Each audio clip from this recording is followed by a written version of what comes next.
Hello, good morning, everybody. My name is Carmen Sanchez. I'm the Technical Director of ITENE. I'm very happy. Esto no lo toco yo.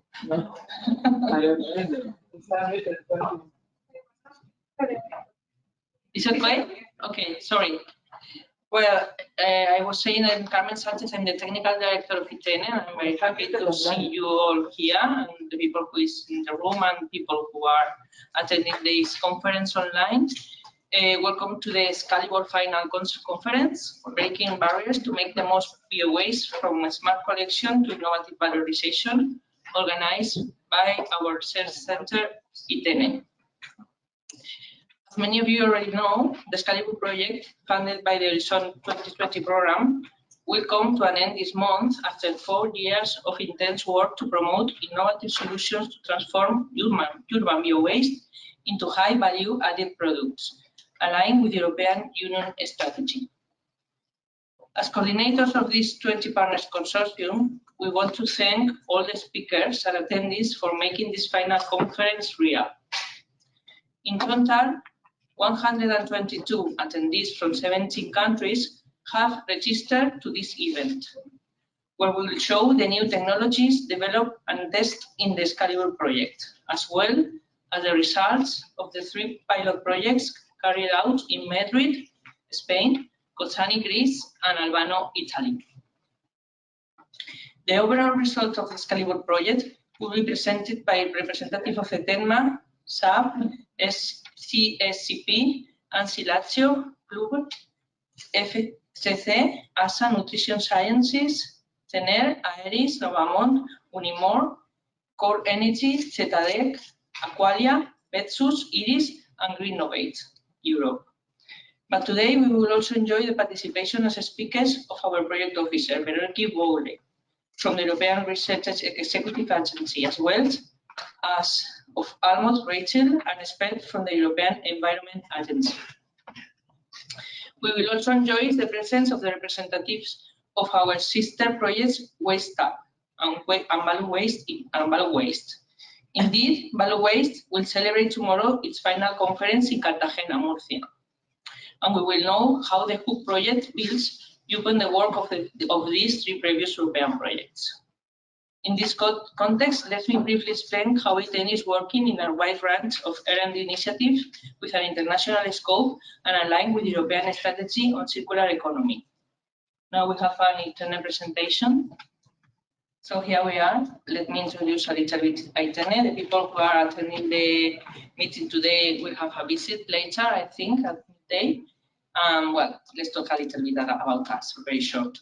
We are a research center and we are located, as you know, in Valencia, and we are specialized in circular economy, safety and security, and also in sustainable mobility.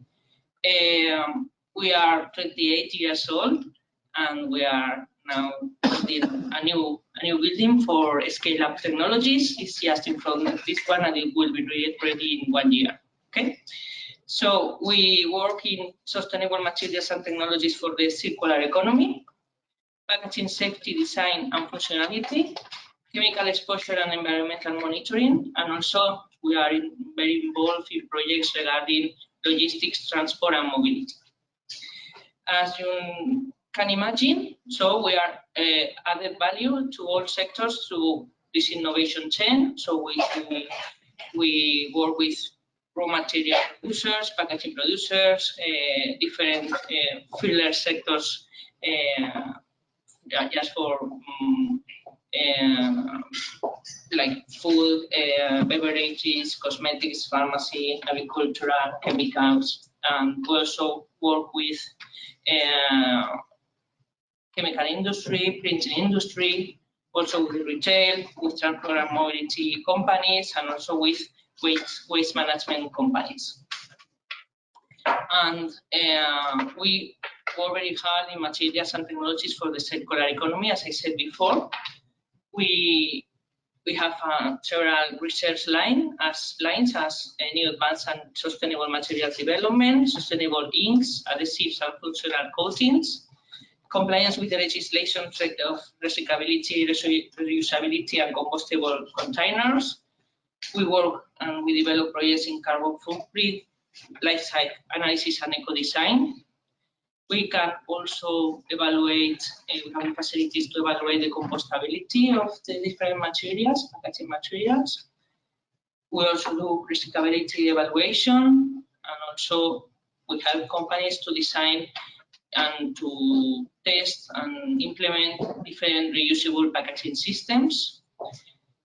We are working in the development of technologies for the packaging waste collection, transport and sorting, for recycling processes, and also for obtaining nice component from the organic waste.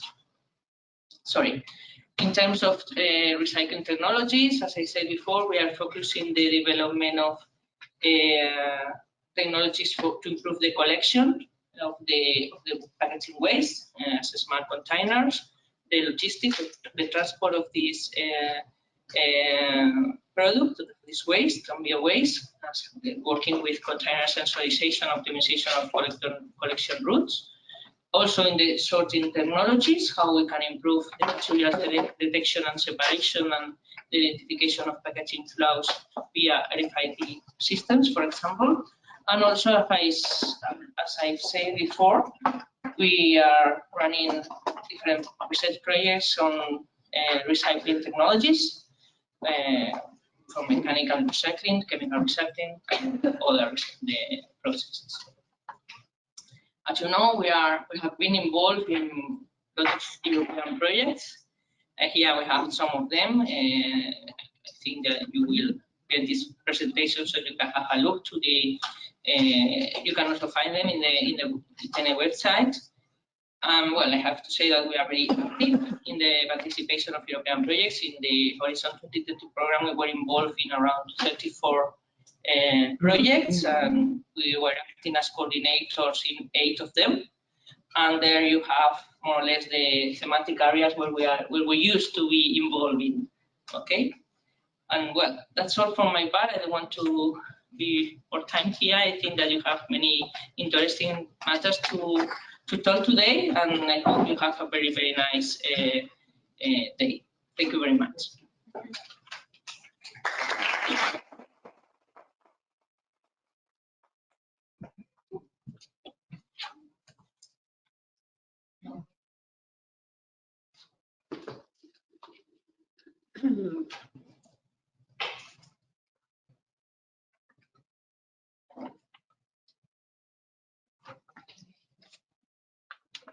So good morning, everybody, and welcome. My name is Vicky Mosteidin. I will be your moderator today.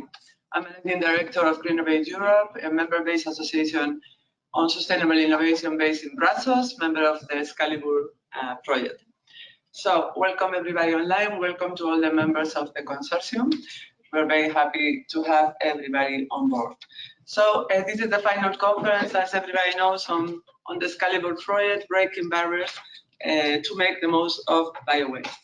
So I'm not gonna do any yoga for the moment, but I'm gonna give you some rules for today. So we will go through the agenda. There are 6 sections divided in the morning and the afternoon. The first 3 sections will take place this morning until 1:15, when we will have a networking lunch and a visit to ITENE. And thank you very much, Carmen and ITENE, for having us today here. So we want to invite everybody to do some questions. So you are invited to ask. There are 2 ways of asking. Well, there's 1 way of asking. You can send all the through questions on the GoToWebinar chat. We will try to answer as many as possible, but don't worry if your questions are not answered, because then we will be sending replies by email and sharing the questions with the speakers. And then you are also invited to answer and give us your opinion. So you will see that at the end of some of the presentations, there will be some questions launched in a platform called Kahoot.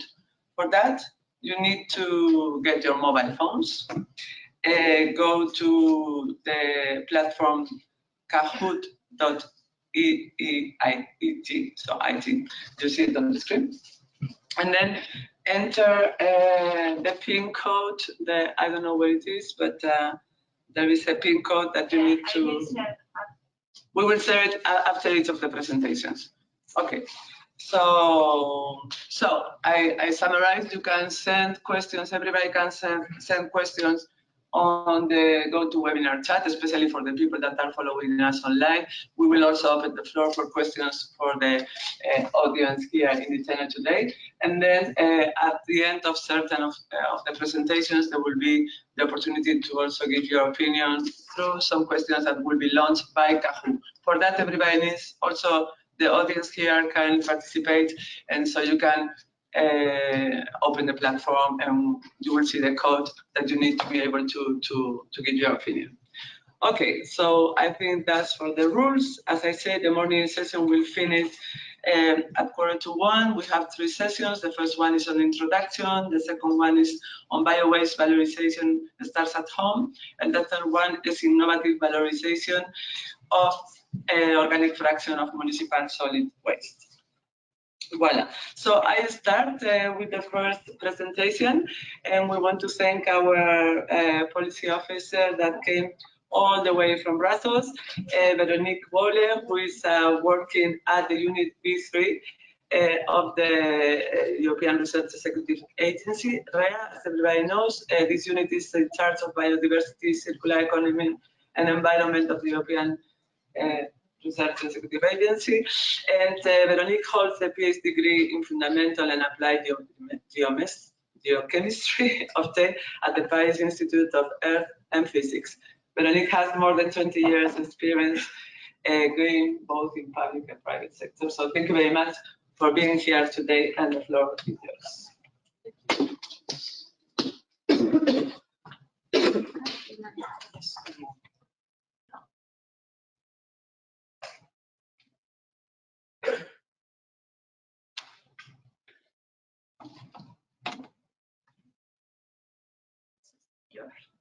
Yes, exactly.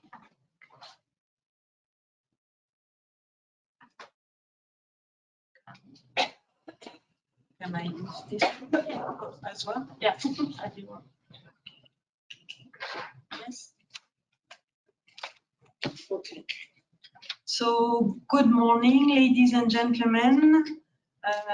It's my pleasure to be here today with you. My name is Veronique Wolle-Vonguet, and I'm project advisor in the REA Unit B3 of the European Commission. And my presentation today will focus on the 4 following points. First of all, I will talk. Sorry for the mistake in the numbering. The REA missions, and I will talk also briefly about the Horizon Europe Cluster 6 Research and Innovation Program. Of course, I will remind you and make a little point about the SCALIBUR project, its objectives and main achievement. I will give a brief information regarding the next funding opportunity for Cluster 6 that may interest you, how to reach out this information. And finally, I will ask you if you would like to become expert working with us. So what about the European Research Executive Agency? So the REA is not only the biggest EU executive agency, but is also the one that manages significant part of the EU instrument dedicated to research and innovation. So our mission there is are summarized in these slides, and as you may know, we are mandated, or the executive agencies in general are mandated by the European Commission to support the European research and innovation policy. And our role, our mission is to implement this program in close collaboration with the stakeholders and And by talking about stakeholders, we are talking about partners involved in consortia. So we select and manage high quality, or we monitor high quality research and innovation projects. You know that we collaborate with you, members of consortia, and we also manage promotion measures concerning agri-food product and provide support services to the Commission and other EU bodies. Finally, we collaborate closely and provide policy feedback based on the results of course, the project monitored by us to 7 DGs of the European Commission. So what about the agency in numbers? So the agency has 4 different departments, and each of them manages a different program. Now you can see the 7 DGs. I don't know if I can show things with that.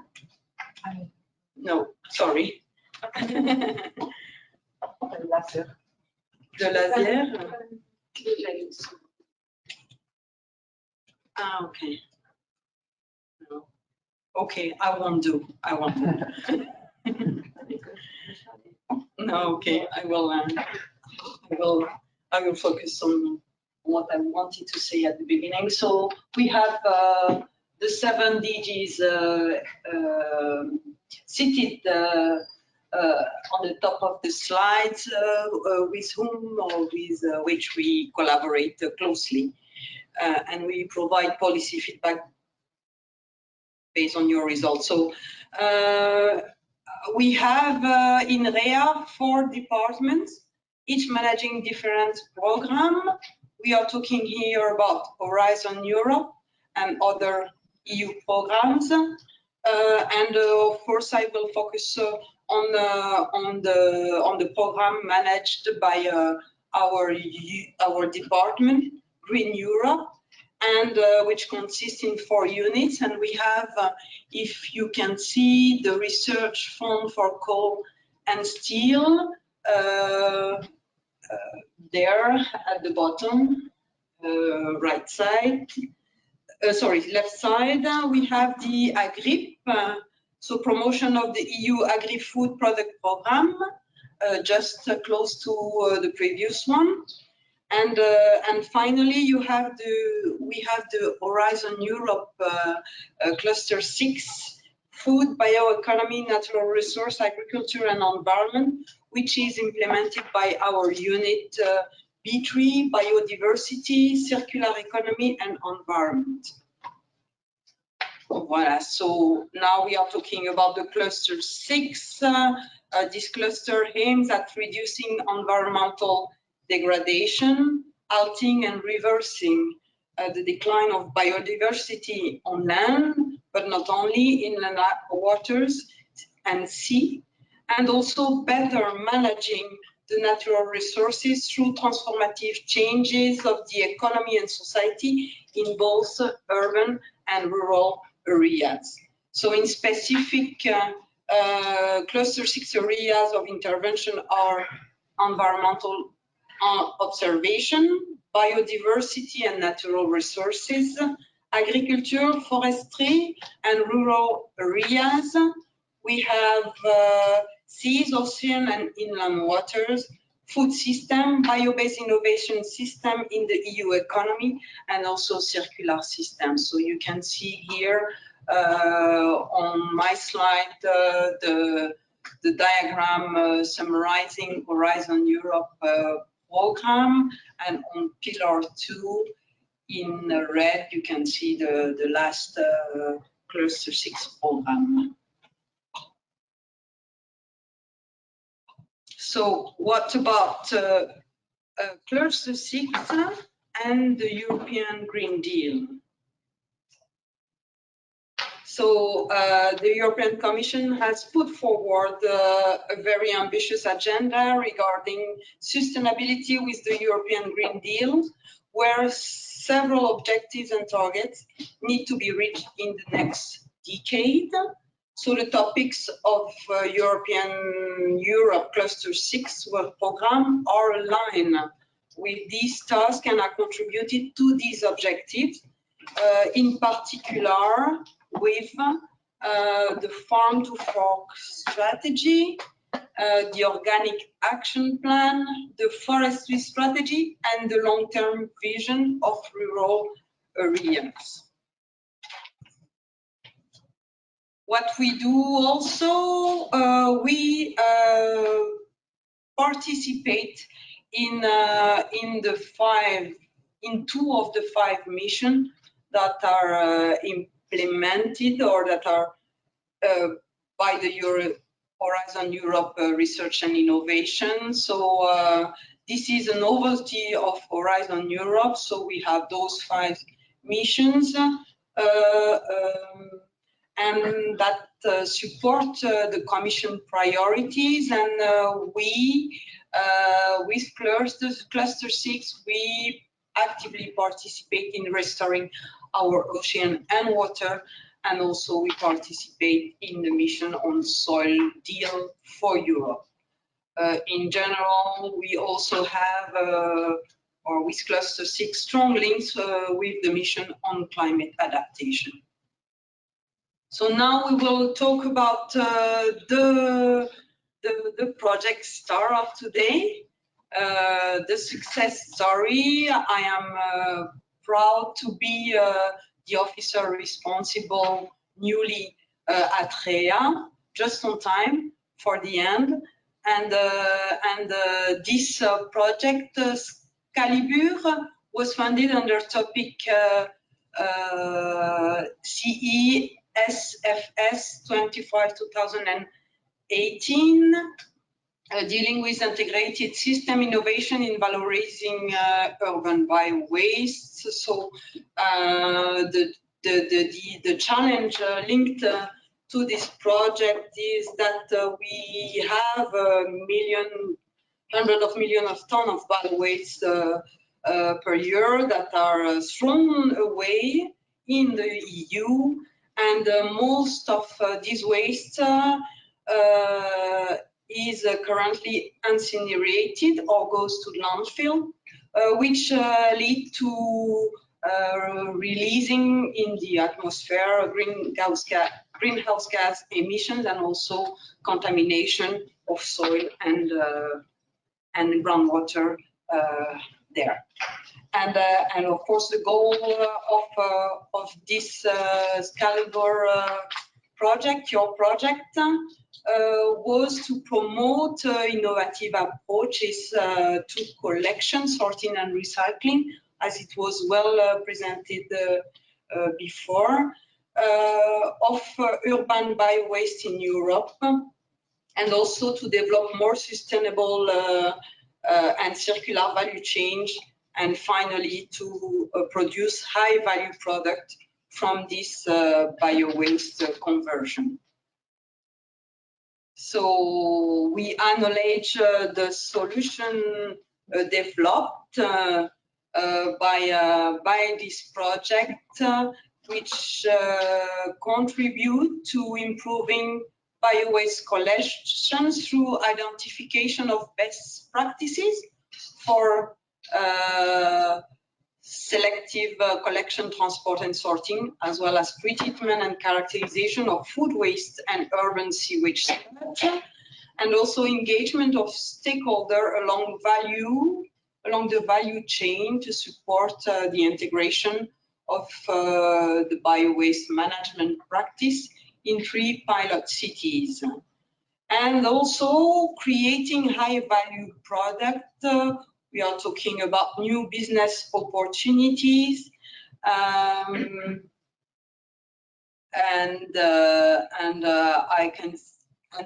also for cities across the EU that will, we hope, be replicated. And the product include different kind of bioplastic and biopesticides, as well as protein, lipid, chitin for food and feed application. So thank you for that. Oh, sorry. One extra word I would like to advise at the end of the project, because it's the end of the project, that the SCALIBUR consortium partner continue to disseminate their results even after the end of their project. So when we talk about the next opportunities of EU funding, if you would like to learn about that and also learn how to prepare a quality project proposal to apply for Horizon Europe funding, you have these info days scheduled on 13 and 14 December 2022. And then you will have insight on the 2023 calls on healthy food, climate action, biodiversity, circular economy, and environment that will open soon. So I really strongly invite you to save the date and register to this event. Finally, that's the last slide, becoming an independent expert to help us monitoring ongoing project and evaluated proposal is something we really search for. So if you would like to read excellent proposal, network with fellows and maybe come to Brussels to enjoy the nice weather soon, then please register through this portal and also let me know, and we will be happy to involve you if your expertise matches our needs to support us in our work. Thank you very much for your attention. I wish you all the best for this event and have a nice day.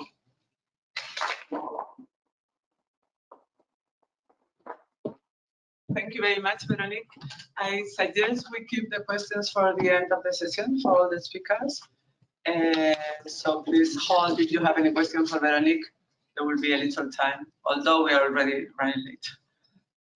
Okay, so our second speaker of this first session, it will be on opportunities for Europe from bio-waste valorization, and our speaker is Mrs. Almut Rachel, who is an expert on circular economy and waste at the European Environment Agency in Copenhagen, Denmark.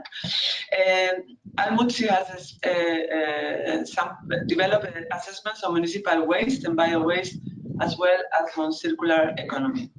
Before joining the European Environment Agency, she has worked on waste issues in the private and the public sectors and on best available technologies in the German Environment Agency. So I will give the floor to Almut, who I believe is already, with us. Please, yes. Almut. Yes, we can hear you. Good morning, Almut. Yeah, thank you very much for inviting me. It's an honor to speak at this conference. My name is Almut Reichel, and I'm a project manager at the European Environment Agency. I need to have presenter rights. Just a moment. Can you see my screen? Yes, but you need to do it bigger, I think. Presentation mode. Okay, just a moment.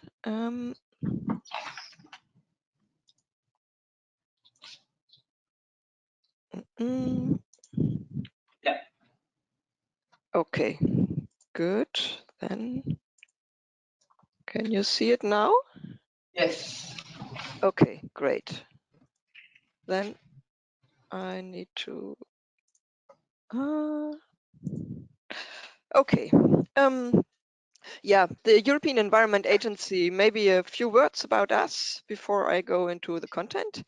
The European Environment Agency is an EU institution that looks at the environment in Europe and how it develops, if we are moving towards the targets and objectives we have set in the EU for the environment, and we are a networking organization, meaning that we are working very closely together with our network of 38 countries. Yeah, I would like to make 3 key points today. The first one is why bio-waste deserves more attention. Secondly, possible ways forward, and then third, possible opportunity for bio-waste. Why bio-waste deserves more attention. Maybe I'm preaching to the convinced already here, but I'm just giving you a little bit of an overview what the overall situation is. There is a definition for bio-waste in the Waste Framework Directive, which is biodegradable garden and park waste and food and kitchen waste. And what we have looked at in our report is mainly the bio-waste that is included in the municipal waste, namely from households, from offices, restaurants, wholesale, canteens, caterers, retail. But there's of course also a lot of bio-waste that is comparable to that from food processing, but that is not included in our study. The Waste Framework Directive that has been revised in 2018 has an obligation for all member states to separately collect bio-waste or ensure recycling at source by 2023. So that's very soon, next year. But there is also recycling targets for municipal waste, which will grow to 65% of all municipal waste recycled by 2035. Yeah, and it means that there's a lot of bio-waste included in municipal waste. So these targets actually can only be achieved if most of the bio-waste included in the municipal waste is separately collected and composted, digested, or treated in a different way. There is also a new obligation for all EU member states to monitor food waste. So data will be available soon on that. And there's also a target from the Sustainable Development Goals to halve food waste by 2030. So bio-waste actually plays quite an important role in the circular economy. We have looked at the numbers, and out of total municipal waste, more than 1/3 is bio-waste. The numbers you can see here are per capita, per values per inhabitant in the EU. And of the more than 168 kilogram per capita of bio-waste that is generated in the EU, more than half is still included in the mixed municipal waste, while the share of around 40% is at the moment collected separately.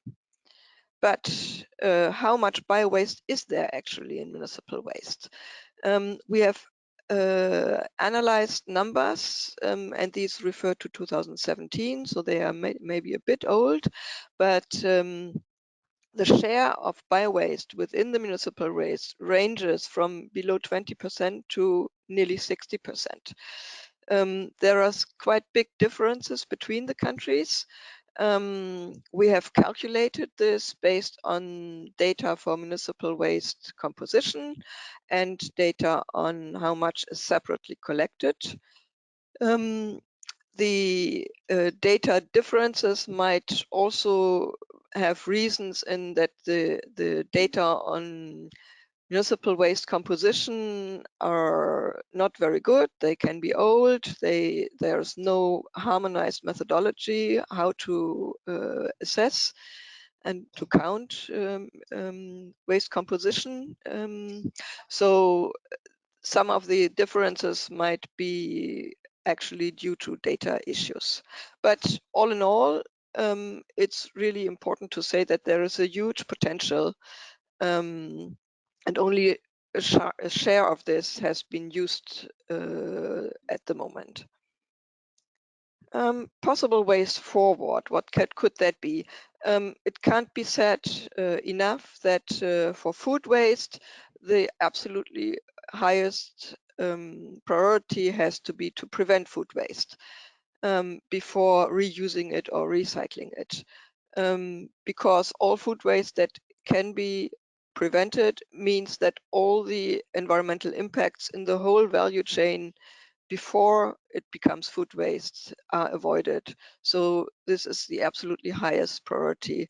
If it can't be prevented, then reuse is a second best option, redistributing it to other people or also using it as animal feed.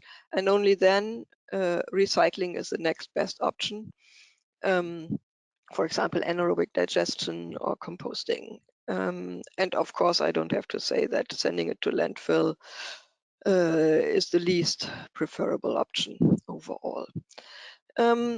So I had said that around 40% of the bio-waste is currently collected separately, but the differences across countries are very big. There are some countries which are able to capture already quite high shares of the bio-waste that is generated within municipal waste, such as Austria, Slovenia, Belgium.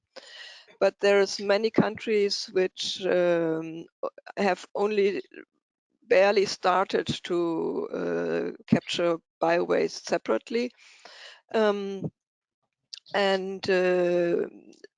what we can see at the moment is that this new obligation to collect bio-waste separately has really sparked a lot of activities in those countries which have not yet bio-waste separate collection. So we will see quite dramatic changes over the coming years, which is not yet reflected in this data, but things are really changing across Europe. We can see also this a little bit in the trend of what is reported in terms of how much of the municipal waste is composted or digested. The share of municipal waste composted or digested in the EU has been increasing slowly but continuously over the past 10 years, and at the moment it stands at about 18% of all municipal waste. This still includes, for some countries, also composted mixed municipal waste, but this will be phased out soon. So most of this is actually separately collected bio-waste. Some opportunities. Well, in order to make sure that the bio-waste is used in a environmentally good way and to make sure that it is actually recycled, there's 3 components needed. The first one is to separately collect the bio-waste, to keep it clean as far as possible. The second one is to create the capacities to treat this waste. And the third component element really needed is to make sure that the quality of the end product, like the compost, the digestate, is of good quality, and there is also made sure that it can be used, for example, on soils. And we have asked the European countries if they have national standards for compost quality. And yes, most of the countries have such standards, or many of the countries are developing such standards. Another element that can help to work on quality is to introduce or to make use of quality management systems. There's less countries who have that, but this is also increasing across Europe. If we look at the market for compost, then most of the compost is still used in agriculture and horticulture or in landscaping. But there is also increasingly markets which are, for example, to use compost in growing media. There is not that much information across all countries, but this still has to develop in many of those countries who are starting only slowly with the extension of separate collection of biowaste and composting. I think in this conference you will hear much more about how biowaste can be turned into new products. There's a lot of opportunities emerging for higher value products from biowaste. Of course, the use of biowaste for compost or for digesting, for biogas is a very important route. And with growing and rising prices for fertilizers, this also becomes even more important for agriculture. We have calculated that in the biowaste that is currently lost in the mixed municipal waste, if this was digested or composted, it could deliver 130,000 tons of nitrogen fertilizer and 44,000 tons of phosphate fertilizer. I've also heard from composting plants that actually the interest in the compost is growing because of the situation with fertilizer prices. Yeah, then there's of course a lot of opportunities like using biowaste for as a base of creating animal feed or as insect protein, hydrocarbon, turning it into bioethanol, biohydrogen, and so on. I'm aware that many of these technologies are still rather new, and there is a challenge to bring them from the laboratory stage to real industrial stage. And also many of these technologies might be rather more suitable for more clean types of food waste, for example, from food industry, from bakeries and so on, than for biowaste from households. But I think this conference is, of course, one of the events where there will be shed more light on these emerging opportunities, and I'm very much looking forward to hear more about that. Then we will also get better knowledge in the future.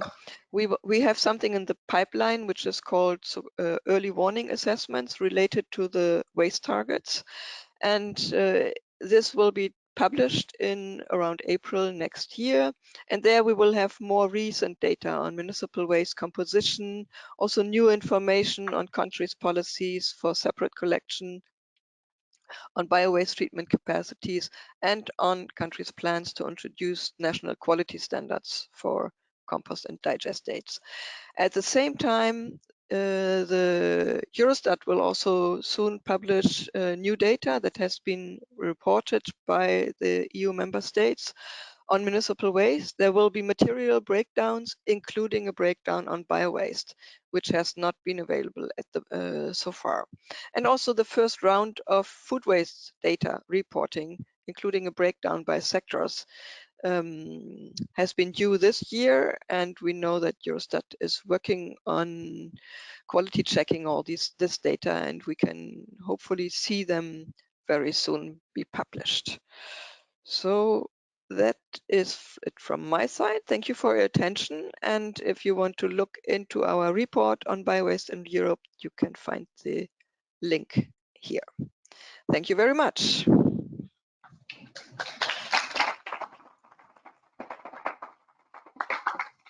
Thank you so much, Almut, for this very interesting presentation on all the opportunities for biowaste. So now it's time to look at our project, SCALIBUR, and the next speaker will be our coordinator, César Aliaga from ITENE. César is graduate in environmental science and currently head of packaging and circular economy here at ITENE. César has more than 15 years of experience in packaging and sustainability and new collection, sorting and recycling technologies. Voila, César is going to be presenting us the SCALIBUR project in a nutshell. The floor is yours. Thank you.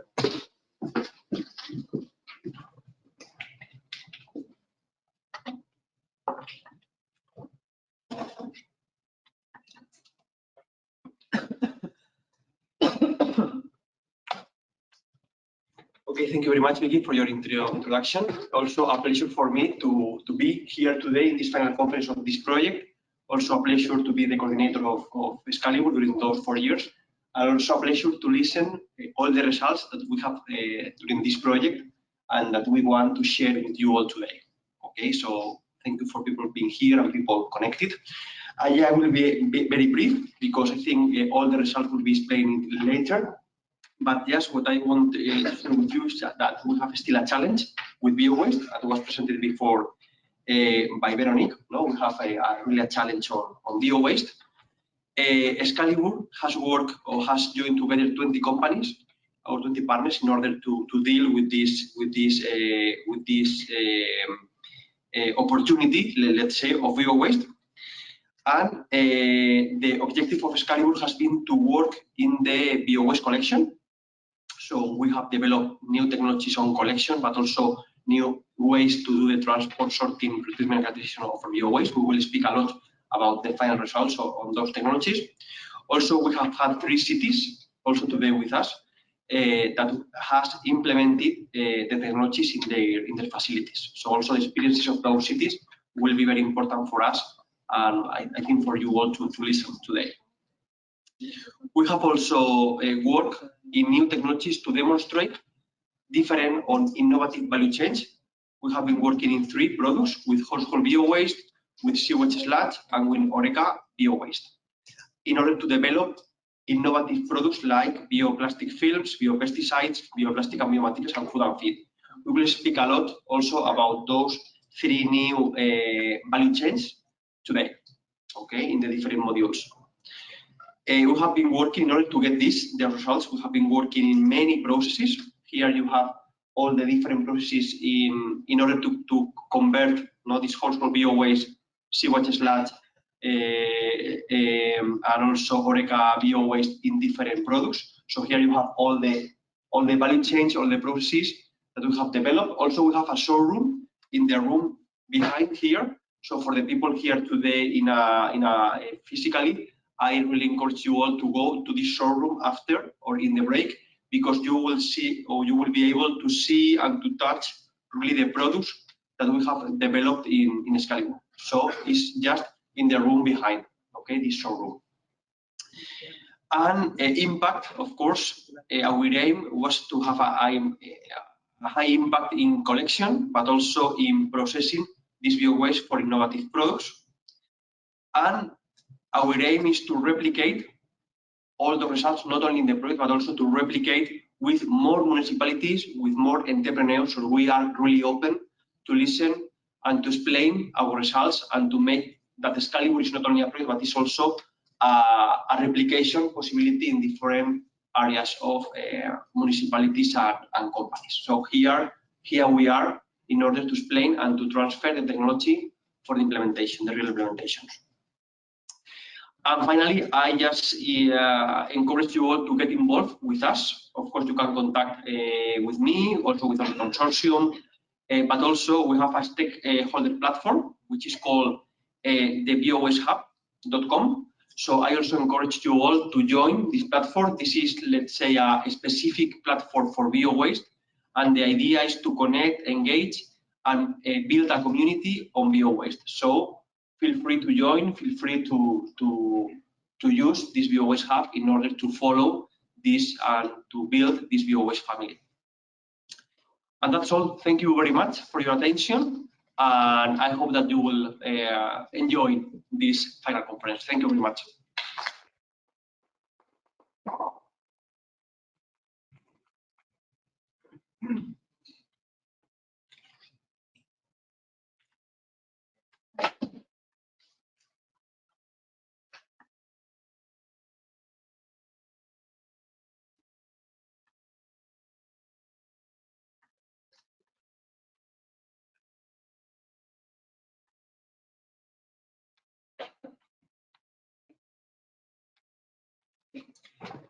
Thank you very much, Cesar, and thank you for being that brief.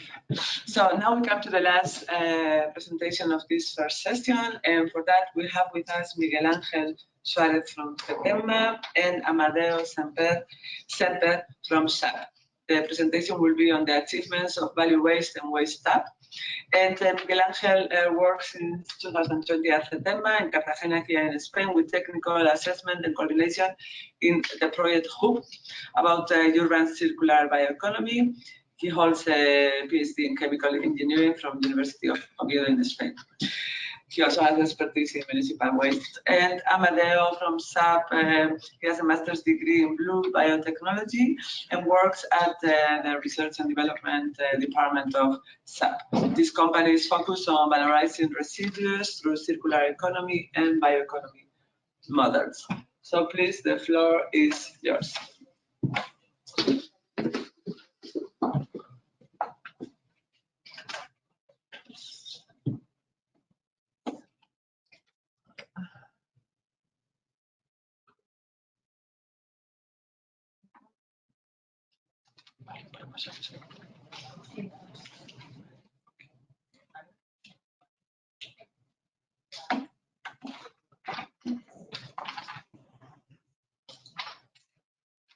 Good morning.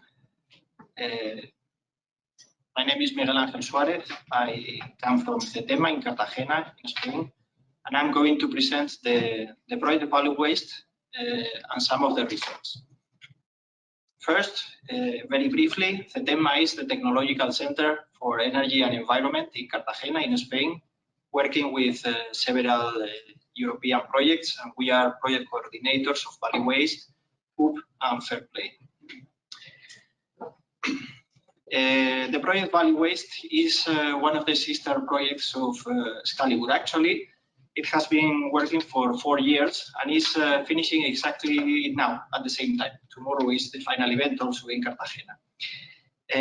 The consortium has 17 partners from 5 different countries, and budget of circa 10 million euros, and pilot cities in Murcia in the south of Spain and in Kalundborg in Denmark, with a pilot plant in Murcia working since January of 2021.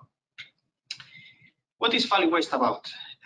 Value waste is about finding an integral solution, an integrated approach in urban bio-waste upcycling, with a team of partners from the different technologies and the different areas of knowledge to implement these different value chains. What is value waste?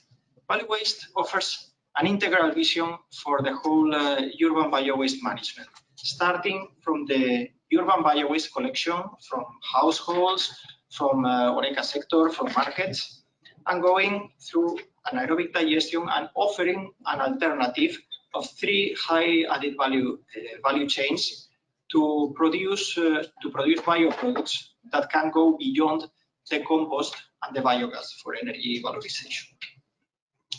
Value waste was born to help to answer the current European Union urban bio-waste management challenges, and during these last 4 years we have been working to develop circular, sustainable and efficient bio-waste valorization schemes for cities across Europe. So how has value waste answered these challenges? Here are them. The first one is the bio-waste collection challenge that we will see today several times, and the need to increase the quantity and the quality of separately collected bio-waste, as it was mentioned in the previous presentation. So for this, it has been run a pilot experience in Murcia, in the neighborhood of La Flota, involving more than 8,000 neighbors and 8 food markets and some parts in the HoReCa sector. It is important to mention here that there was no previous separate collection of bio-waste in Murcia. It was starting from scratch. So these learnings, these experiences from this pilot experience, they have been of a lot of use to understand better what works and what doesn't work. We can see here different approaches. We can see here containers in the streets, but also bins for collection in the households. And with all these learnings, it has been elaborated a pre-standard from the European Committee for Standardization based on the key factors for the successful implementation of urban bio-waste selective collection schemes. The second key challenge, probably one of the most important, is the social challenge. We have seen that the feedstock for the different value chains is urban biowaste from households. And this depends critically on the population. The participation of the population, of the citizens, is key to make these different value chains and these new systems to succeed. But sometimes the citizens do not have the knowledge and understanding of how important is their contribution to the success of the system. There have been several campaigns in both pilot cities, both in Murcia and in Kalundborg, and there have been citizen awareness campaigns from different sizes. They have been promoted through flyers, through social media, and also with campaigns on the streets, with biopatrons, with groups of people teaching the citizens how to sort properly, what things should go to the brown bin, what not, work with schools, work with different people and stakeholders, and with an extra difficulty that was the lockdown due to pandemics, but it has been an intense activity and very, very, very interesting, with surveys including more than 2,000 answers to the separate collection. The third challenge is a really important one. It was mentioned previously in one of the presentations, is the technological challenge, because there are many emerging technologies for treating biowaste in an alternative way, going beyond compost and biogas, but they are characterized in many cases by their low TRLs. The main objective in this sense of value waste is to go big size, is to do things in a pre-industrial scale, in a demo scale, that can show what are the challenges that might arise when moving from the lab to the platform, when moving from the small sizes, the flasks, to using the boots and this. So in this sense, they were built pilots in both of the cities. The first pilot, or better to say, the first demonstration plant, was built in Kalundborg in Denmark, and is following the production of microbial proteins from biogas. The methane for biogas coming from anaerobic digestion is fed to methanotrophic bacteria to produce a biomass that is rich in protein, so that it can be achieved a final product, a single cell protein with very interesting properties and applications in feed and in food. This is a picture of the demonstration plant in Kalundborg. The second demonstration site was built in Murcia, in the Waste Management Center of Cañada Hermosa, and is holding the whole chain, because the bio-waste that was collected from the pilot experience is fed to an anaerobic digester on demo scale, and this digestate is split in two sides. One solid stream that is fed to black soldier flies, black soldier fly larvae to produce feed and food for proteins, and an effluent, a liquid effluent, where they are recovered nitrogen and phosphorus as circular fertilizers in form of sodium, ammonium sulfate, and estrobite. This is a picture of the plant, and one of the biggest issues is the regulatory challenge, because some of these bioproducts, they are still finding important hindrances due to the application of bio-waste to the nutrition value chain. For this, value waste has joined the Roots initiative for giving reasons to change the regulations. Here you can find the position paper of Roots and event. And then finally, with the feasibility challenge, that is, if these products are ultimately feasible, if these technologies are ultimately feasible. we have demonstrated that it is possible to run technologies on a demonstration plant scale. They can be run on this big site with high TRL, and they are technologically feasible. And there have been developed business models. They have been run life cycle assessment to assess their good properties. Here are the bioproducts: the microbial protein, the insect protein, the estrubite, the ammonium sulfate. They have been tested for functionality, for safety, with very positive results, and giving very promising results to unlock the chains, to unlock the barriers that there are now, so that this solution, this value-based solution, can be implemented on a even bigger, on an industrial scale. Okay, so thank you very much for your attention. Hope not exceed too much.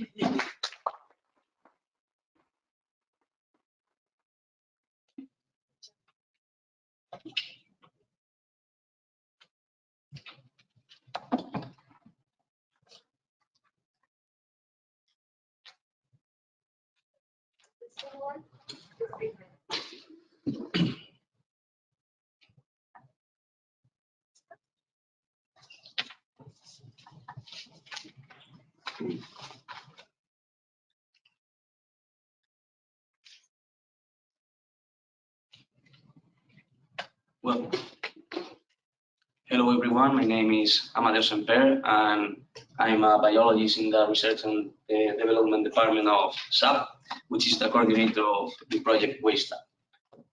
Well, as some of my partners before said, valorizing bio-waste is a difficult task. It has got lots of complex items, such as its logistical collection, for example, the heterogeneity of the bio-residue, the variability of seasonality, for example, of determinate kind of resources, and also the purity of the urban bio-waste, or, for example, the feedstock security. Sometimes the bio-residue becomes rotten, or other problems are found. So to overcome this, we have to make sure that all the actors engaged in the project, in the value chain, feel it's a win-win relationship, and then they will get engaged easier. To overcome the barriers that the solutions offered in Waste Lab offer, we have to go far beyond the waste prevention and reduction. We have to valorize it and produce high added value products that are at a market readiness and have got competitive prices. So we have to inspire these technological, organizational, and social organizations all across the value chain. In the Waste Lab project, we have determined 7 pilots. We are constructing out of the 7 pilots 10 different value chains, and I'm going to expose them in the next slides. The consortium as a whole, at a glance, it's made up by 28 partners all across 10 countries in Europe, and it has received an EU contribution of over 9 million euros. This was the beginning at September 2019. We have already run 36 months out of 38, and we are still we have still 12 months in front. So the concept is circularizing some bio waste from urban areas. The valorization technologies, I'll show them in the next slides, will produce end products that will show the citizenship that valorizing bio waste residues has got an opportunity in further industries and sectors. So these are the 7 pilots at a glance too, and the 10 value chains that I'm going to show in a moment.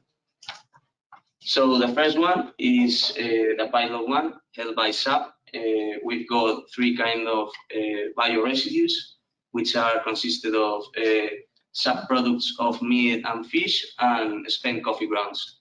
In the first value chain, we produce hydrolyzed collagen, from the meat and fish subproducts using natural extraction, hydrolysis, and nanofiltration technologies. From the gelatin technology, it's made in the same way, and instead of nanofiltrating, we are using just an ultrafiltration system. As the collagen amino acids change, it's bigger. For the spent coffee grounds, we extract carotenoids and also polyphenols and oils. The polyphenols and oils are extracted in a typical way of solid liquid and liquid extraction at a substrate anaerobic tobacco. And the carotenoids are extracted through a fermentation innovative process using different yeasts. The pilot 2 held at London by Biobin extracts also coffee oil. It does it in a different way. It uses the technology of fluid supercritical extraction, and it's later on used by another pilot, the coffee oil. The pilot 3 is held by the University of Alicante. It's also, as in value waste and insect breeding. The difference is that they use the subproducts generated in the pilot 1, which is ours, and it's also directed to the feed industry, the animal feed industry. Then we've got pilot 4, in which they use the used cooking oils of kitchens and the Eureka sectors to do PHB, and they also use the coffee oil generated by Biobin to do the same fermentative process. Then we've got the value chain number 8, which is the production of bioethanol out from the separated organic fraction. It's also a challenge because in Spain the brown bean isn't that incinerated, and also from the generic green bean. They also produce bioethanol from the cellulosic rejections. And then the pilot 7 is the pyrolysis of sewage sludge out of wastewater treatment plants, and the biochar is afterwards tested at agro labs in Valencia by the company Terra Chufa and SAP itself. So basically, WasteUp aims to produce a change in the mindset of the citizens, so they can understand that valorizing these new bioresidues and doing a proper separation at origin, they will go back into products to the market, and we will have to implement all these changes along the value chain, considering the EU policies and also the national and autonomous policies. So this encourages the behavior change towards participation in the economy of the citizens, and the policy implications and recommendations in WasteUp for them to be able of doing so. Thank you very much. I hope you enjoy, and see you next time.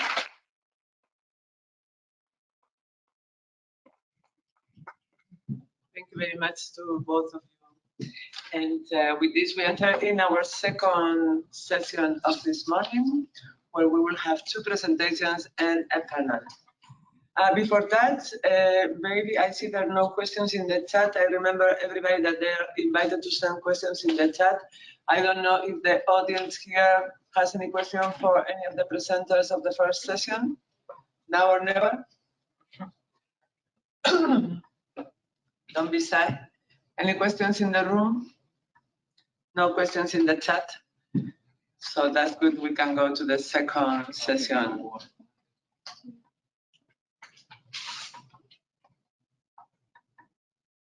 Sorry. No problem. I can talk now. So the second session is bio-waste valorization starts at home. And the first presentation will be by our dear Karina Dietrich from CSCP, and it will be on the role of engagement in the bio-waste value chain. So Karina holds a Master in Political Science with a specialization in global environmental governance.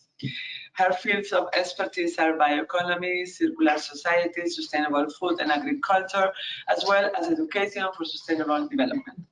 Currently, Karina is leading the stakeholder engagement activities in the SCALIBUR and HOOP projects supporting cities and regions in Europe in improving their bio-waste value chains. So she has a lot to tell us. Thank you, Karina.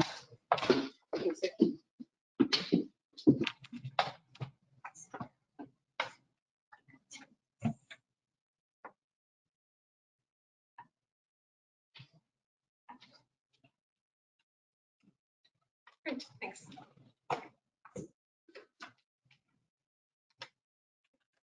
Right, good morning. Happy to be here on behalf of all the SCALIBUR partners who did a lot of engagement. I will do my best to summarize all the things that happened, and I'm sure during the panel a lot of more things will be mentioned. So how did we do stakeholder engagement in SCALIBUR? The key setup for it was the bio-waste clubs, which we had in the 3 SCALIBUR pilot cities. Kozani and Albano Laziale.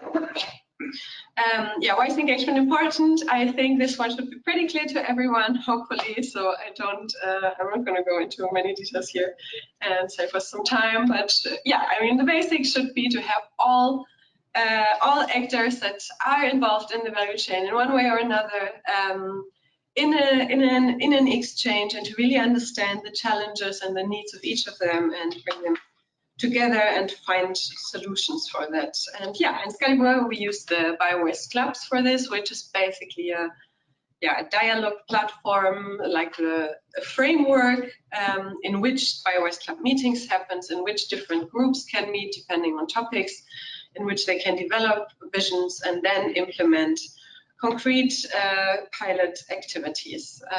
So also in the bio-waste clubs in SCALIBUR, a lot of challenges were discussed and turned into possible first activities, which then were implemented with all the technical partners in SCALIBUR, and I'm sure they will be also explained in more detail later on. So for instance, we worked with the open markets in Kozani as one pilot activity. So there were sensors installed on the bins, both in Kozani and Albano. Albano also implemented a very interesting pay-as-you-throw system. So a lot of pilot activities that came out of the bio-waste clubs. Next to the pilot activities, of course, there were lots of other stakeholder engagement activities happening, for instance, on the national replication. So we had national replication workshops, engaging more cities around the core ones. We had, together with the HOOP project, some first investor days. I'm sure we will hear more about HOOP later, so again, being short here. Yeah, and of course, it was a lot about capacity building, so sharing of best practices, identifying what can be replicated maybe from other regions, or the other way around, what the 3 pilots are doing can be replicated. And then we had, of course, a lot of citizen engagement, yeah, making those households that have to do the separation in the first place motivated and interested about bio-waste. And these were very different activities, yeah, from exhibitions and working with what we call local champions, which I will explain in a minute. Yeah, and a lot of very practical workshops and formats. Yeah, so also just briefly on the national replication, we also developed a national action manual, we called it, and also translated it in the 3 languages, which is really like a step-by-step guide how to bio-waste club and how to implement a similar engagement process in other countries. Unfortunately, we ran out of printed copies. I think we will print again. So they are unfortunately not in the showroom, but I can also happily mail it. Of course, they're also on the SCALIBUR website. Yes, and I'm sure we will also have some more prints.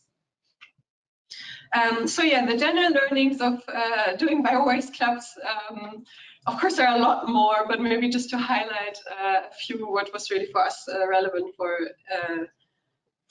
for being successful in this engagement.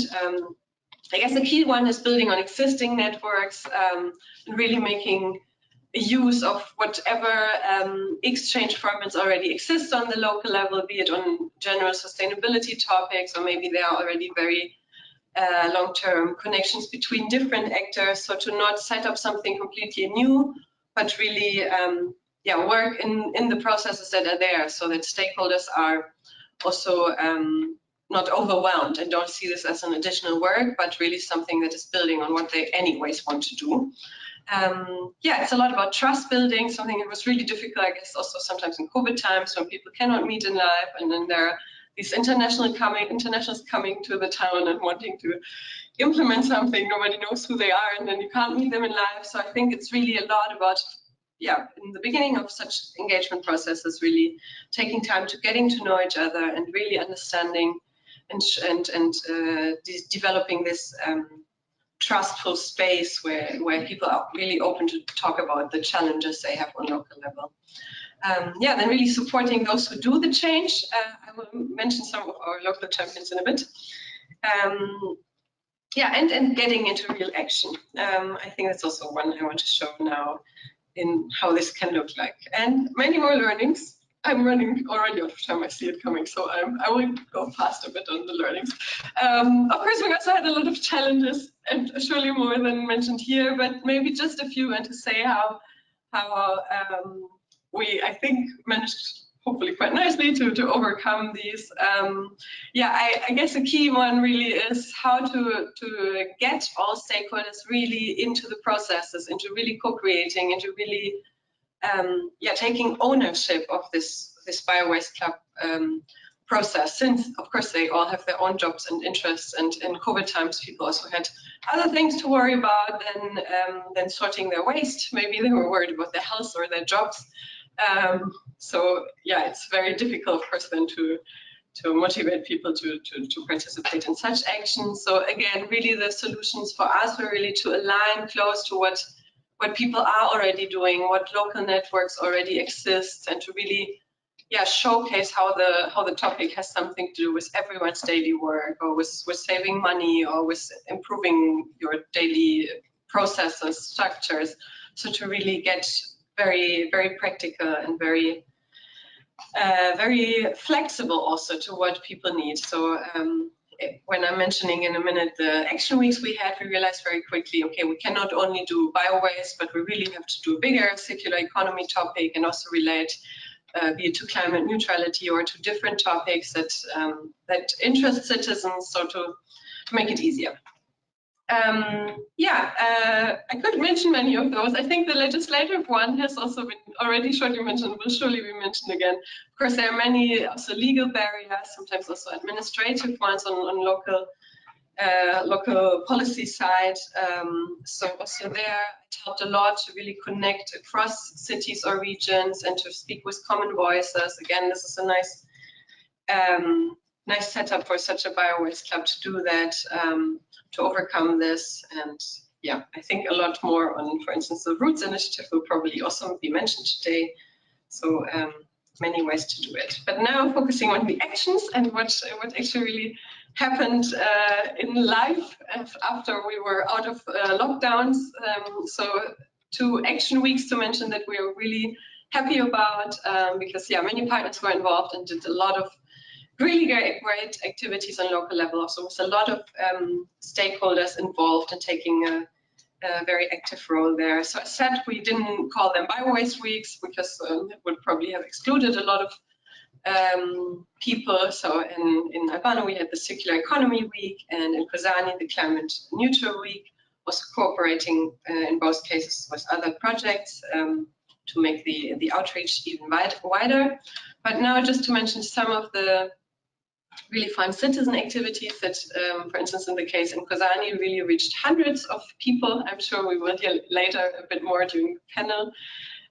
Yeah, we had a lot of interesting, really hands-on workshops. So I see one picture of a workshop where one of our local champions, she uses leftover cloths, if that's work, textiles that are left over from producing clothes, and makes nice bee wax materials with it. So there was a really nice workshop with a lot of engaged citizens trying to figure out how they can upcycle different products. We had a painting workshop with bio-based inks, so all the inks were made from food waste. This workshop had many children. So originally the idea was that participants draw their vision of a future sustainable Kozani. I guess this vision involved a lot of butterflies and unicorns and goldfishes and whatnot. But while the children were painting, it was a really great opportunity to discuss with the parents about how to use food leftovers and to really kick off this discussion among all the adults. So it's a really nice learning. If you want to engage citizens, you have to offer something for the whole family. Otherwise, you cannot get any adult coming, basically. There was a lot of storytelling. We had a very nice storyteller also, turning the topic of bio-waste really into more of adventures and fun and romance and telling really different stories about it. So a lot of things to learn there. It was a very inspiring way to engage citizens, and I'm only picking a few now of everything that happened there. Similar in Albano, we had a really great exhibition with also a lot of little workshops, presentations around it, with lots of these local champions bringing their circular products in very different value chains, telling again their stories, engaging in different games and formats to really try out what this supposedly waste can become. So a lot of things happened there. I mentioned local champions a lot. So in SCALIBUR, we really wanted to work with local actors that already try to bring about this change. So citizens, startups, NGOs, really these initiatives that already try to make a change and see how we can support them, how we can give them more visibility, how can we connect them maybe also to the bio-waste clubs so they bring their vision of how the city can develop, how the city can become more circular. So we had a lot of exchange with those, involved them in different activities and learned a lot from them. And those nice stories, luckily, we still have enough printouts. Yes, running out of time.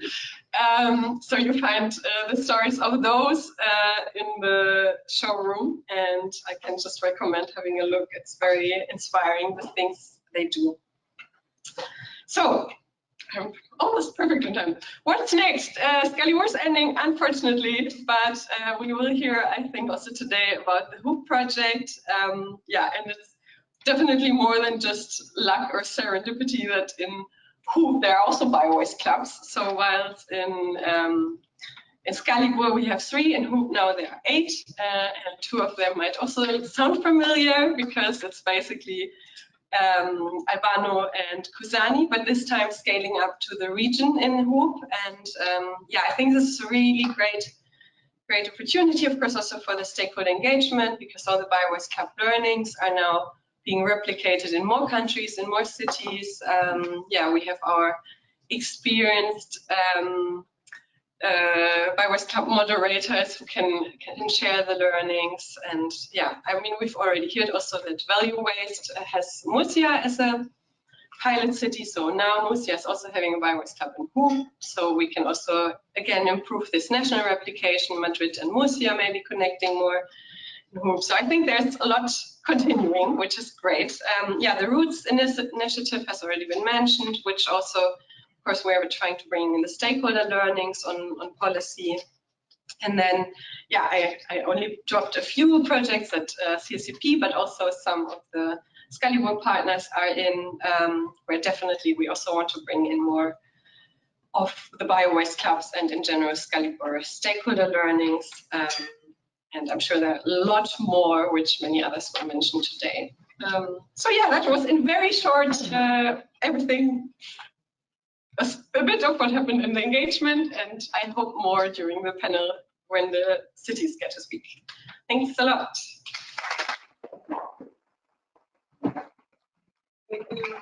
Thank you so much, Karina. Thank you for sharing all these learnings with us. I know you wanted to share much more, but time rules. And I'm sure we're all very happy to hear there's so much margin for continuation. So we come to the second presentation of the second session, and it will be by Noelia Millas from ITENE. There is Noelia, on smart collection technologies for a smart circular economy. And Noelia is industrial engineer from the University of Valencia. She has 8 years of experience in the industry in general, working on optimization of the production lines of factories, supply chain, international projects, optimization, etc., and also in international photovoltaics projects and consulting. So the floor is yours, Noelia. Thank you very much.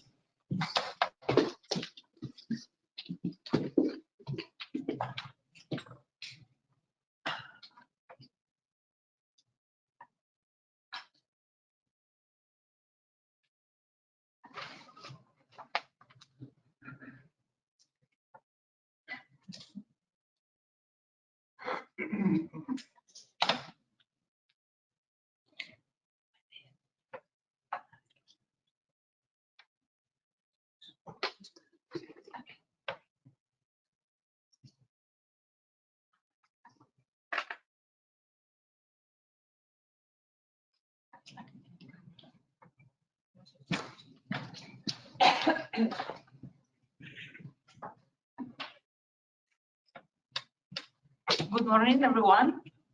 I'm going to present the smart collection technologies for a smart circular economy. First of all, we are going to present the challenge that we faced and then how we solved it. The challenge that we faced was that the organic fraction of municipal solid waste had a bad quality because it had improper elements, and also it was collected when the degradation was too bad to be valorized. Also with bad quantity because some containers were collected when they were almost empty. For example, in year 2020, only 48% of the organic fraction was valorized, 30% in recycling, and 18% by composting. That means that more than a half, the 52%, was eliminated. Apart by incineration and waste at 27%, and the 25 went to landfill.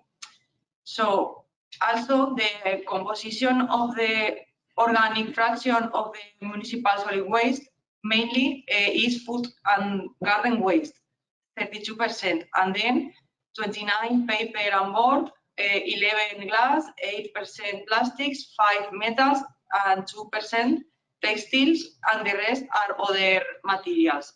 But the need that we have was that the most part of the organic fractions was eliminated, and also this part was mainly organic fraction. So we solved this problem with a system that combined a software and a hardware.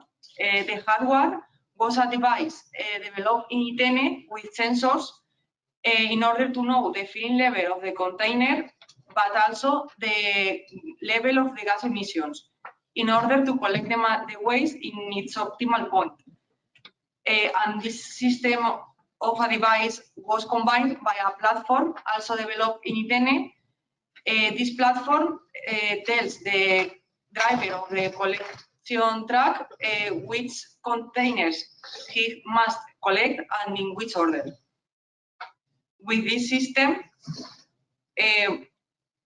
we have first the hardware, the sensor that have a filling level sensor that says only which containers must collect the person who drives the collection truck, but also has another sensor that says the status of the matter.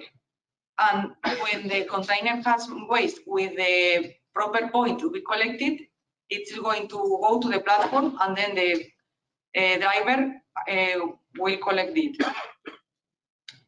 It is proved in the pilot city that with this device and the platform, we could save cost.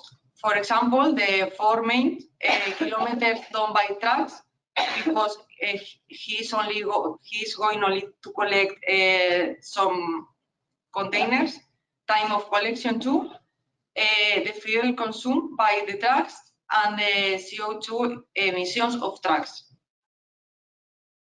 In the pilot city, we have done some proofs, and in general numbers, we have achieved, for example, in kilometers done by trucks, savings of until 47%. Also, the routes have improved until 45% of its time, and fuel consumed and CO2 emissions to 47% of improvement. How we have achieved this solution? Developing the hardware with the device with sensors to know the fuel level and the status of the material. But also this device has a solar panel in order to be charged. And then the platform has been developed in ITENE 2 and the code and so on. How this solution responds? The current devices that exist in the market only have fuel level sensors. The novelty of SCALIBUR and of this device is that not only has a fuel level sensor, but it also has sensors which measure the gas emission levels. Companies that will acquire this device, hardware, and the platform software, the complete system, will be able to valorize the waste in its optimal point, because the quality and the quantity is going to be the biggest one. We are going to collect containers that has a proper level, and also when the waste is in its optimal point to be valorized into fertilizers and so on. And then we will be able to save costs, as we have said, like fuel, kilometers, CO2 emissions of trucks, and so on. And thank you very much.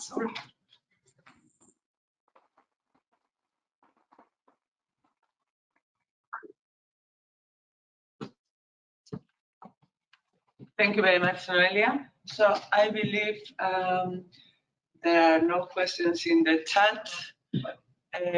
First of all, I will ask the audience here if they have any questions for the previous speakers of this second session.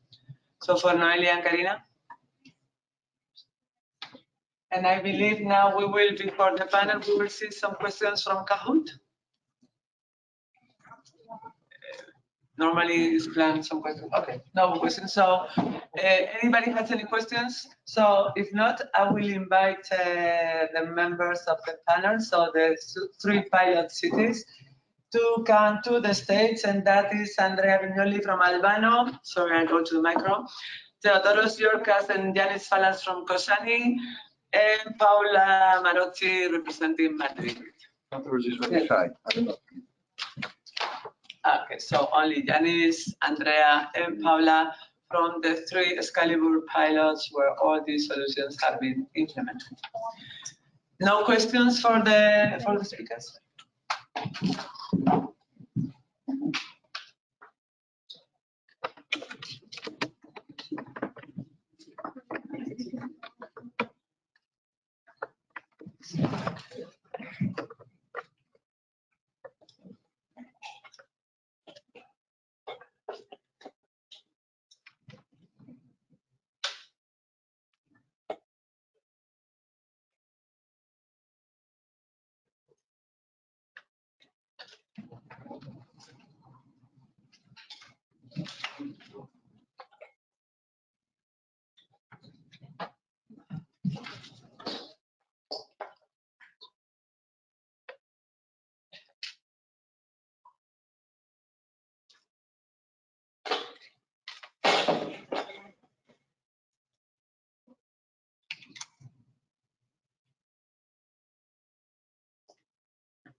So here we have sense of scenario.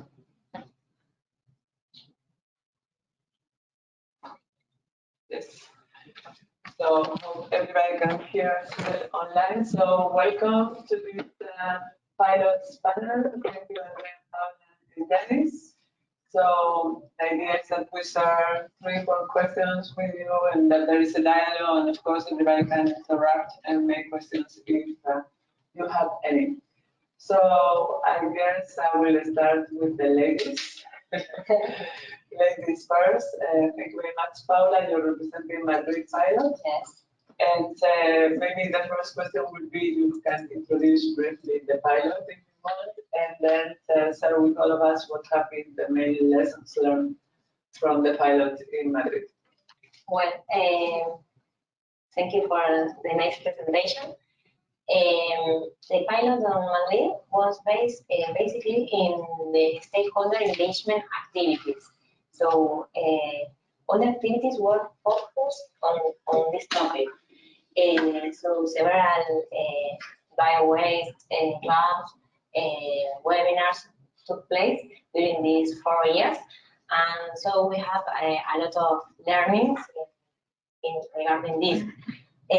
Well, one of the things that I am going to highlight that this project gives us the opportunity to identify the strengths and the weaknesses of the system of the bio-waste system management. So we can identify, for example, as a weaknesses that the taxes, for example, in Madrid, are paid regardless how well the citizens separate the bio-waste. So this is well, this is a thing that we identified. Another thing that we identified like a strength of the project was that the high value of the bio-waste.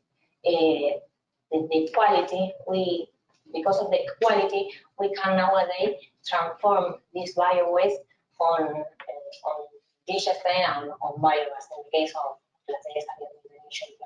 So we are very happy for this. Another thing that we learned in these activities and this bio-waste was learning was to build trust. This thing that mentioned Karina before. We have to learn to work a lot with the stakeholders, with the citizens, with some startups. So honesty and transparency were essential to get the involvement of these stakeholders. Another thing that we learned is that it's very important to give high quality of the information. The information we give to the citizens must be clear, must be objective, so we can get more involved. We can get more involved in that. So in order to build that trust, you need to be transparent and involved. To give clear information, so not to mistake. So I think that this was very important in this working with the citizens. Thank you very much. David, you had all these learnings. I will give the same question to Andrea and Guillermo. So we will start with Andrea from the city of Lazio. Yeah, thank you. Thank you very much. And okay, Albano Laziale, just this short overview. Okay, we started from a situation in the waste collection management system that was not really bad in our municipality. So we started from a rate of separate collection of waste that was around 68%.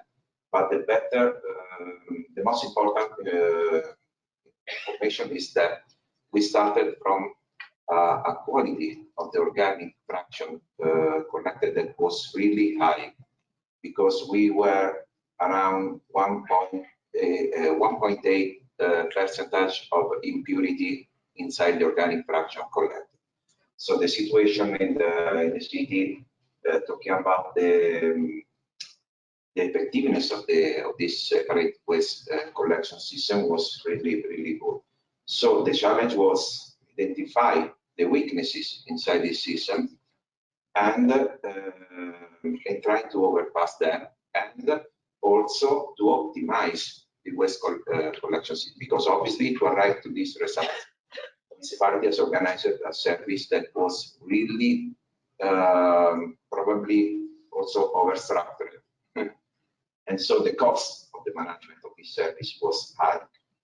And one of the challenges for the municipality was to try to reduce this cost, obviously, in order to reduce the taxes that the citizens have to pay for this service.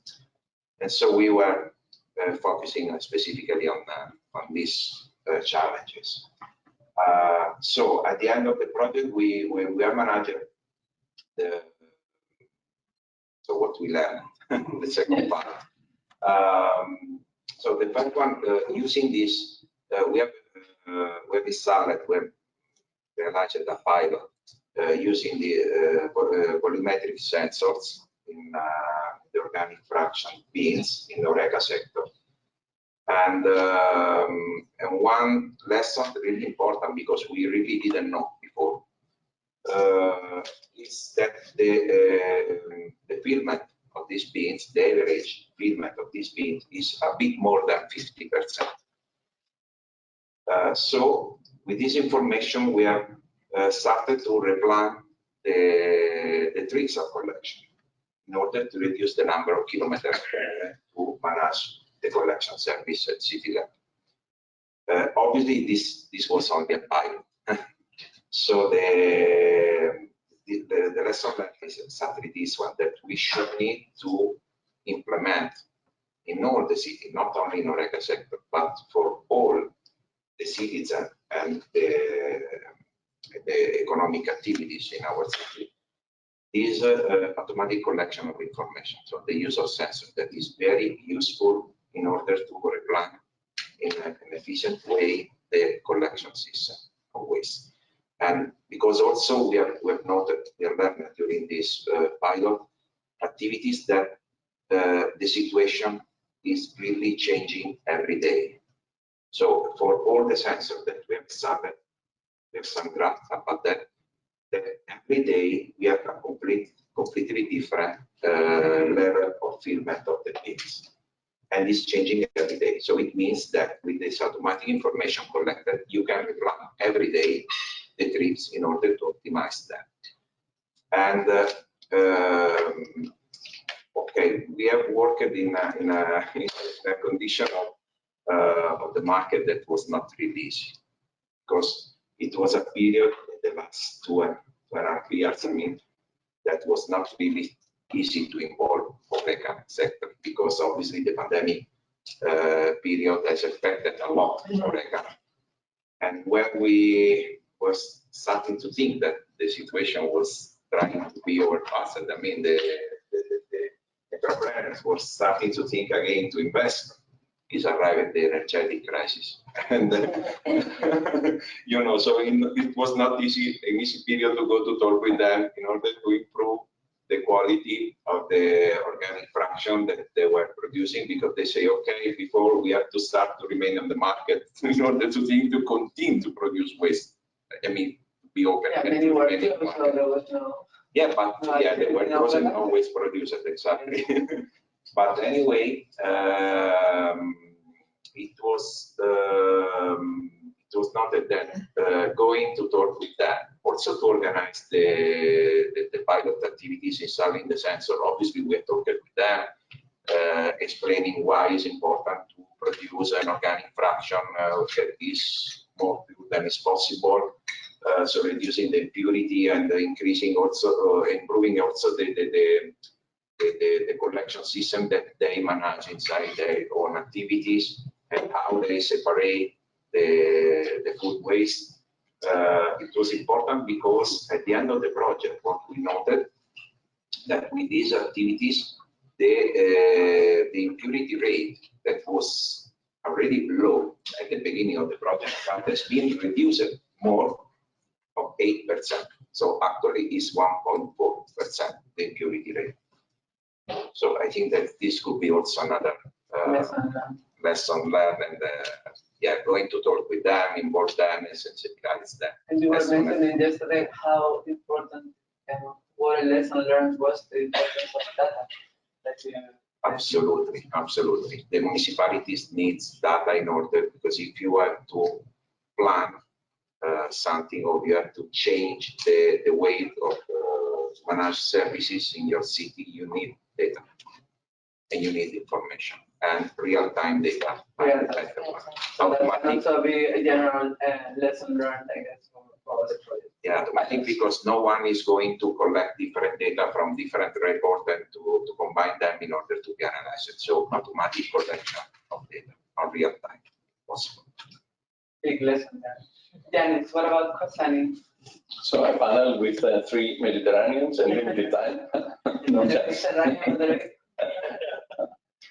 So Kosani, in a nutshell, had the combination of some technical installation of sensors on bio-waste bins, and of course a lot of activities with stakeholders and citizens. And then obviously came COVID, and everything was so disrupted that we had to adapt, like all of us. So we worked a lot with the open markets, and there we talked to the producers and the farmers and tried to convince them that the separate collection of bio-waste is very beneficial for the environment. Okay, they could hear it. For the cleanness of the city, yes, they could relate. And potentially for the pocket, yes, they were very interested. So they could hear, and in the end, we managed to also talk to the municipality and convince them that if they could slightly reduce the fees they're paying, they would be really happy. So it worked. So that proves that, well, it's good to talk about the environment. Everybody will listen, especially if you mentioned that it is for the next generations. But I think that the financial incentives were a very key point for their very strong reaction and very positive reaction to that. But that was the main challenge. Of course, I would also mention some technicalities like how to install the sensors on the bins, that the bins were not made for that. So a lot of instructions from ITENE, from far away, but also from local point, which also gave birth lately to some idea of future cooperation with being companies, but that's another point. And maybe I could also mention that it was very interesting to convince the drivers of the trucks that they would obey to a guidance provided by some guy in Spain.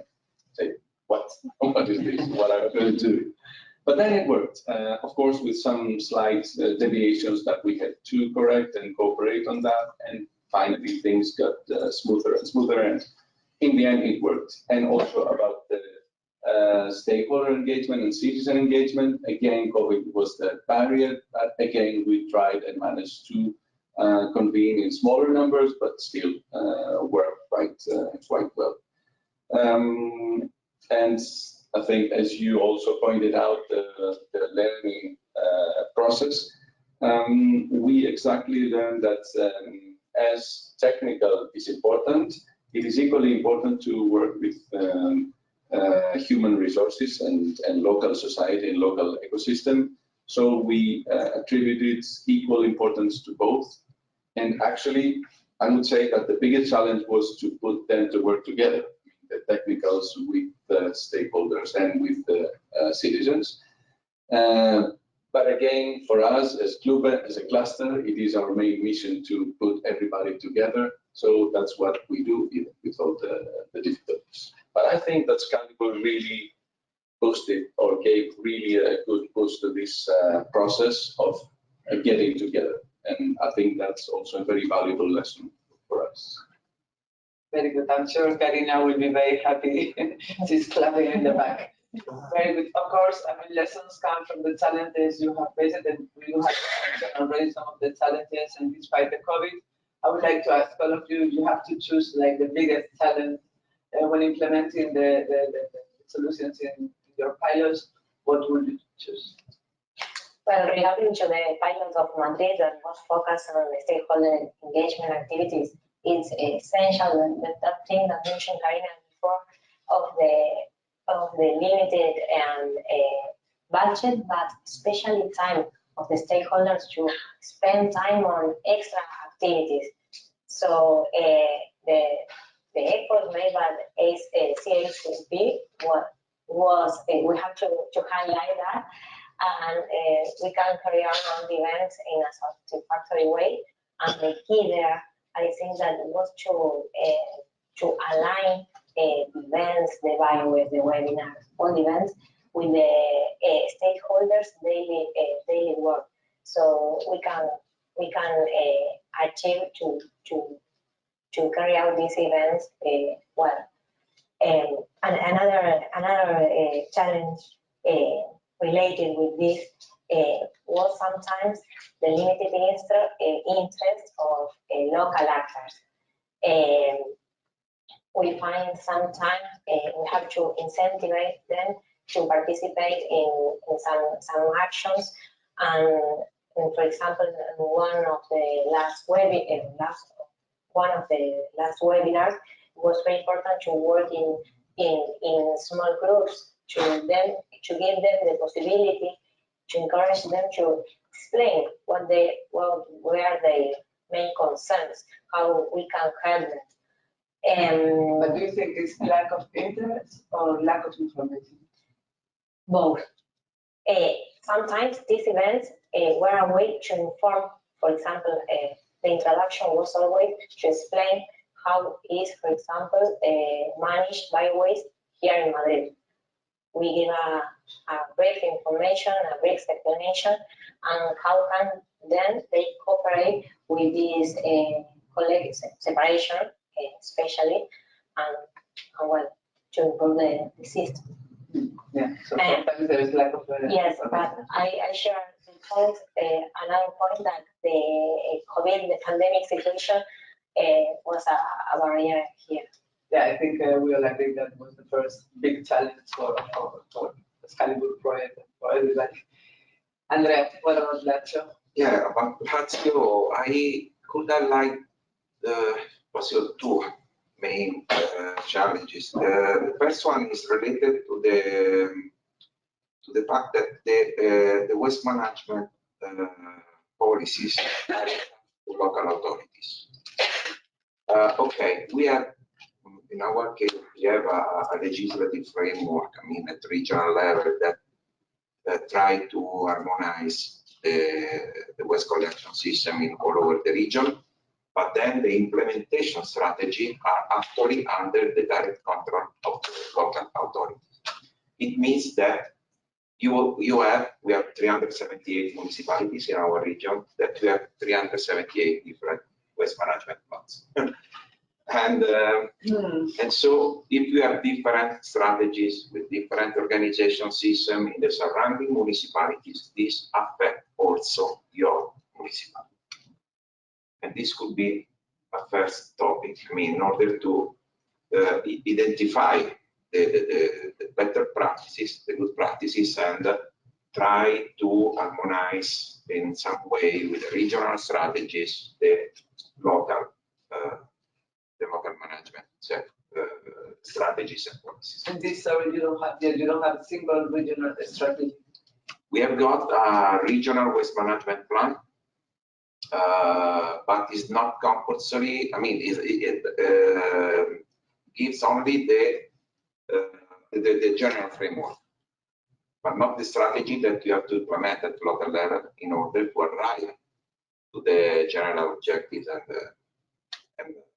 so the achievement of the strategy set by the regional authority. So harmonization is needed. No, yeah, absolutely, yeah, it's needed. And the second one is about the valorization of the wastes collected specifically, because I mean, in our case, we were at once, I mean, quite in the middle of the project. We were there saying, okay, we arrived during the project to 81% of separate collection rate, and with this, I mean, impurity rate very low. We say, okay, what we could do more now to valorize what we collect. So realize investment, realize plans, realize some, I mean, in some way to valorize the waste collected at local level, but valorize them if possible at local level, not without to transport the waste collected 500 kilometers far away to digestion plants or composting plants and so on. The legislative framework in our region obviously exists. You can do that, but the time needed to realize an investment are very, very long time to realize an investment. We start to realize now in Albano a composting plant for to manage 13% of the digestion, the organic fraction collected at city level. We started at the beginning of the project, and the plant is ready now. So 4 years to realize the investment, to have all the authorization and to manage the process. So this is another challenge. Yeah, and I'm worried because now we have another grant, huge grant to manage directly at local level 100% of the organic fraction, as I was saying yesterday. And so I don't know how long it will be, I mean, the process to realize this investment. And what about, thank you very much, what about Kosani, Yanis?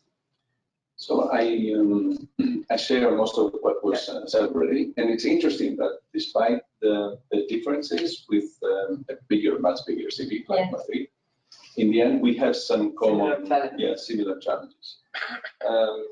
Yeah, I would say that translation is a big challenge, translating the technical issues to everybody, to the society, because if you're going to work with urban waste, you have to work with citizens, their stakeholders, and everybody. So how can you translate the heatings or other issues that I'm not even familiar with really to your grandmother? That's the biggest challenge. And if you can manage that, well, maybe not heating, but similar issues. If you can manage that, then you have already started mobilizing the end users, if you want, of your process.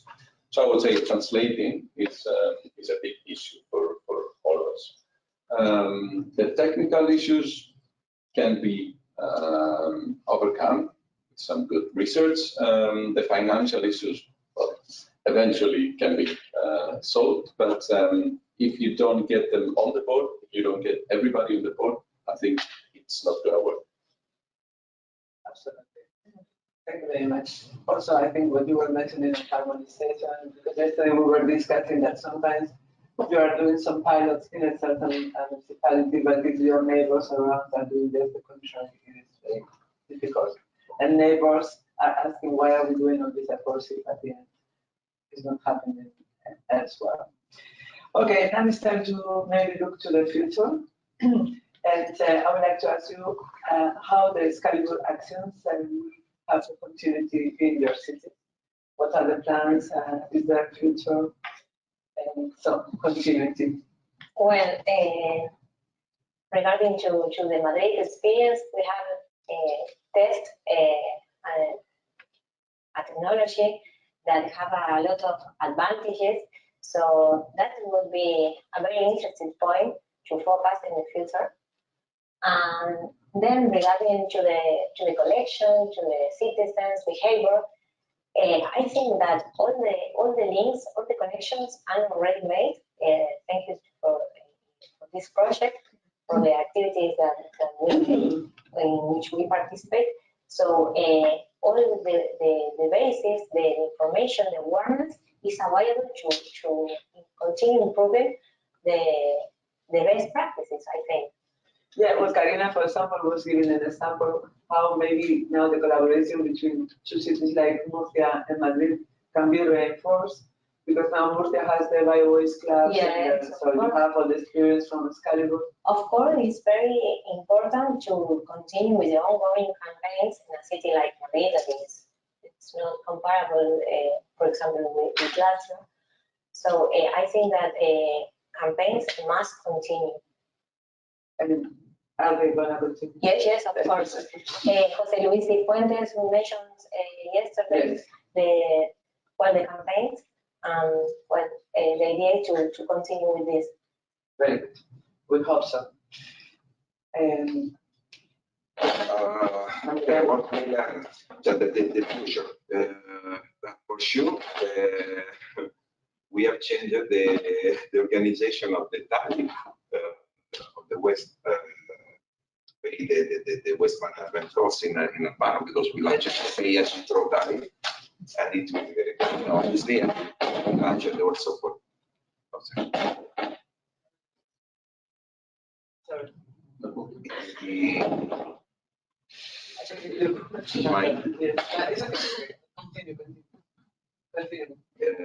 It will be launched also for the real sector as soon as the economic condition will allow it, but it's all designed and ready, and the municipal border has also approved it, and so it's ready to be launched, but they are waiting. I mean, better economic condition to do that. And it will remain for sure the idea that they have understood finally inside the municipal administration. I see the manager responsible for the waste management in Albano, that is there, and looking at him, and they have learned that they have to valorize the waste as collected at the local level. So they have changed their mind, because before they were only focusing on collection, not on the valorization post collection. And so they have learned that they are realizing investment, they are getting additional funds to realize investment alone. And this is important. This is something that will remain with this additional investment that they have already planned. And finally, I should like to refer specifically to the technologies. I don't know if you want to talk about that, but in my idea is something that should be necessary to also to continue to investigate in some way. Probably trying to reduce the size of the sensor, the weight of the sensor. That is something really important. So it's a more non-electronic probably issue than on a specific waste management, but something important, because what emerged is that we could really reduce in a significant way the number of the trips. So it means the number of kilometers run by our trucks.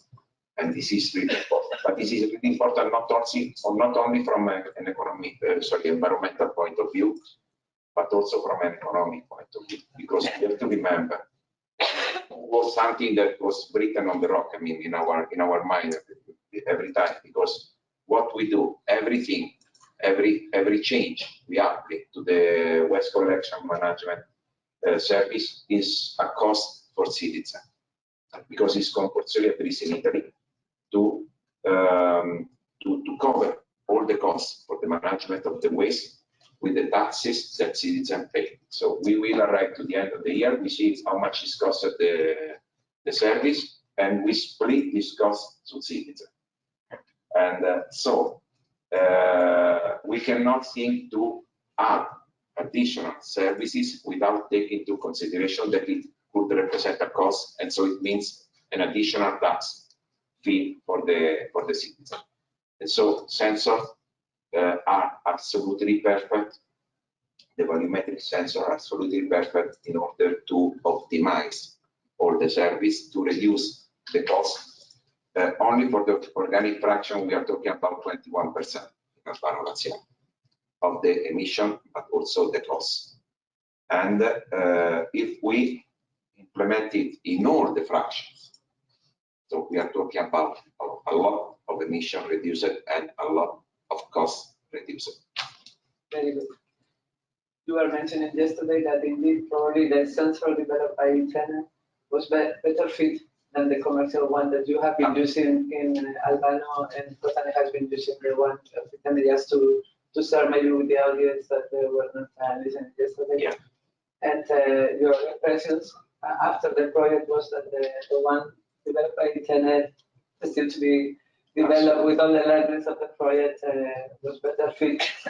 And I cannot try to because yes, better fit the sensor, no, but not only the technology, but also the platform. Yeah. Was more user friendly. This is important because we have also to remember that we are talking with the civil servants. Yeah. And we have to give them something easy to be used. Because other way they are not going to use it. Very important. And I come to Yanis, sorry to leave you the last. Not least. Not least. Yes, definitely. Definitely worked well, and of course can improve in the future. So yeah, we're here to work on that. But so scaling up what happened with SCALIBUR, it's already happening through Hoop in a way. Hoop is a project where we are part of it, and very happy to be there because of the size going up to the regional level. So I think it is even more beneficial for the sake of economies of scale, for the sake of organizing better on a regional level, etc., etc. However, the city itself is also very interesting and very committed in upscaling what has been done through SCALIBUR. And a part of the explanation is that Kozani has been selected among 100 climate neutral and smart cities by 2030. And as we wrote the proposal, SCALIBUR was also mentioned, and we mentioned, of course, that dealing with waste is an integral part of climate neutrality, and therefore we have to really make a big effort for that. So working only with the open market, well, it's very good for SCALIBUR, but it will not be sufficient to really lower the CO2 emissions by 2030 for the whole city, for the whole municipality. So for that reason, we really aim at upscaling the whole effort and also going to other sectors of waste management and especially exploitation. As you said, it's important to organize the collection routes, but once you have it collected, it's important to also upscale and go to higher value projects. And we are heavily involved in that and working a lot with them. And the municipality seems to follow and be aligned with the SCALIBUR general objectives. Good, thank you. I guess also collaboration among different municipalities in Europe is vital, sharing best practices and so on, and the European Union has the tools for that. That's also very important. And talking about the European Union, and before we finish, I don't know if you I'd like to say a word on that. Yeah, because I was going to invite you to maybe use the opportunity that we have our wonderful project officer in the room, Veronique. I don't know if you want, I see she's been taking good notes of all the lessons learned, but this is a good occasion if you want to launch any important message to the European Union. I was going to say that exactly because we are so much involved in European projects and we know the richness of working together, we have introduced this mentality, let's say, to the municipality of Kozani. And now we are also trying to be the ambassadors, as you say, of Kozani, and we want to involve in this climate neutrality big issue other cities. So for the moment, we are contacting cities that are involved in the mission of the 100 cities, and among them Valencia. So maybe we should try to emphasize more our connection, and maybe we could also think of interesting new goals that could help cities come together, how can I say, more aligned on this specific topic. I mean, involving the technical, but also the connectivity among cities. I think that would be my main message. That's very good. Paula, Andrea, take this opportunity. No. I just want to say something very fast, but not only because actually we are working with the city of Valencia 41,000 inhabitants. Just to remember that the policies and the strategies designed generally are designed for cities, but the small, medium cities, but also going to small municipalities that are around, if I don't wrong, around 70% of the total local authorities all over Europe. They have completely different needs in respect of the city. Because they have to manage territories that often are bigger than a city, as a city. Maybe, I don't know, I can just give you an example. We have got one municipality in our region that they have got around a bit more than 20,000 inhabitants, and they got a territory that is bigger than Paris to be managed, where they have to manage the waste collection, the collection of the wastes and all the other sectors. But they have few employees, few budget. So the needs are completely, and we really don't have to forget small municipalities, because otherwise the risk of this flow of people moving to big cities will continue in the future. And one of the challenges of the European Commission that has already highlighted, but in different sectors, not in this one, mainly in tourism and in other strategies, has highlighted this need to bring back people to live also in the rural areas, the mountain areas, and so on. But we have to allow them to facilitate this process, also providing services, strategies, and policies also for the small municipalities to manage these services. Yeah, more than don't forget them. Thank you very much. We completely ran out of time, but I think it's important because at the end, European collaborative projects is about this. It's about working together and sharing the learnings all together, and obviously, especially sharing it with the Commission that is investing the European money on this. So I think this is very nice, and we can continue obviously in the networking coffee that I'm afraid will have to be shorter because we have to start at 11:30, I think. Yes, and it might be already 11:30. Yeah. Yes, so let's say we start at 11:40. Is that the fine? Yeah, that's what I'm saying, fine. So we have 20 minutes to continue with all this discussion. If you have any questions, the three panelists will be in the coffee break. And of course, we can, we will share the questions and everything online that we receive online with all the speakers. So thank you very much, Yanis, Andrea, and Paula. It's been great to listen to your learnings, challenges, and the future of all these actions. Thank you.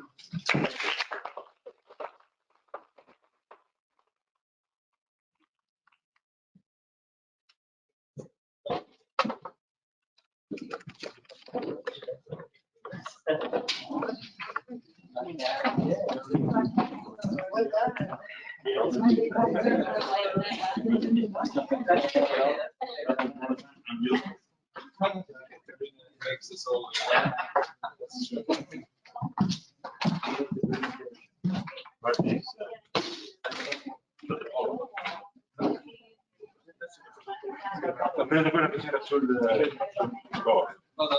lasciare poi.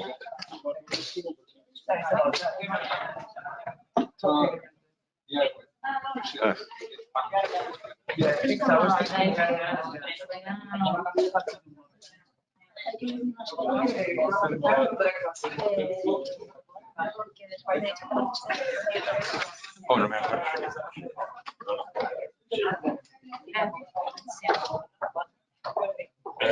SCALIBUR, poi esiste finally large.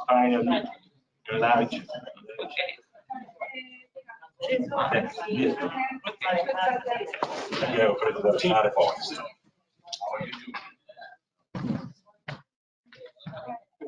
Faccio le 3 slide. Io ti dopo il triangolino. E faccio fino al preservation, fai tutto quanto compreso il decante e poi le slide e poi lo fatto. ¿Puedo mandar otra vez? Vale, Poi faccio vedere se è complicato. Io ti penso tanto l'offerta. Non è neanche a fare profitto.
Yes.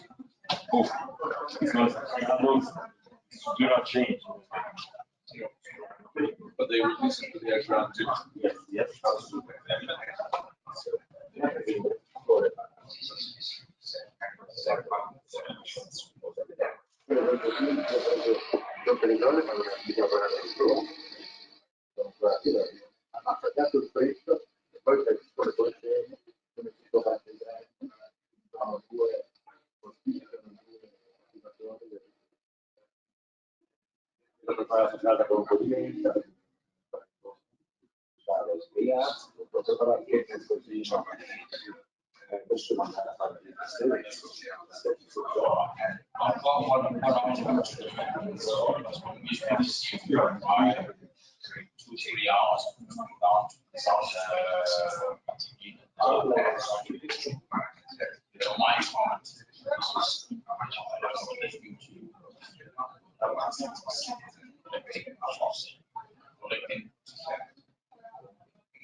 Anyway,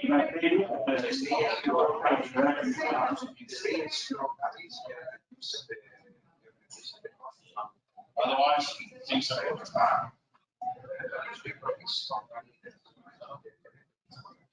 yeah.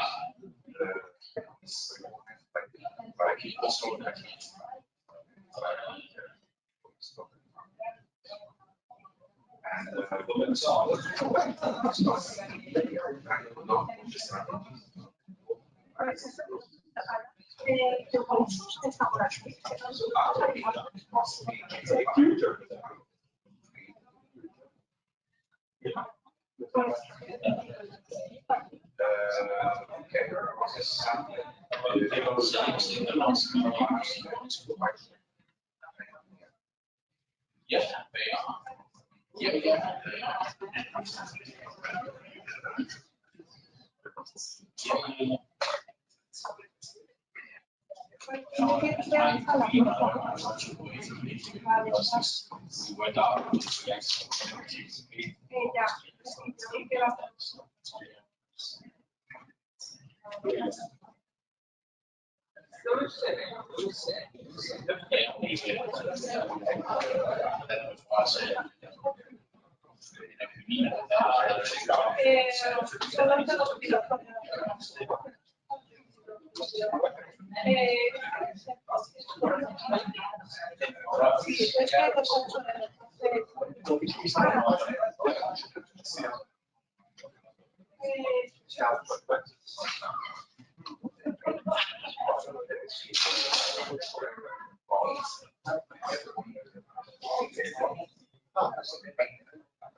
So your presentation is already I don't, I just check just to make sure.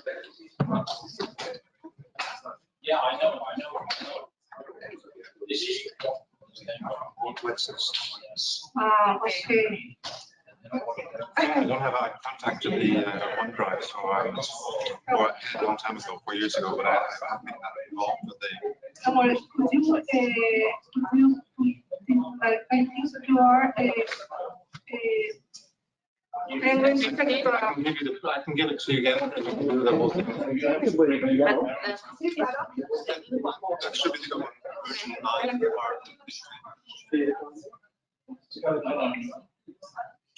After Aqualia. Después de Aqualia.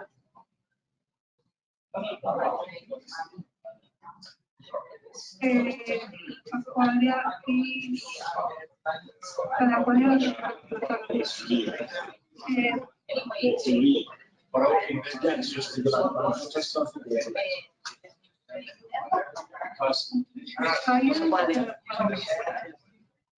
Once you can email you the version, so then you have it on your own. I don't know if you need a copy for yourself. Yeah, because we are going to share some. Yeah, so should I send you by email and do that? It's 5 meg. I don't know if you have a card, email address. Or you sent email. Yeah, I have. Okay. It will be easier. Yeah, so I send you an email. Thank you very much. Yeah. I also have a technical question, because no one's used any way to point to the material that you're talking about. Can you show me how with this Go meeting system you can actually point to the presentation? Yeah, but I send you in a few minutes. Thank you very much. Sure. Thank you for your help.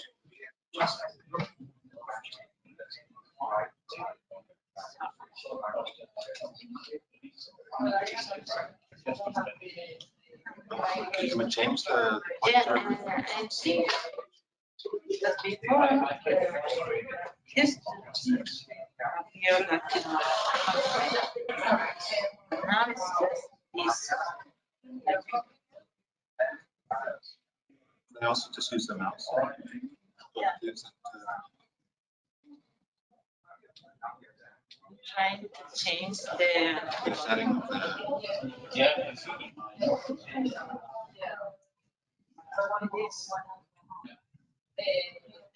Yeah, it's nice. It's easier. But it would be another way.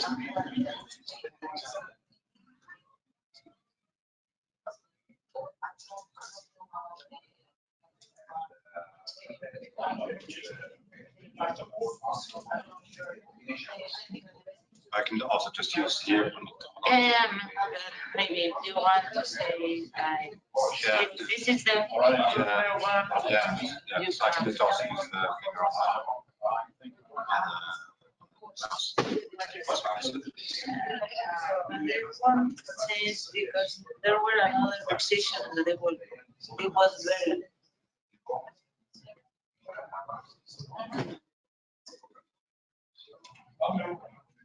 Bigger. Oh, that's better. It's much better. No,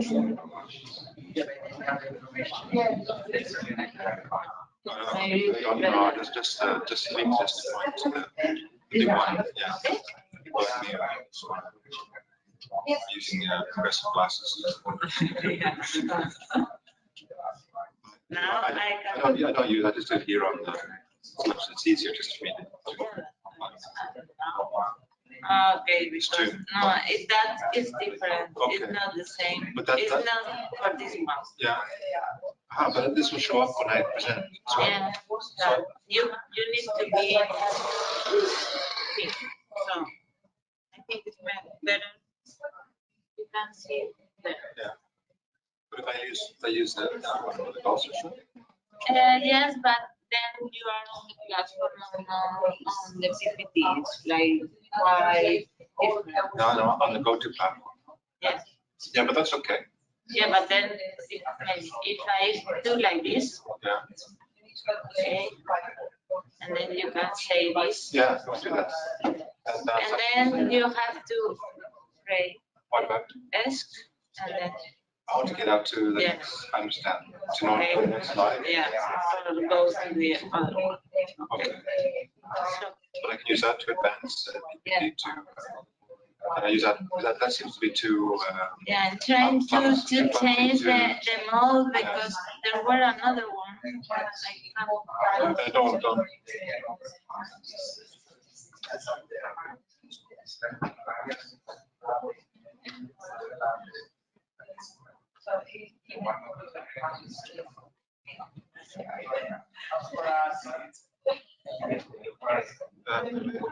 That's okay. So I can also do that, but there's also an option. And also then that's the PPT. Yeah, so I do that from the mouse. It's better. Yeah, there seems to be, I'm not going to do, maybe the battery is No, it's not the battery. It's just because they have like a lot of options, and then right now it's okay. Okay, so that's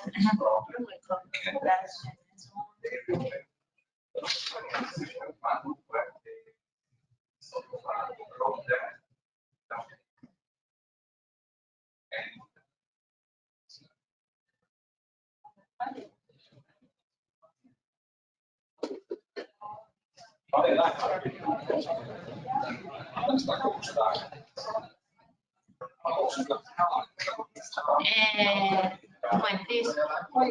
¿Esta? Ah, no está.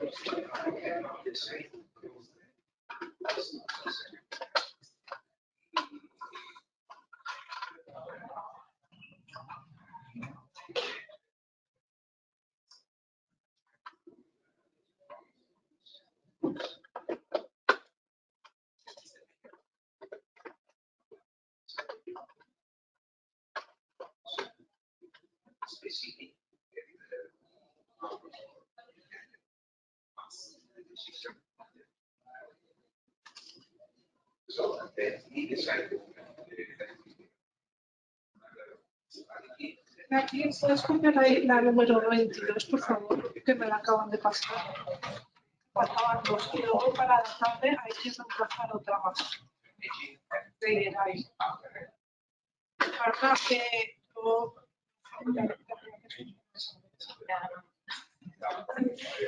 No, no es fuerte. Y te voy a preguntar otra cosa de la cámara. ¿Puede ser de la cámara? Sí. Vale, es que tengo que... Voy a tener que pedir a América. Tengo que acabar de quitarla. Ya, pero es que tú la cámara puedo sustituir, ¿sabes? Que si tú ya estás preparado. ¿Me entiendes, no? ¿La 22 solo? Solo la 22.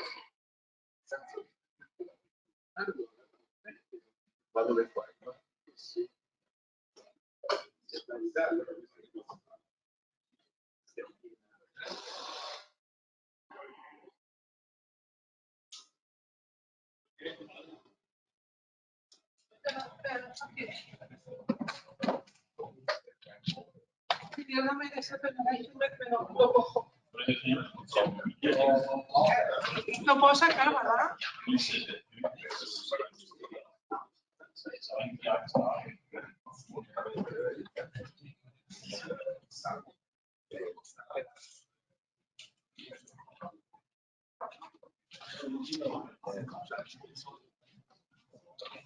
Okay.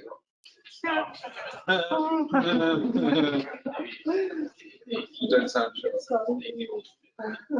Yeah, I will.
Because now my phone is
Okay, I think we have to start with the third session.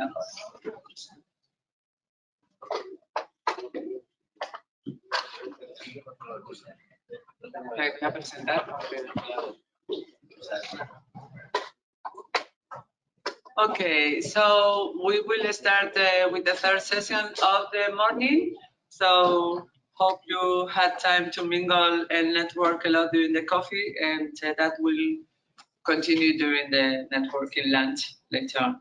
So this third session will be on innovative valorization of the solid organic fractions of municipal solid waste, And the first presentation will be again by Paola Marotti that you just met at the panel. As we were running out of time, I didn't do all the presentations of the speakers, so I will take the opportunity now to introduce Paola. She's environmental engineer, technical manager of research and development projects at Las Dehesas plant, and she is participating in national and European projects related with biorefineries, transformation and recovery of biowaste in bio-based products. And her presentation will be on innovative pretreatment and monitoring of organic fraction of municipal solid waste. So the floor is yours, Paola. Thank you. The presentation is here? Yes. So, well, already.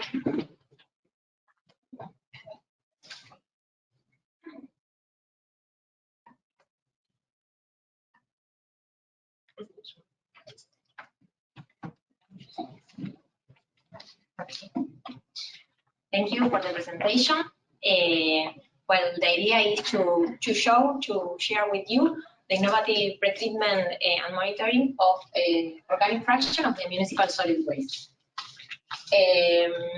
So these are the contents. First, I will make a brief presentation of the company about FCC Medio Ambiente. Then I'm going to present the challenges and how we try to solve this. Well, FCC Medio Ambiente is part of FCC Group, a company that has more than a century of experience on the different stages of waste management, such as collection, treatment, recycling, etc. And it also provides service in other sectors, in other fields, like street cleaning, ground maintenance, etc. Some data about the company is top 7 in the world, is serving more than 66 million citizens. It has over 700 of waste treatment, recycling and disposal centers, more than 40,000 employees, and is currently treating and managing more than 23 million tons of waste per year. So you can imagine, well, the company experience on waste treatment. So just to focus a little, this is Las Dehesas biomethanation plant, a plant that is located in Technological Park Valdemín Gómez. The objective of this plant is to treat the organic fraction of the municipal solid waste and to convert it into two added products. By one side, biogas to inject it in the gas network, and on the other side, digester that is then dehydrated and sent it to another plant to make compost. The capacity of the plant is 218,000 tons of bio-waste per year, and we have actually 5 digesters to make the anaerobic conversion. Talking about some data about production of the last year, we produced more than 20 million of cubic meters of biogas and more than 67,000 of digesters on 2021. Sorry.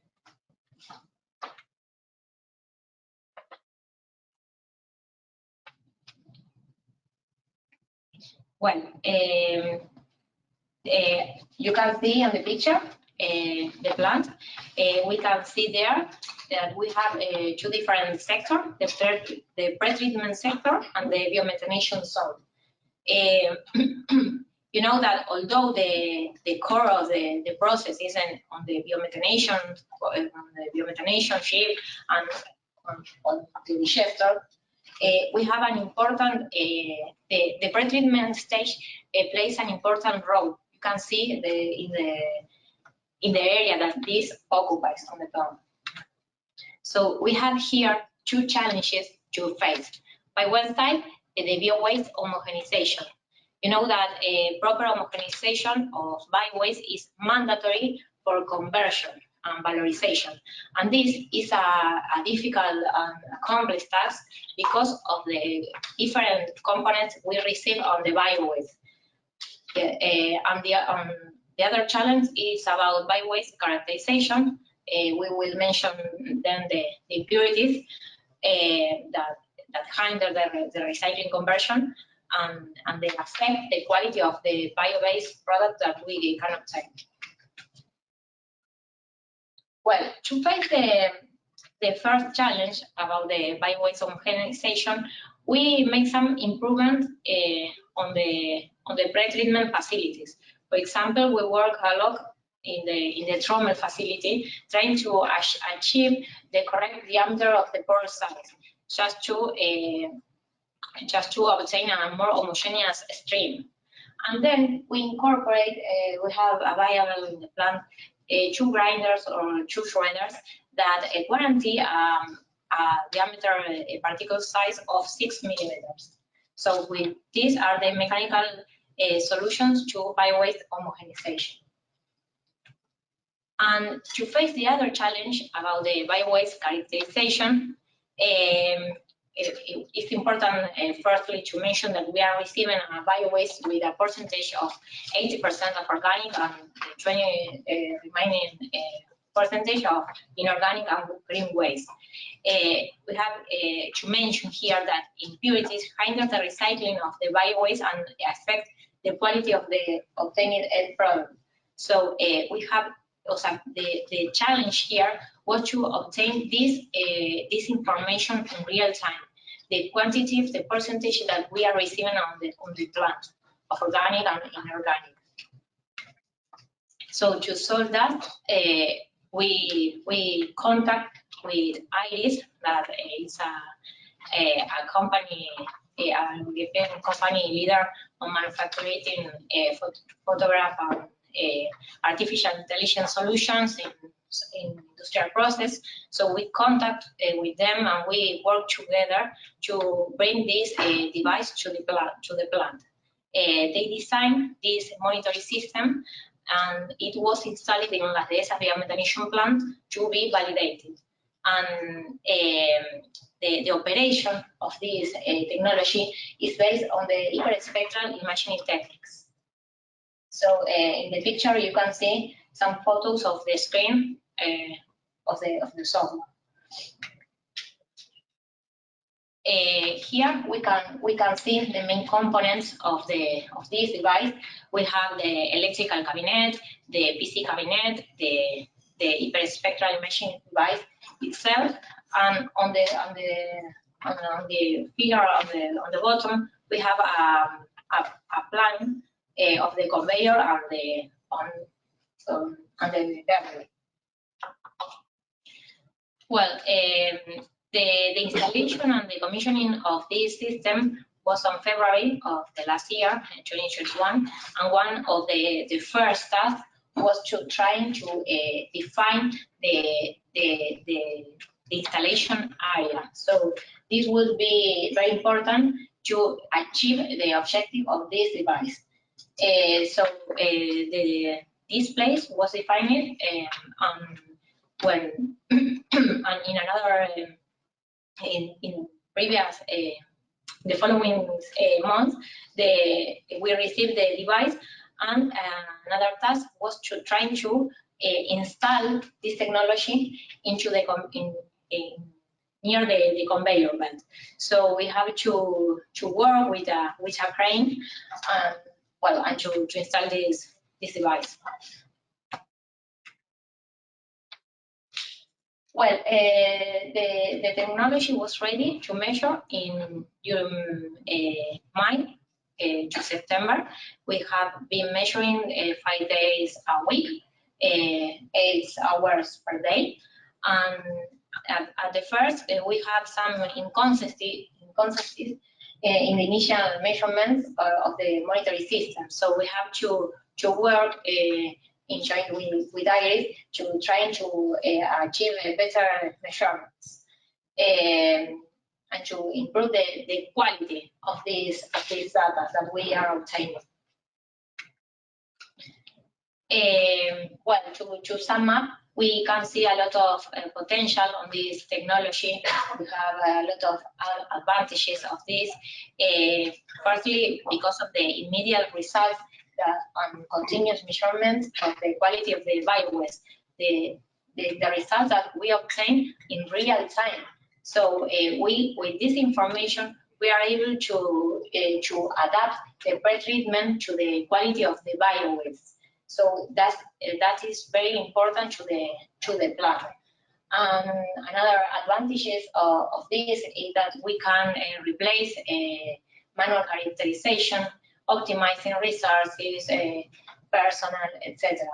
And of course, with both results manually and automatically, we can compare them and adjust the monitoring system. And well, that's all for our side. If you have any comments, any questions?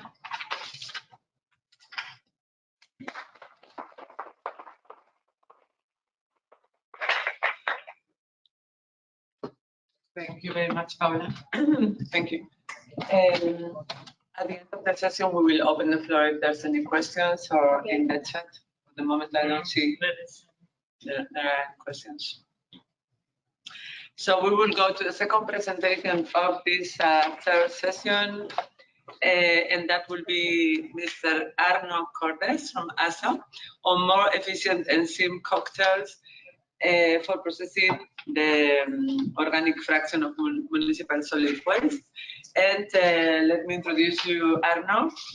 He's a biotechnology engineer from the Technical University of Berlin and has a PhD thesis in biochemistry from the Technical University of Braunschweig. You started in 1991 as a shareholder and managing director. From 2008 to 2011, you were associate professor for biotechnology and biochemistry at Westphalia University of Applied Sciences. Your main research topics are enzymes for the conversion or degradation of waste, organic residues, bioplastics, xenobiotics, etc. So the floor is yours. Thank you very much, Arno. Thank you very much for this introduction. Yes.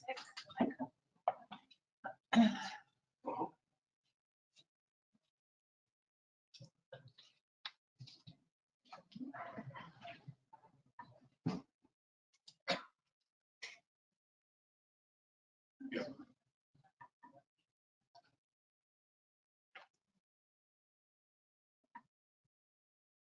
Okay, thank you. Yes. And does the pointer work? No, but you have to point on the Yeah, I see. On the screen. Yeah, okay. Okay, thank you so much. Yeah, I want to talk about enzyme cocktails for the valorization of organic waste. And yeah, I will talk about the challenge, the solution, and at last I will make some remarks about the opportunities for marketing of such enzyme cocktails. Yes, why do we need enzyme cocktails for the valorization of bio-waste? Yeah, if we want to make or install fermentation processes, for instance, for biodegradable polyesters or for biopesticides, yeah, we need some nutrients. Of course, the organic fractions of the waste contain several nutrients, but the most important nutrients, sugars, are mostly bound. My estimation is up to 70%. They are bound in polymers. And these polymers, we have to cleave into small sugar pieces, into monomeric saccharides, glucose, for instance. And then, and this is the task, was the task of this project here for us. Of course, we had to demonstrate then the production of fermentable sugars in a real technical environment. That means our cooperation partner SENA had to do this, and also we had to validate the robustness of the specific enzyme cocktails we prepared.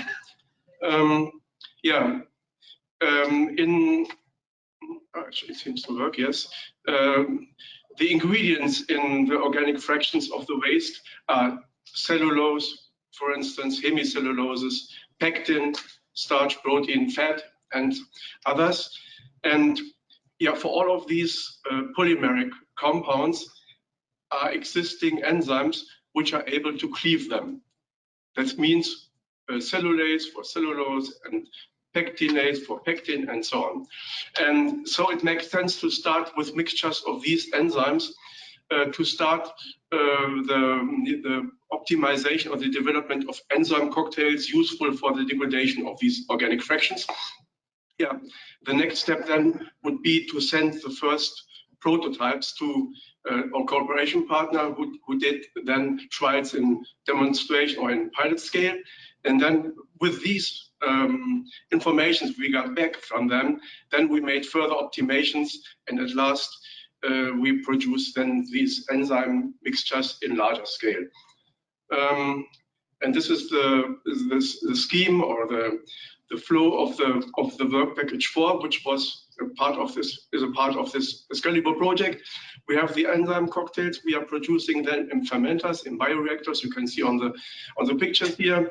Then we forward these cocktails to our partner SCENEA, who brings the enzymatic hydrolysis process into a technical scale, and then the resulting sugar-rich solutions are then used by the other partners, Loramon and Aris, for the fermentation into building blocks or for the production of bacterial pesticides. Okay, the first one, if we want to develop cocktails, we need to develop also a laboratory test system in order to judge the performance of these cocktails. And this is what we did at first. And this consists of a greening of OFMSW sample we received from SENA, which come from Madrid. And then we developed a process taking 1 gram of this dry mass of the sample, dissolving it in buffer at different pH values, adding enzyme and incubating these 20 hours and more at 50 degrees or at different temperatures, and then separating the supernatant, which includes the reducing sugars, and there we detected it. Additionally, we also washed the pellet, and it's difficult to. And we dried the residue and determined the loss of ignition in order to have another parameter. What you can see on this next slide is the development of reducing sugars by treatment by enzyme cocktails in dependency of the pH value. What you can see, we have tested there 2 different bio-waste samples received from SENA, number 1 and called number 2. And what you can see on this slide is that the sample 2 seems to contain more sugars that can be released by enzymatic action. These are the yellow and the red curve. And the green and blue curve was done with the sample 1.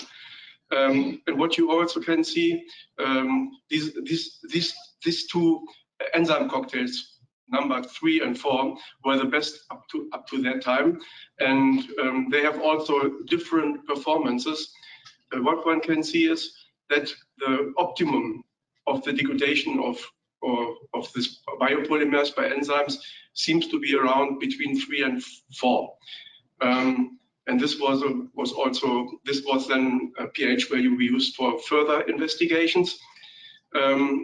The next figure shows the dependency on the temperature. And what you can see here is that the most interesting temperature for releasing of sugars from the bio-waste lies between 50 and 60 degrees. And again, the reducing sugars measured from sample 2 are higher than from sample 1. Yeah, this is a survey of the results from the first part of our development work, and you see for the reduction of organic matter. Let's try it again. Yes, here reduction of organic matter. The pH optimum was about 5, between 5 and 4 and 5. For the release of sugars, this is a mistake, between 3 and 4. And the temperatures used for the release of sugars are most optimal at 50 up to 60 degrees. Then we sent the first enzyme cocktails to SCENEA in order that they could test them and give us a response about the functionality of these enzyme cocktails. And in the meantime, we made a second approach. And this was, we have in our strain collection, we have several high-performance fungi strains, which are capable for production of large enzyme quantities of cellulases, of hemicellulases, and so on. And the idea behind that is, if we let these strains grow on bio-waste, then they will build or they will form the enzymes optimum optimally necessary for the degradation of these biopolymers. And these strains are named Penicillium funiculosum, Aspergillus. And for this purpose, we had to make a pre-treatment of the waste, because in the original bio-waste there are still some sugars, some monosugars, even not so much, and they have to be removed. Otherwise, the fungal strains will not build or form the enzymes. And this is, if you then let these strains grow on waste, you can take the supernatant afterwards and make a lyophilizate. And this lyophilizate can be tested for different enzyme activities. And here you see different activities. Cellulase, CMCase is also a part of the cellulase.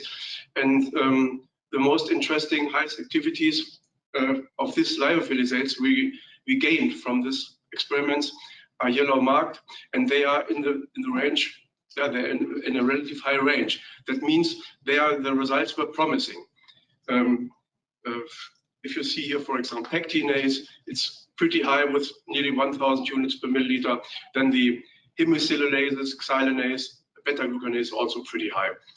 Then we saw that the most performing strain was Penicillium funiculosum. And therefore, we took this strain for further optimizations. And we also tested different feed strategies for the cultivation. That means we made not a batch cultivation, but we added, during the cultivation, we added additional quantities of waste into the cultivation medium. And what you can see here is that the normal batch with no feed is the blue curve here. There were the lowest activities. This is an example for the enzyme pectinase. The curves for other enzymes are quite similar. And what you can see that the feed 1, 2, and 3 gave up to 6 days. They gave the highest activities in pectinase. What one can see also from this diagram is that we had to stop. We should have stopped the process after 6 days. 10 days is too long. Some of the activities drop down after 6 days. If you make then lyophilizates from the supernatants of these cultivations, you see that we monitor very high activities. For instance, endocellulase or CMCase, 24,000 is a quite high value. Xylanase, 4,000 units, also very high value. And also the beta-glucanases are pretty high activities. That means these were promising results. And we thought that we could, that they could be comparable to the enzyme cocktails we delivered so far with the others, with the first strategy.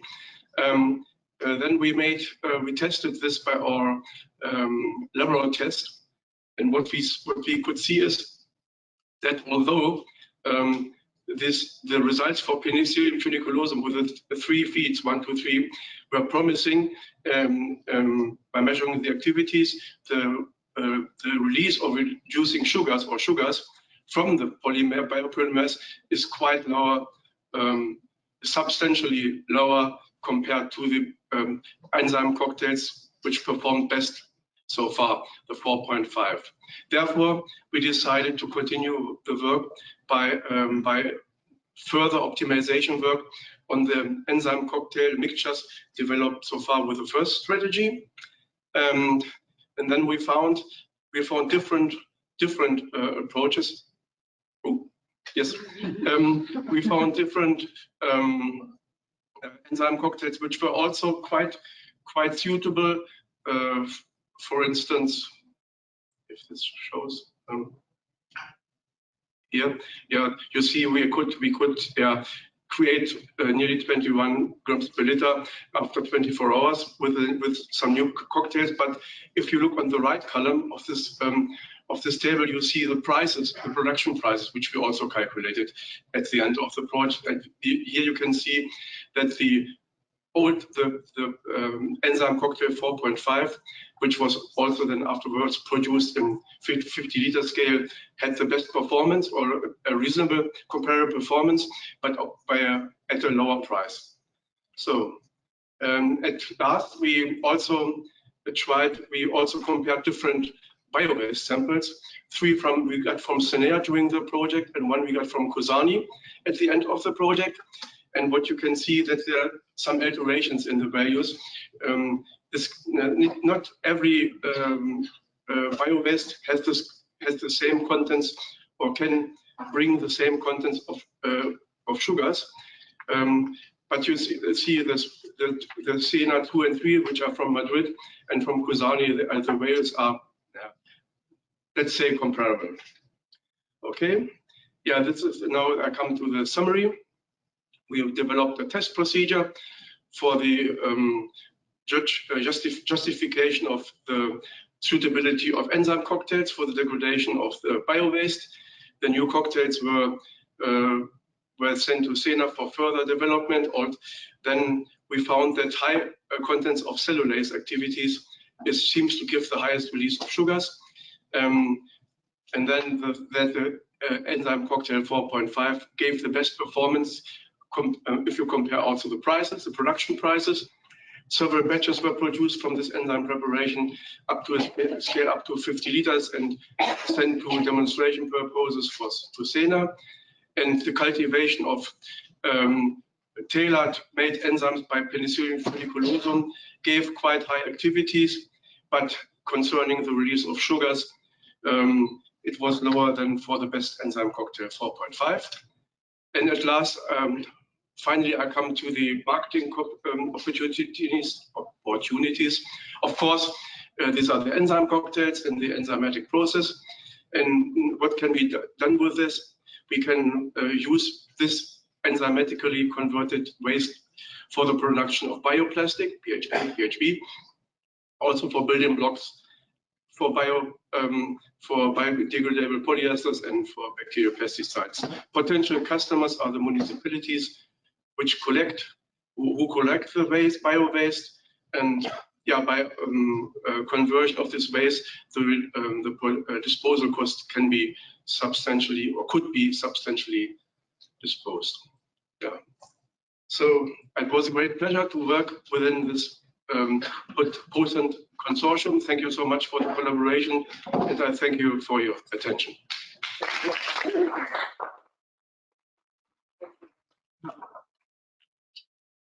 Thank you very much, Arno. It was wonderful. And now we go to Sener for the third presentation of the third session. And this will be on upscaling the production of sugars from bio-waste as the biorefinery platform for circular and sustainable bio-industries. And the presentation will be by Inés del Campo from Sener. Inés is senior researcher, expert in biorefinery and bioeconomy. Inés is a chemical engineering from the Complutense University of Madrid. Since October 2002, Inés has been working in the Sener Biomass department as a biomass researcher in second generation and advanced biofuels, biorefineries, and in topics related to the circular bioeconomy. Thank you, Inés. Thank you. So, good morning to everyone. It's a pleasure to be here presenting our main results achieved during this project. So,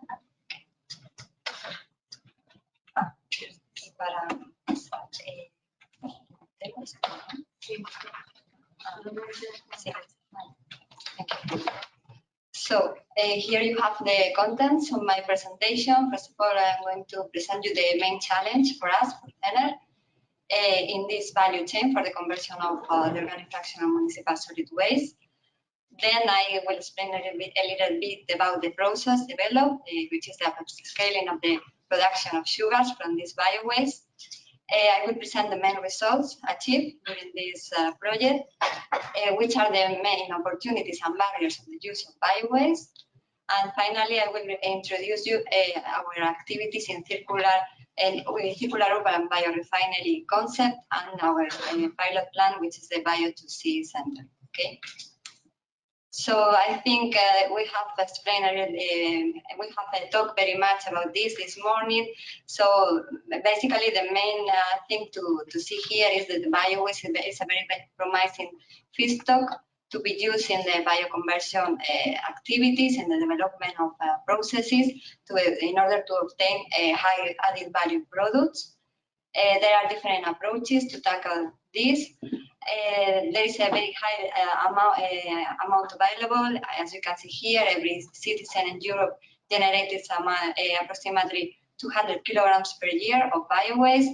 And this is very rich material because it has very valuable components. As you can see here, there are carbohydrates, there are proteins, there are lipids, lignin, and inorganics. So it's very important to develop a process and technologies in order to get these components and to convert them into valuable products. So our main challenge is to demonstrate the production of fermentable sugars from biowaste in an operational environment as a biorefinery platform for bioindustries. So why sugars? Because we think they are very important platform which are involved in different value chains in order to produce different bio-based products. As you can see here, there is a very wide range of products that we can obtain from sugars. We can produce fine chemicals, we can produce biofuels, bioplastic precursors, as seen here in SCALIBUR, the 1.4 BDO. We can produce biopesticides, as it has also been demonstrated in SCALIBUR. We can produce through chemical processes sugar chemical derivatives like furans, and we can also produce organic acids. Here you have a simplified scheme of the process that we have developed in ITENE. So we have received the biowaste, the organic fraction of municipal solid waste supplied by FCC from Las Dehesas plant in Madrid, as Paula has explained before. And we have subjected it to a pretreatment, to a particle size reduction using a shredder. And then we have fed this material to an enzymatic hydrolysis process. We have used pilot plant reactors and later demo reactors. We have used the enzyme supplied by ASA, the best performing enzyme cocktail developed. We have achieved very good hydrolysis yields. We have worked in the downstream of the fractions obtained. We have separated the liquid fractions with the sugars and the solid fractions. And the liquid fraction has suggested to a purification and concentration step in order to obtain syrups with around 300 grams per liter of sugars. And these sugars have been used for fermentation processes. They have been used on one hand by Novamont for the production of 1.4 BDO. Marta from Novamont will explain you later. And also we have used these sugars by ourselves in a fermentation process as well for the production of biopesticides. Here you have the approach that we have followed during the project. First of all, we optimize and validate the process at pilot scale using between 100 and 200 liters reactor. We have been working in the development of the protocols, the validation of the enzymes, and the validation of the feedstocks. We have, in parallel, we were working together in the upstream and downstream processes definition in the pretreatment stage and the downstream processes for the separation and the purification of the hydrolysis and the concentrate. Then we moved to a higher scale, to the demo scale, the TRL 6, between 6 and 7. We validated the hydrolysis in 300 cubic meters reactors. And we produce these syrups. And we have also performed within other work package in SCALIBUR a techno-economic and environmental assessment of this program. Here you have some pictures of the demo scale assays. Here in the first one, you can see the reception of the biowaste as it came from Las Dehesas. Then this is and they download and upload into the enzymatic hydrolysis reactor. You can see here the two twin reactors that we have. Then we discharge the material, and here you have the final syrup that we produce. You have a sample in the showroom, which is beside here. In each, we performed 3 demo runs. In each run, we treated approximately 2 tons of biowaste, and in parallel, we also performed 16 pilot runs during this project. The main results achieved, we have been able to validate the enzymatic hydrolysis at pilot scale. As I said before, the 16 pilot runs have been performed with high solid to liquid ratio between 20 to 25 solids in the reactor and with good enzyme performance. Then we moved to the enzymatic hydrolysis at demo scale. We performed 3 demo runs performed, but I have to say that this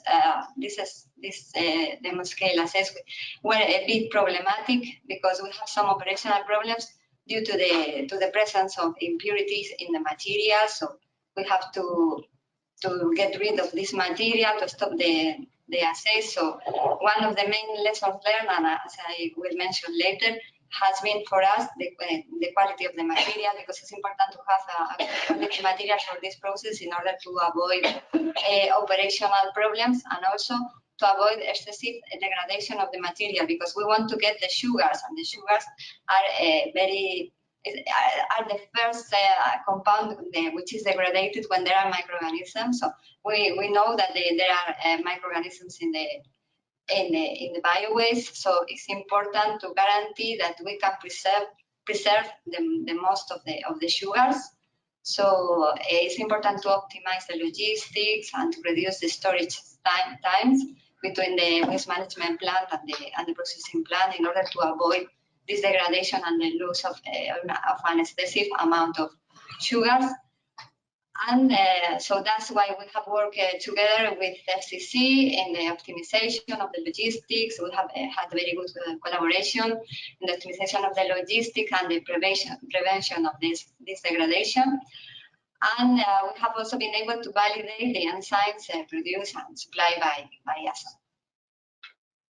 So which are the main opportunities that we see and the barriers for the use of biowaste for this kind of process?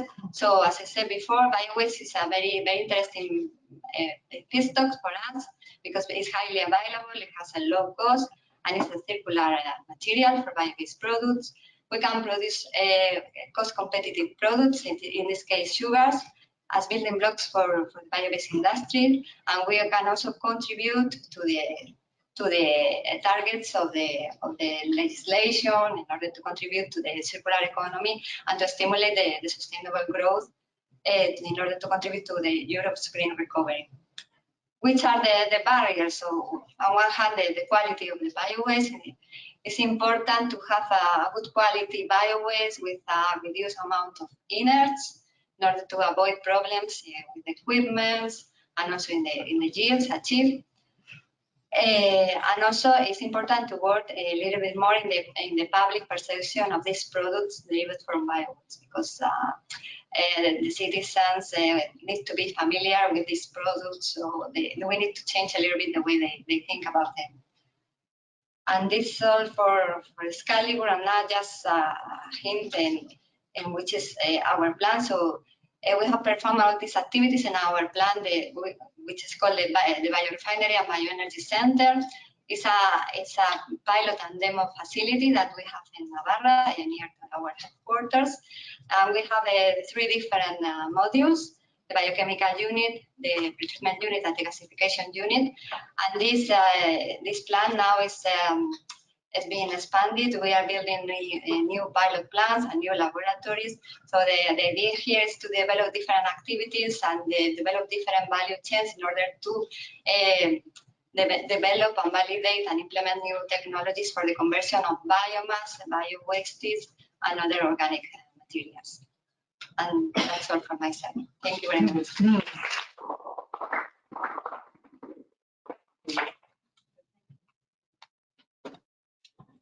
Thank you so much, Ines. So we have 2 more presentations before the networking lunch and visit to the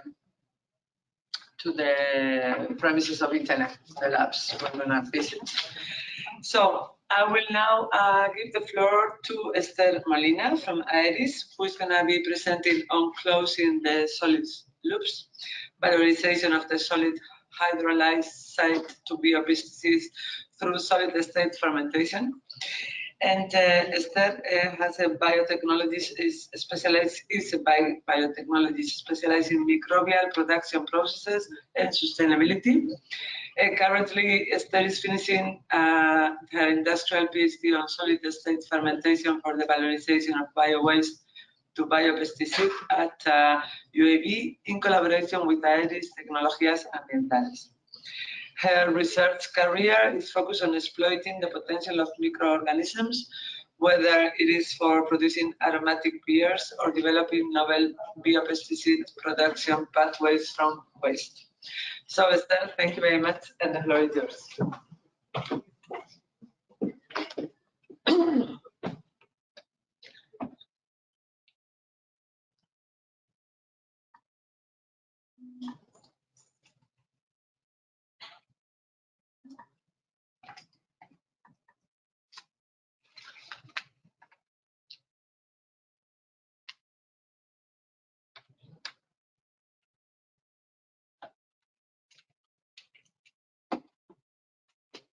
Okay, thank you, Vicky. Good morning, everyone. So I'm here to present the bacterial biopesticide production through solid-state fermentation. Okay, so our challenge within the SCALIBUR value chain after this organic fraction and bio-waste was enzymatically hydrolyzed, we obtained a liquid fraction with all the sugars and clear potential for fermentation processes that leads to the production of high-value products. Also, from this enzymatic hydrolysis, we have a second stream. This is the solid fraction that contains partially hydrolyzed or even unhydrolyzed fibers. This fraction has already been depleted from the sugars and other valuable nutrients that are solubilized into the liquid fraction. So the challenge was, what can we do with this fraction? So very briefly, who are we? We are IRIS. We are a small SME located in Barcelona and founded in 2009 as a spin-off of the Autonomous University. We offer engineering services for the biological treatment of different waste effluents, water treatment, solid treatment, and gas treatment. Especially, we are specialized in the design, construction, and implementation of pilot plans for closing the gap between research activities and implementation in real scenarios. Besides that, we also have targeted services for specific streams, such as deodorization or desulfurization from gaseous streams. So, coming back to our challenge within the SCALIBUR project, it's clear that to attain a circular economy in which we aim for a zero waste, we needed to valorize this solid fraction already exhausted from other materials and nutrients. So our proposal was to use solid-state fermentation to produce the bacterial biopesticide using the microorganism Bacillus thuringiensis. So I'm going to put some effort, as Janice asked, into translating what is this solid-state fermentation. So this is the fermentation process that occurs in a solid matrix in the absence or near absence of free water. That means that contrary to the common liquid fermentation that we are used to, I think beer is the most easy example, this takes place in a solid support. And also, contrary to anaerobic digestion, which is maybe more known for the treatment of solid waste, it takes also place in the presence of oxygen. So this technology allows for the use of solid weak material as substrate, which is a clear advantage. It also reproduces the natural substrate for microbial growth. This gains particular relevance when talking about fungi. And well, due to its simplicity, it involves reduced cost and energy consumption. Well, of course, the low production of residual water. So the main challenge that hinders in its implementation in real scale, since we are dealing with solids, they cannot be as homogenized as liquids are. and this leads to the formation of gradients within this solid bed that end up in unbalanced microbial growth. So for each solid state process, we actually need to put some effort in the development of it from lab scale to larger scales. So more specifically, we have our solid substrate. We needed to mix it with a bulking agent. In our case, it's wood chips. This bulking agent aims to provide porosity and structure, so then the oxygen can diffuse and get inside the solid. We mix it and inoculate it with our specific microorganism, for us was Bacillus thuringiensis, and we start the fermentation process in which we continuously supply air and monitor oxygen consumption as an indirect microbial growth. So we started this process at lab scale, working with only 100 grams of solid material, in which we optimize different operational parameters, such as the mixing or the aeration rate, and we can work with pH and temperature, but these are specifically challenged for the solid state because there are not online measurements for this, specifically for pH, which in the SCALIBUR project was also a challenge because, as Arno explained, enzymatic hydrolysis takes place in acidic environments, which is not so convenient for bacterial growth. So we started, as I said, with 100 grams and finishes with 25 kilo fermentation. Once the process is finished, we need to measure how efficient was it. No? So Bacillus thuringiensis, we say it's a biopesticide. This biopesticide activity is produced during the sporulation phase. So it's related to some sort of part of the microbial growth. And we can indirectly measure it by measuring the spores these bacteria form throughout the process. Of course, there are also more specific and targeted verification processes, but spore count help us to develop the process along this scale.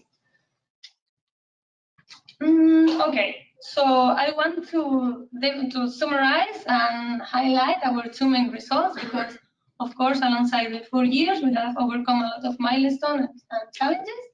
But the take-home message, I think, is these two main results. We have been able to develop a solid-state fermentation process with an efficiency of around 4 to 8 spores per initial viable cell inoculated. And this has been tested in a laboratory environment against a pest, very well known, at least in Spain, the tiger mosquito pest, proving more than 80% efficiency. And also another main achievement, more in the technological level, is that we have been actually able to overcome this pH control strategy, which, as I said, is a major challenge of solid-state fermentation processes, by the use of high buffering alkaline co-substrate, such as digestates from the anaerobic digestion. So through this proposed technology, a novel valorization technology for a bioeconomic context, we have been able to close the solid loops and give this depleted substrate some extra value. So to continue on working for the market implementation of this technology, for the next steps of this technology, it's clear, and the partners have previously mentioned, that a high-quality biowaste with low impurities is needed, especially because this directly affects the organic matter content of the hydrolysis. So we emphasize this point. And from our side, more work to formulate the final product and to establish a final product formulation as a biopesticide, it's also required. Thank you all, and I think questions are for the end, so thank you very much.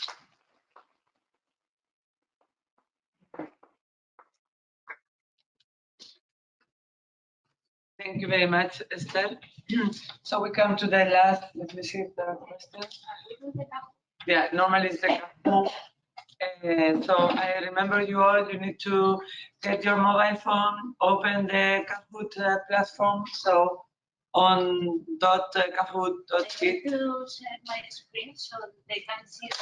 Okay, we're gonna share the screen so you can see it, and then you will see a code on the screen that you need to put.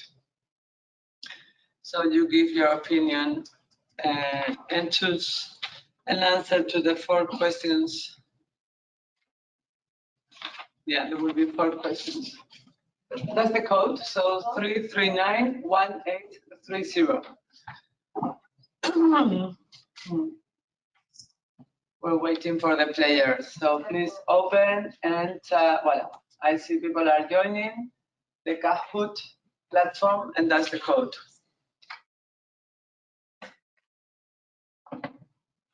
It's working, everybody's getting inside. I see we have a question.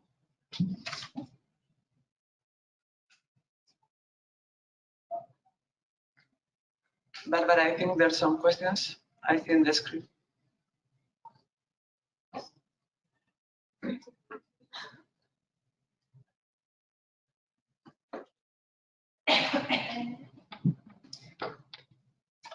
Okay, we have a lot of players. This is exciting. Next step, I guess, you will see the 4 questions. Questions are coming. Voila. So the question.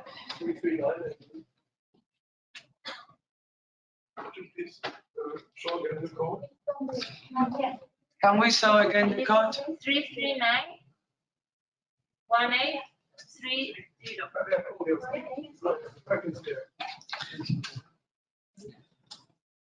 So this was the previous question. What is your opinion the most interesting capability?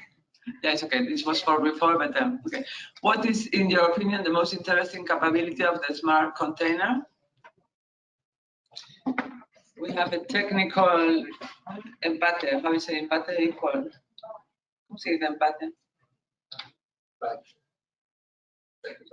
How do you say when both have the same score?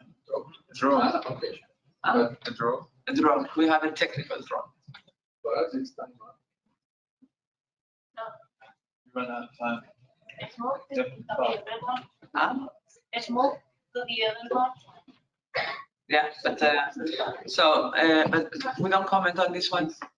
Yeah. So okay. So there were the 2 more chosen. One was to optimize collection routes and to give a better service to citizens. Those were both voted with the 29%. You can see on the screen. Okay, so we can go to the next question, which is, what are you interested in about solid state fermentation? Please answer. What are you interested in about solid state fermentation? Why are you interested in about solid state fermentation? And there are 4 possibilities. We have already 30 answers. Okay, so the clear winner is the possibility of valorizing solid waste for agriculture or urban. Oh, we only have 4% for the possibility to work in non-sterile environments. Okay, so here everybody agrees on answer A, the possibility of valorizing solid waste. Let's begin again.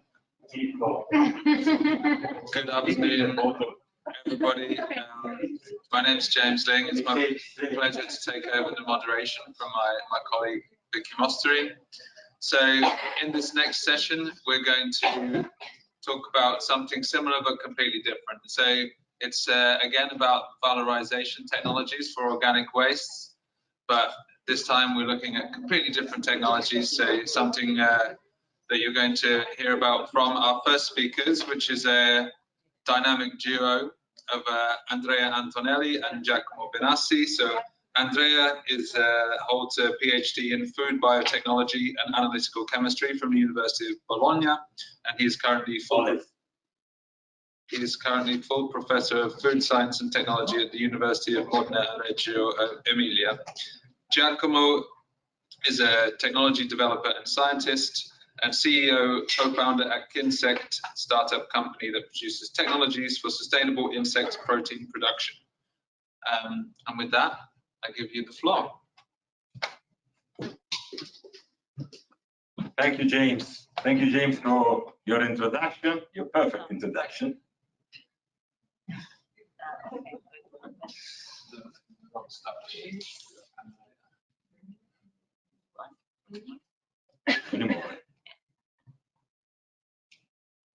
I'm not so bad as in the picture.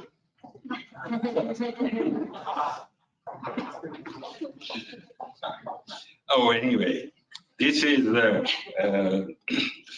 thank you for the introduction, and thank you for being here to listen to this final relation, the final presentation of our project. This is in a few words the list of the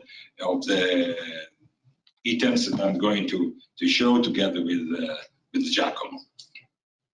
Then our solution to the challenge given by the weight management is in this position in the waste hierarchy. It's quite high because insect, as a matter of fact, is a sort of not only a recycle but is a reuse. We put up the proteins, fat, and organic matter that is go down in the waste disposal idea. So the organic waste is treated by insects and it turns in proteins, fat, and chitins. Chitins, that is, three products are very interesting for many applications. The general objective is to obtain high-value products from black soldier fly, rared on retail organic materials, and above all on Oreca. It's not the first one today that show this application because it's very up to page. This is an old picture, an old figure that we have already shown at the very beginning of the project.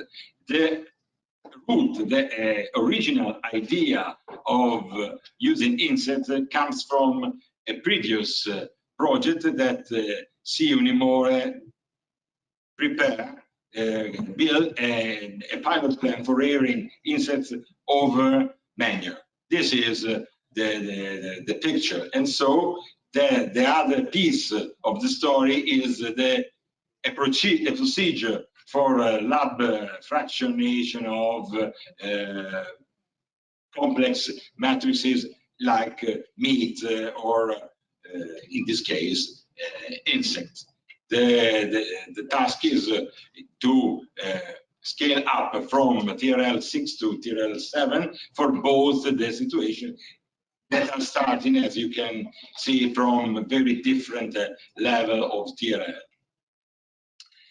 As a first one of the group of VP5, I use this slide also to present not only our own activity but the activity of the whole work package. So we are at the vertex of this triangle, and Unimore start with insect rearing and deal with the fractionation process, while Good Energy look after the optimization of the pilot plants.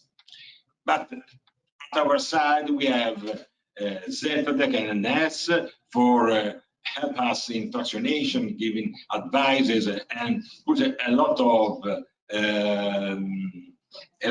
energy in the fractionation step, while ITENE on the other side study the application of chitins and chitosan that derives from chitins.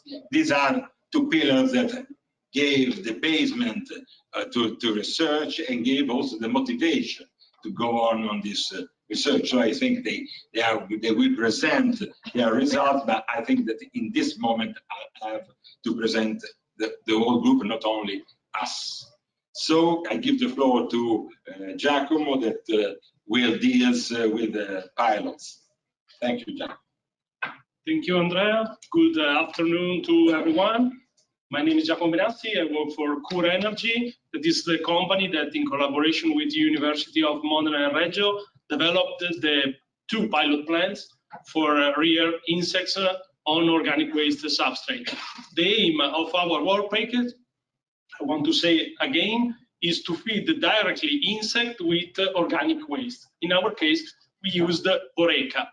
So we are using insects. So for more than 2 years, we fed insect with Oreca, and this is the main results. Normally, we are talking about technical processes, we are talking about pressure, volumes, or other physical quantity. Here we are talking about insects, so we have to think about that we are using animals. So these are the main parameters of our process. So during these 2 years, this is the average of the parameters that we achieved with some optimization of our process. You can see that we reach high density of larvae, high average larva weight, and also for flies, we succeed to reach very high density of flies and a good production of eggs. Finally, in this process, we try to make this process as simple as possible. So we fed insect just once at the beginning with the substrate, and also we didn't add water to the substrate because organic waste normally contain the quantity of water that is good for the rearing of this type of insects.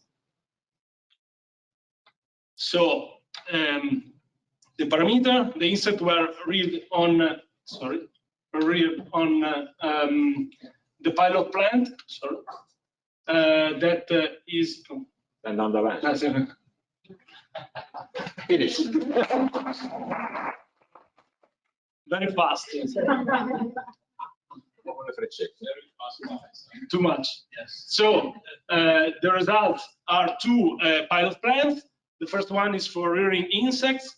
It's composed by 2 main parts. The first one is for mating of flies, adult flies, and producing the eggs. And the second is the bioconverter, where the larvae are fed with organic waste. Is scalable, and also is quite simple and automatic. The second plant is for fractionation. So we design and develop a fractionation process in a compact way, in a skid module. So we use the decanter technology that allow to work continuously with insects that are wet, not dry insect, but with wet insects. So it was developed in collaboration with university that try in the lab the process, and then we scale to a small pilot plant. The important thing that I want to stress is that it is quite interesting and promising because it's without solvents, and continuously we can separate the main components of insects that are proteins, chitins, and fats. So I leave the floor again to Andrea. Be careful with the.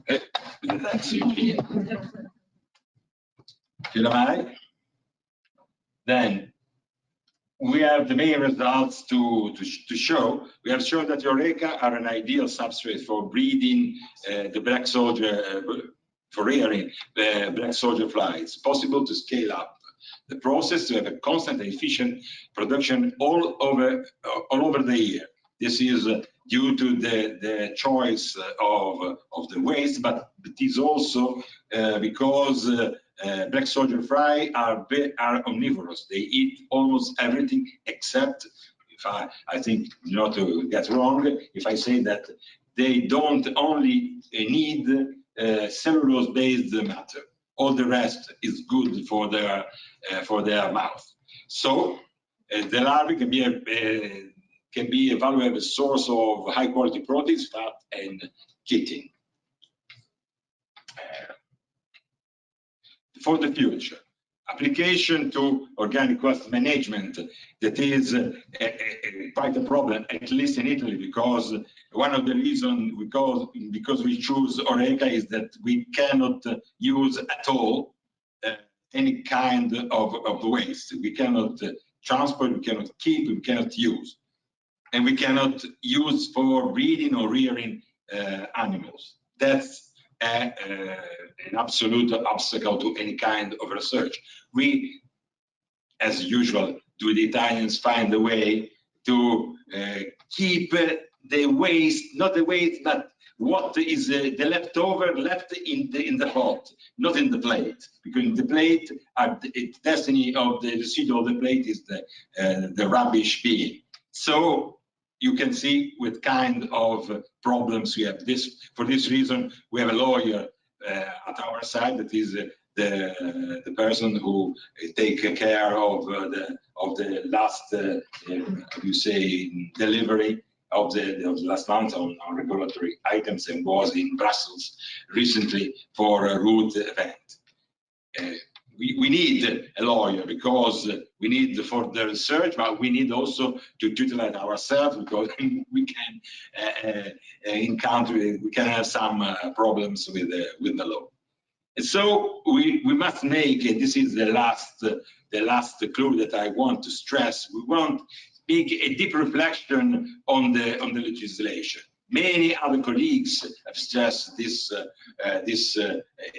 item. But I want to look in another sense, because of course we have to thank you, Karina. We have to remove the barrier, but we must remove them carefully, because we must think about very in deep the reason why these barriers are up at the moment.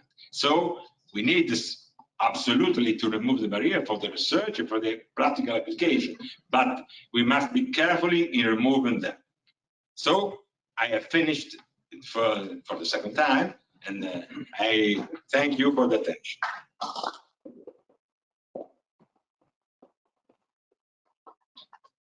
Thank you so much, Andrea and Giacomo. So in case you have any questions, please do add them into the chat. We're going to gather them up and answer those at the end of this session. But for now, we'll move on to our next presentation. For this, we have another dynamic duo. Firstly, I'd like to introduce Menno Thomas. Menno obtained his PhD in animal feed manufacturing in 1998, before starting his own research company, ZDEC, in 2007, in which he and his colleagues solved industry-related problems in raw materials processing and feed manufacture. He's going to be joined on the stage by Geert Bruggeman, who works for Nutrition Sciences, where he is innovation manager. His expertise deals with functional ingredients for the agri-food value chain and has profound expertise in health nutrition for safe food. With that, I leave the floor to you two.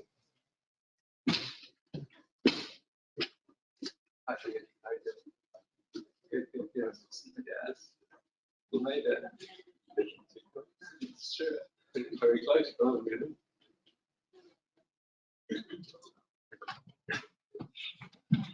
Good afternoon, ladies and gentlemen. As you can see, my name is Menno Thomas. Actually, it should be my colleague Lucian Biron here, who did most of the work in this project. He could not be here today, so actually he's going to be represented by two people, being me and Geert. It will introduce himself in due time. We looked at the applications of insect proteins in food and the feed industry. We already heard a lot of useful products that can be made out of insects that are generated from Oreca waste. Now we're going to look to this session on, well, can we use those proteins in animal feeds and in human food applications? So, Geert, the floor is yours. Yes, so we'll guide you through the next program. So we'll go with objectives, start with objectives, and then indeed starting with the protein extraction, also the amino acid profile, as well as techno-functional proteins, what are important for food applications, and then later on indeed Menno will again jump in to talk about the meat analogs and the dog food. I myself will deal with the salmon. So we worked quite closely together, like a nutrition science in this project. And our aim was at the end creating value and taking care that at the end the products that are produced out of this project are at least wanted by a potential customer. And so that's the basic idea behind it, because a lot of money goes in such a project. We have to take care that also some money goes back to the citizen, the European citizen, and that at the end we can again transfer research into money or value for the citizen. Good. What are the objectives of this particular task 5.3.1 in the SCALIBUR project is obtain extraction procedure to obtain high protein and functional fractions, so high value proteins. That's the main point from black soldier fly. Yeah, and then assess the nutritional value of this protein from black soldier fly, and what the main point is their protein quality, and then test the applicability in meat analogs, dog food, and fish feed. To deal with the extraction amino acid profile and functionality, we tested two methodologies. So ultrafiltration is one of them, and the other one is isoelectric precipitation. It was clear that ultrafiltration was at the end the best method in terms of content, protein content, but in terms of yield, so mass balance, it was the opposite. Yeah. So, and the numbers are on the slide. For the amino acid profiles, we have somewhere an ideal protein. For instance, feed that's soy. Not the most sustainable one. That's also why we have such a project to look for sustainable ways to replace, for instance, soy, where we depend on South America at the moment. And it was remarkable. The insect protein had indeed a better amino acid profile of many other protein sources. This is indicated in the essential amino acid index. So the amino acids that cannot be produced by an animal or a human. And it was 1.72. So it's quite high, also compared to other insect proteins. Also, other insect proteins were included, even bean and peas, because leguminosa at the moment highly ranked in Europe as a substitute for protein, for soy as an instance. At the other hand, indeed, we see it is also above the norms, like the World Health Organization, the Food and Agriculture Organization, that claim that we need a minimum of 27.7 grams per 100 grams for human requirement. Anyway, certain other proteins, soy, it's not there's a reason why soy is used. Soy is still a little bit better. But anyway, there is a huge potential for that. Then for functionality testing, indeed forming the oil and the water holding capacity, and there we have also seen that the ultrafiltration methodology selected for meat analog testing has a higher oil capacity compared to the isoelectric precipitation. And good news is publication. Even as an industrial partner, we are interested in publications together with the academic world, and that's indeed, you see there the submission in the corner of a publication. Again, up to you. Okay. Andrea just showed you in the previous presentation this nice upside down pyramid and said, well, the most of the nicest thing that we can do with upgrading bio waste would be if we can convert it back to human food again. And actually, that's exactly what I'm going to talk about. I'm going to talk about insect protein and use it in meat analogs. So what did we do? We took out some of that ultrafiltrated protein, so it's protein coming from the black soldier fly larvae, and we put it together with vital wheat gluten and soy protein isolates. We took a sort of called mixture design, you can see here on the right hand side, to make different formulations of that, to make meat analogs. These were formulations with which you can make meat analogs. We extruded them and then tested them for all sorts of sensory characteristics and say, okay, how much of this insect protein can we actually include in our meat analogs to get something which looks a bit similar, like, for instance, chicken breast. That's what we used as a control. So top hand side, we used laboratory extrusion. We made meat analogs and tested them for all sorts of functional characteristics. It's called the texture profile analysis, and we compared that to chicken breast. And actually, I will just start off with the good news straight away. We came to the conclusion that we can include about 6.7 or close to 7% of ultrafiltrated protein from the insects, include that in our meat analogs, and then obtain something which has the same sensory characteristics in terms of hardness, cohesiveness, chewiness, and springiness as a chicken breast. So I think that's good news. Okay, most of that stuff is still being made out of soy protein isolate and vital wheat gluten, but with future enhancements, probably that level will go up. To be honest, I tried it, I tasted it. I still think the chicken breast tastes better to me, but it's not an awful thing. So if you're a really good chef cook, I'm sure you can make something out of that and improve on what we have been doing. But the most important thing here is we can include insect protein, make meat analogs or human food from it again. Now, that I think is a very nice application of insect protein. Let's move on to the other application, or one possible other application, that is pet food. And we specifically looked at dog food. In this case, we didn't include the purified protein, but we took the complete larvae, including the oil, the chitin, the protein, and everything was in there, and included that in a dog food formulation. We used a conventional one, and we had, let's say, an insect-enriched protein formulation, which had about 13% of this black soldier fly larvae in them, and we excluded that at the expense of the ordinary animal protein meals and rapeseed oil. We did the production, as you do in dog food. All of the dog food, or most of the dog food, is extruded. We did it at 2 different temperature settings, and then again we used that same texture profile analysis to see where are the differences. Here you have a look. You can see pictures of the dog food, the conventional formulation, and the insect formulation, extruded at 130 and 150 degrees Celsius. Actually, I think I could feed them all to my dog. It looks actually quite good. And we came to the conclusion that we couldn't find any relevant differences in the conventional diet or the diet, including the insect protein, when we used the texture profile analysis. So I think from that perspective on, it is suitable for dog feed. We found that the durability of formulation at a lower extrusion profile was higher, so it is more durable. That I think is not a negative thing, but it shows us that we can actually tweak in the extrusion process and probably also in the formulation to make it even better. But when we go to the proof of principle, can we use insect proteins in dog food? I'd say yes, we can. Okay, Geert, you're back to salmon feed. Yes, the part of nutrition side is not only made feed or formulated feed. It was a formulation for terrestrial animals, but also for aquatic animals, and salmon is one of them. And to give you an example on the next slide, indeed, how do formulation look like? It's at the left side. It's a mainly replacing here not soy but fish meal. A lot of fish meal is today used in aquatic cultivation, salmon, and not only here but also in Asia.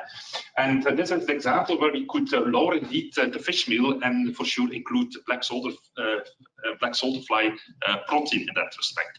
And there as well, what we saw is that hardness, durability, and oil absorption of this feed were high to the standard composition.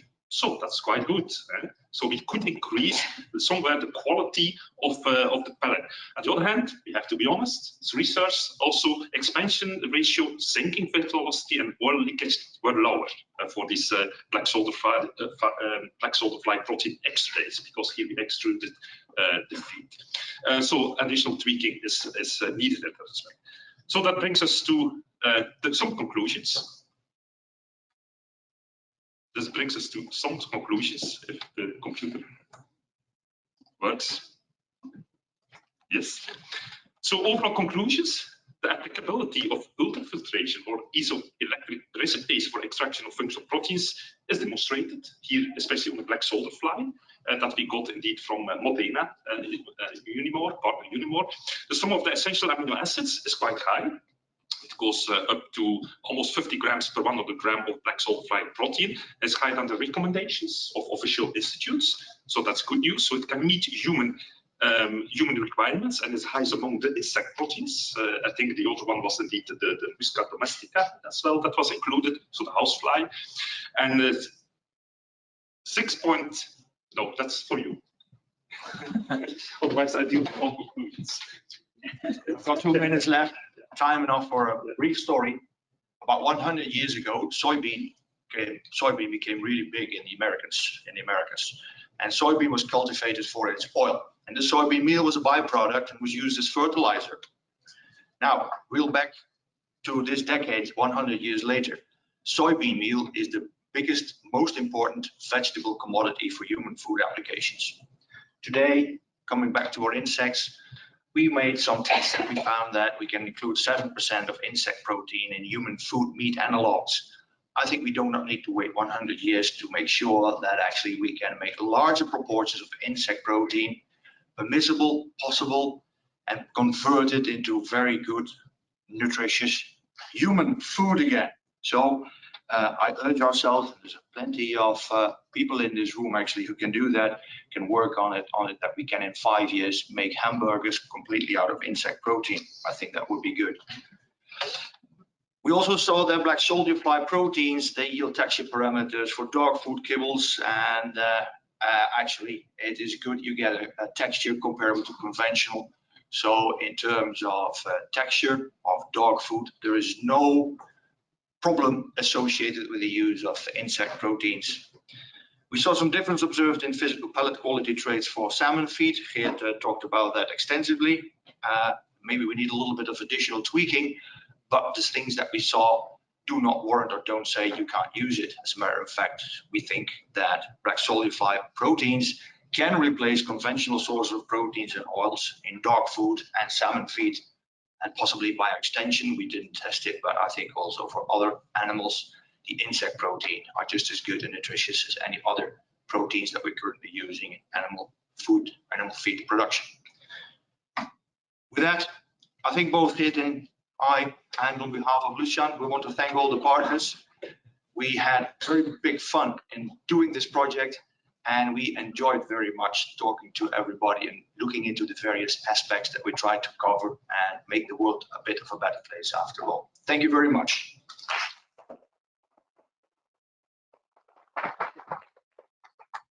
Thank both of you very much for a really inspiring presentation. And if you have any questions for Geert or for Menno, then please add them in the chat, and we're going to come back to those after the following presentation, which is going to be made by... No, I'm going to do it. Okay. So the next presentation, which will be made by Alejandro Aragon. He is a PhD candidate in engineering and industrial production at the Polytechnic University of Valencia here.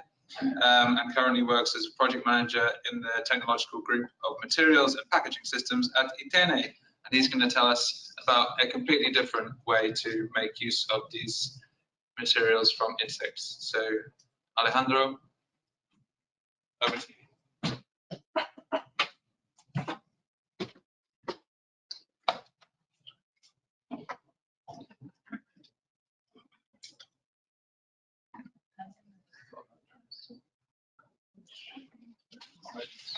No.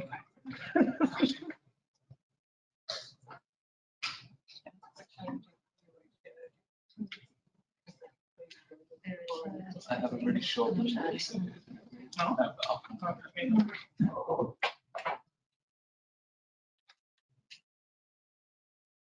Okay, thank you, James, for the next presentation. I will present you some results about the use of black soldier fly insects as a novel source for the development of sustainable value-added products. Well, this is the general overview of my presentation. I will start with the challenge and positioning of the work we have developed within the SCALIBUR project. Then I will enumerate the objective of our task. Then I will explain you a description of the process we have carried out. Then I will go a bit in deep in the application and the main results we have obtained in the project. And finally, how the solution response fits market requirements and the future trends in this subject. So with permission of Andrea, I will use the same slide to position the challenge and our work. Here you can see the hierarchical structure of the waste, starting from the most preferable option that obviously is preventing, and the least preferable option that is disposal. In the middle, we have some interesting options, and we have taken advantage of the reuse concept for organic waste to feed insects and then extract high-value added products such as proteins, fat, and ketone fractions. So as I mentioned previously, I will explain all the results and applications that are related with the chitin and chitosan applications coming from black soldier fly insects. Well, before starting the application and results, let me briefly tell you some data about chitin and chitosan. Well, chitin is and its derivative chitosan is a biopolymer that has many beneficial applications. I would like to send you a message because this presentation is focused on food packaging application, and well, the results are related with that. But well, chitin and chitosan are versatile materials that have a great interest in other research area and industrial applications such as biomedicine, in the food industry, for example, as a thickening agent, materials, that is the matter that I will go into explain you later, in cosmetics, and also, for example, in water treatment as flocculant, or agricultural sector as biostimulant. The current source of chitin are mainly shrimp cells, but well, there are some alternatives such as insects that are still underdeveloped. Some data about this biopolymer, the second most abundant biopolymer after cellulose, and well, some properties about chitin and chitosan is that they are biodegradable, biocompatible, and non-toxic materials. So our main objectives within SCALIBUR projects were to develop a chemical method and enzymatic method to extract chitin from black soldier fly, then to convert this chitin fraction into nanofibers for food packaging applications and well, other applications, and to transform chitin fraction into chitosan. Then we have also shown the applicability of these chitin nanofibers and chitosan in food applications. So let's move to the brief description of the process. This is our starting raw material. Okay. The first step consists of well, powdering the sample in order to make it easy to extract the high value added products. Then we apply two easy demineralization and deproteinization steps to obtain a crude chitin. And the final step consists of a bleaching treatment of the chitin sample just for improve the visual aspect of the final material. Then how did we apply this chitin sample into food packaging additives? Well, one route was the development of chitin nanofibers. We developed by a disintegration method this kind of salt gel suspension.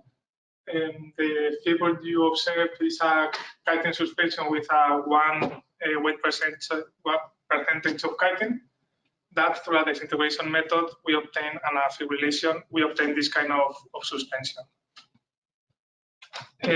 Well, this is the same aspect of the nanofibers that is in the nanoscale with a diameter about 20 nanometers.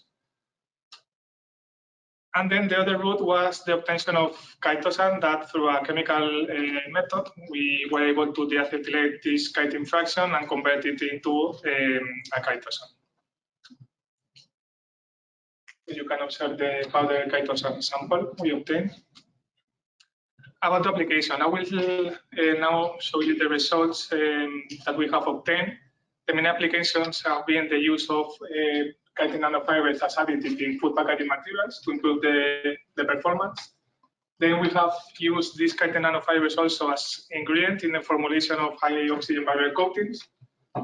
And regarding the chitosan, we have used chitosan as a component in compostable formulation for food applications.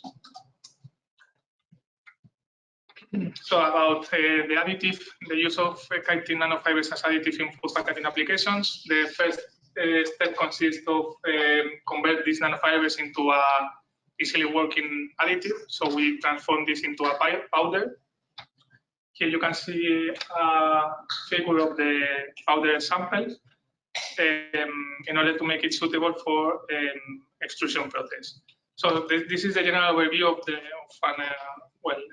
schematic process of extrusion processing.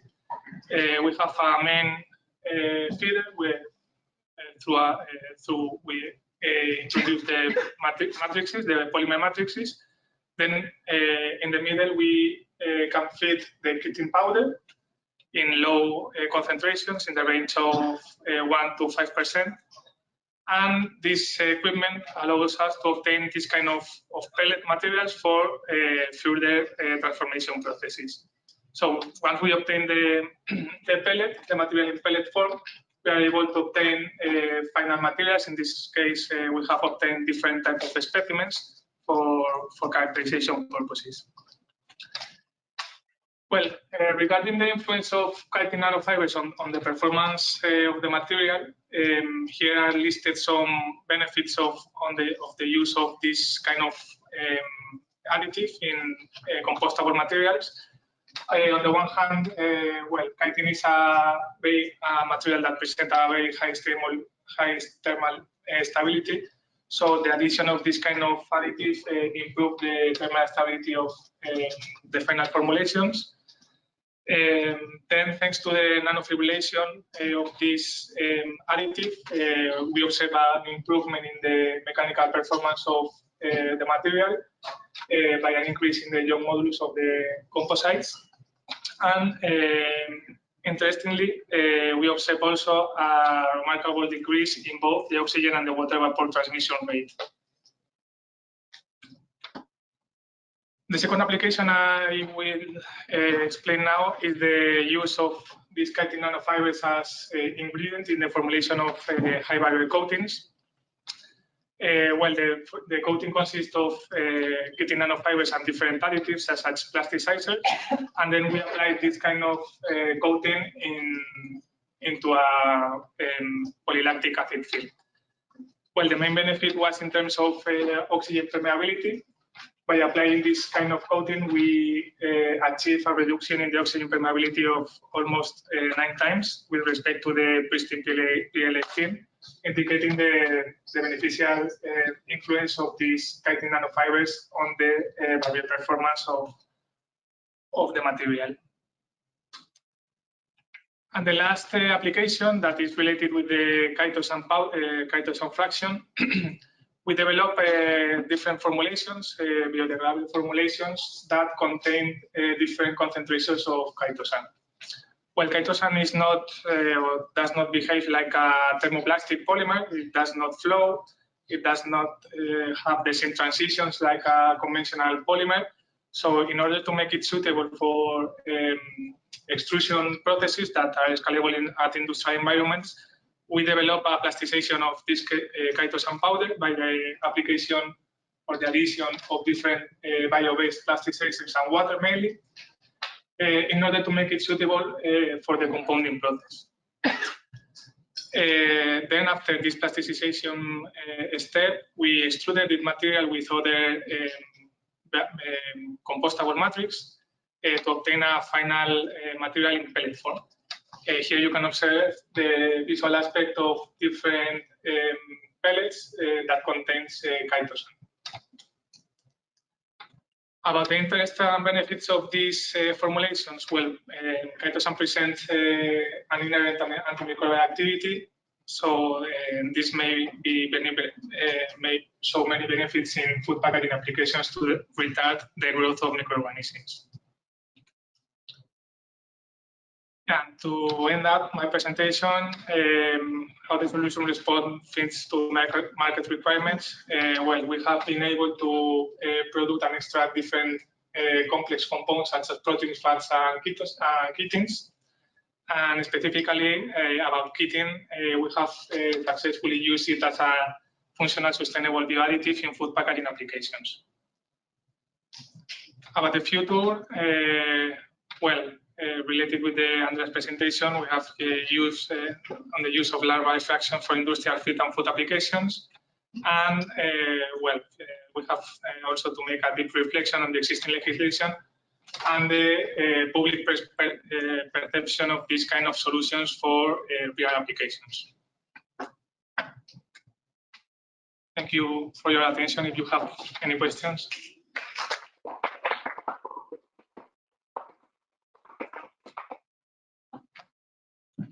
Thank you so much, Alejandro. So now the moment you've all been waiting for, we're going to go back to Kahoot. Say it all with me, you don't have to. So if we can get that on the screen, get your computer or phone out again. And if you're, I don't know whether you stay logged in on this site or not. If not, kahoot.it and then enter the code 3391830.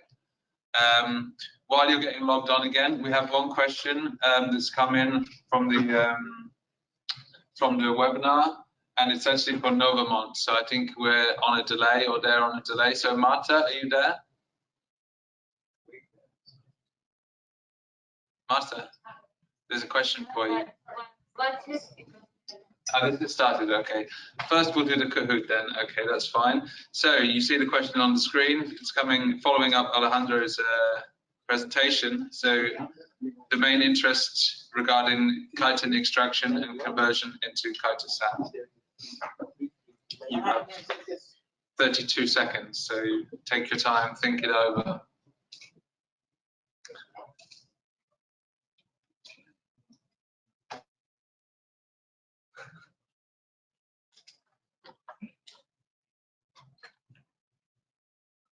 Difficult decision.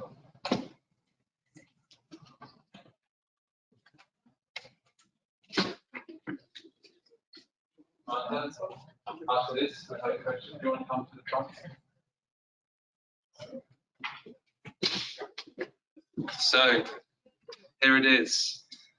The winner is answer D. I'm interested in using the final product.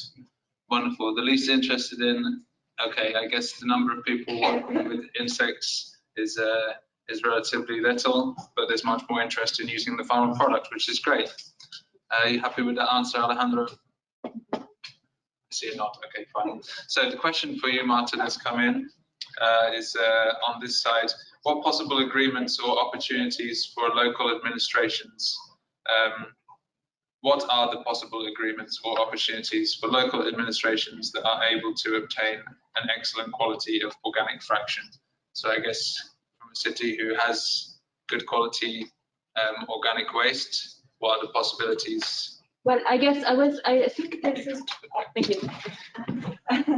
No, I think we can definitely already discuss that, because I think this is something that emerged with in one of the discussion, like in the previous days. So perhaps that could be something that could be arranged in terms of new projects and the exchange of materials that could certainly be discussed with our project departments. So for sure. Very good. Actually, I don't remember. Actually, we talked about this earlier yesterday, but I had asked a question already about this point about the good quality, because also we have a number of processes for the conversion of the waste itself. So in this specific process, we do use the sugar hydrolysates, but of course we are also involved in the transformation of the waste itself. So it would be definitely interesting to very good investigate. Thank you. Thank you. Okay, and with that, we can close this session, and we're moving away from insects and onto sludge, everyone's favorite topic. More seriously, to looking at the valorization of wastewater. And launching off that session, we have Yeray Asensio representing Aqualia. Yeray has a PhD in chemical engineering and has been working as a researcher and project manager of European projects for 8 years in public and private organizations. So over to you. Enjoy.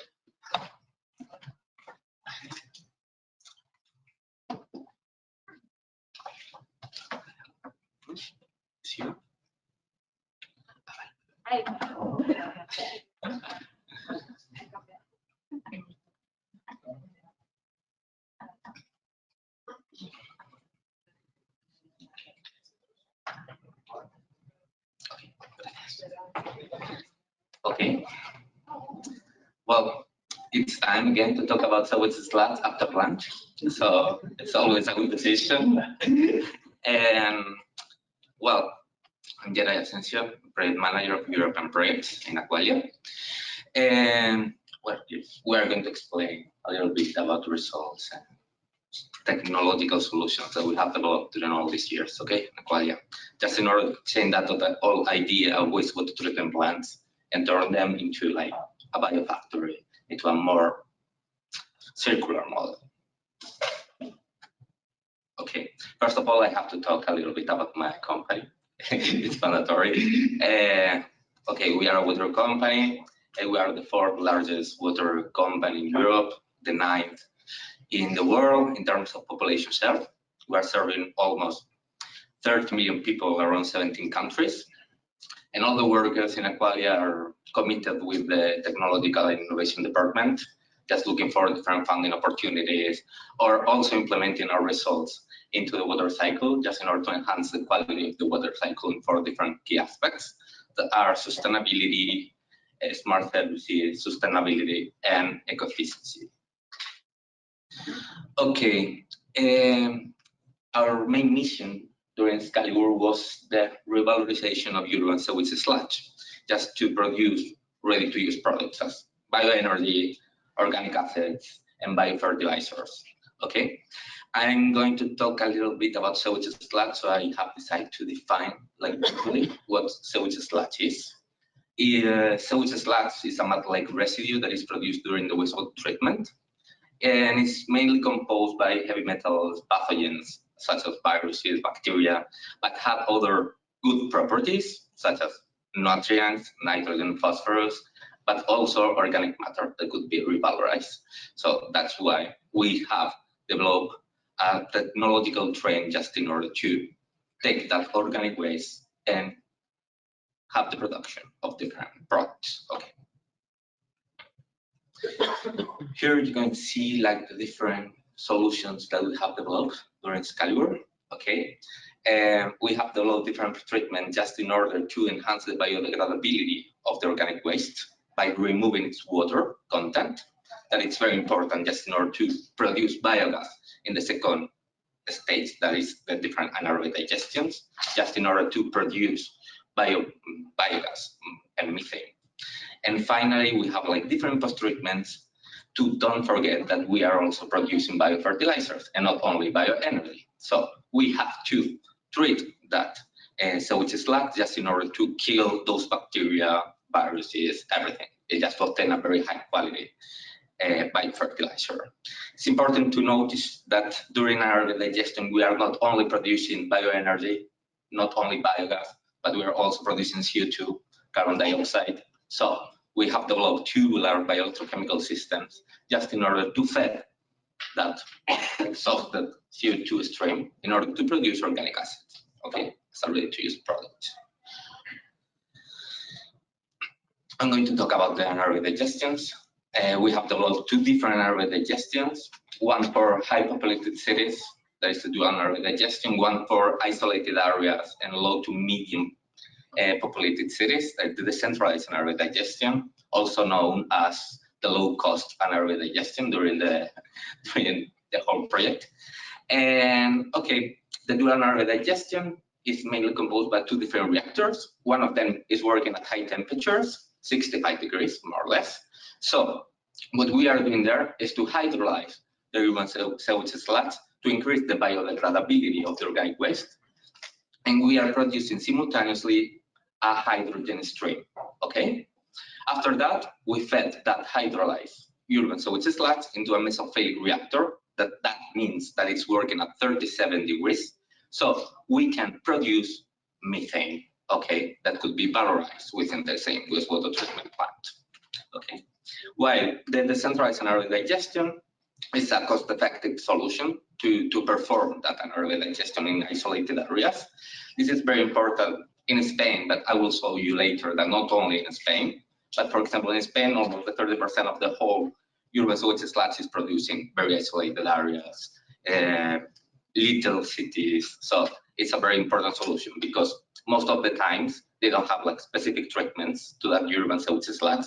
So that's a huge problem from the sanitation point of view, but also in terms of CO2 emissions, because they need to transport a lot. That they need a lot of transport in order to retire that, to take out those untreated sewage sludge. Okay, here you can find some of the results. During more than 1 year of operation of the dual anaerobic digestion, sorry, there are average values. I don't have the error bars, sorry.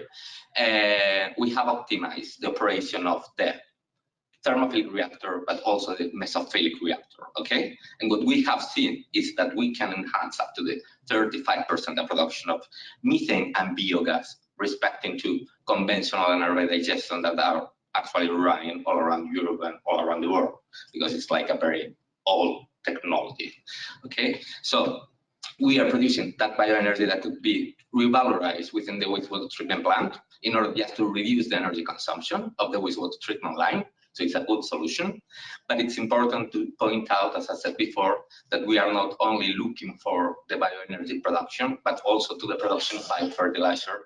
That's why we have analyzed and we have monitored the microbial composition of the final treated urban sewage sludge. We almost accomplished with all the microbial parameters of the forward draft of the sewage sludge management. That is a very strict draft, okay? But we are out of range of Clostridium. That is a specific bacteria that has a very high thermal resistance capacity, and it's almost impossible to remove that concentration of Clostridium. We have a huge problem if this draft become low. So we need to continue to work with this technology just in order to remove that Clostridium. But anyway, at the moment we can use it as a biofertilizer. We have decided that, okay, we have a very good biofertilizer after the treatment of that urban sewage sludge. Let's see if we can produce higher concentration of hydrogen and methane by mixing the urban sewage sludge with other agri-food wastes. We have decided to mix that urban sewage sludge with the organic residues of the winery industry. And what we have observed is that we can enhance the biogas production, the methane production, but also, as you can see, is the red line, the hydrogen production.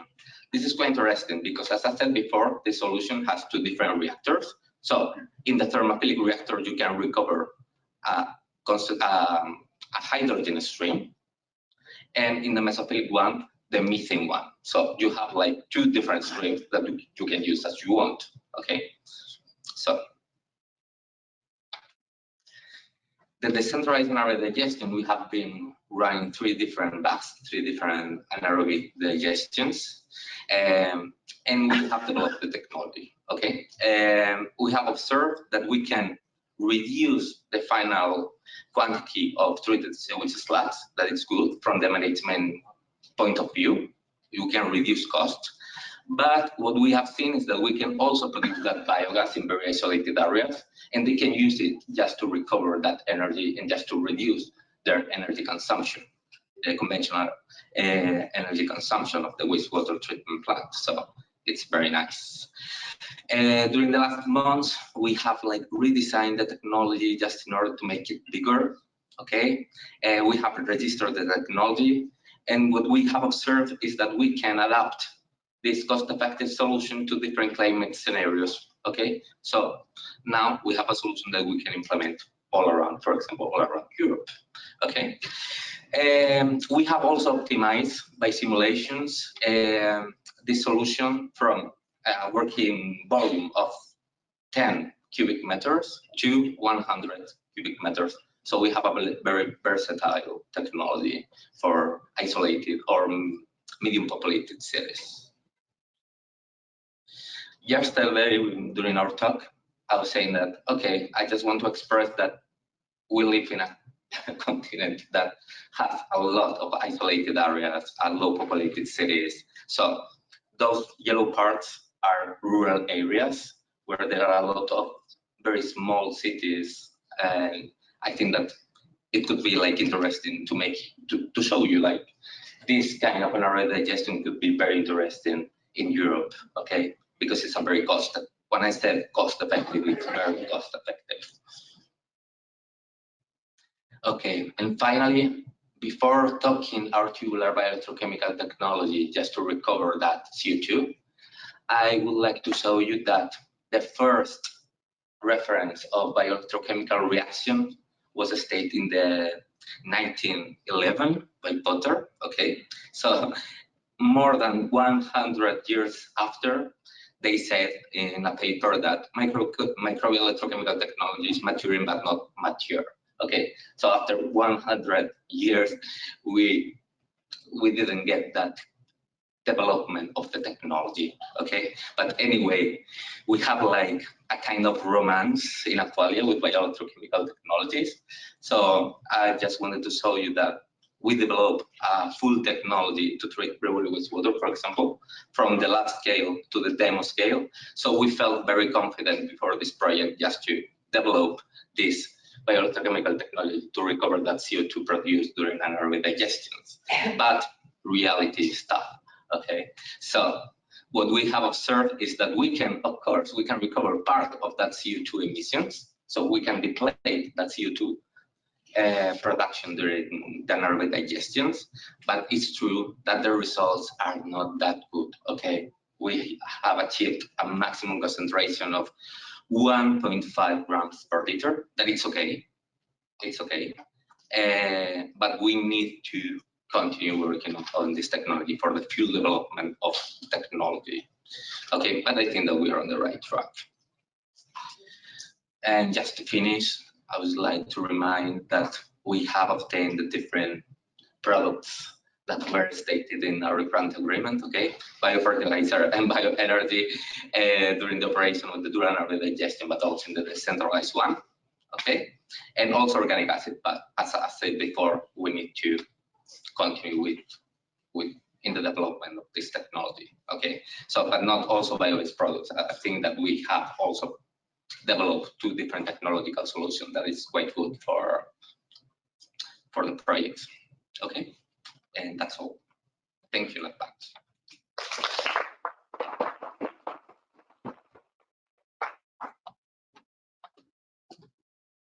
Thank you so much, Jeroen. Fascinating presentation.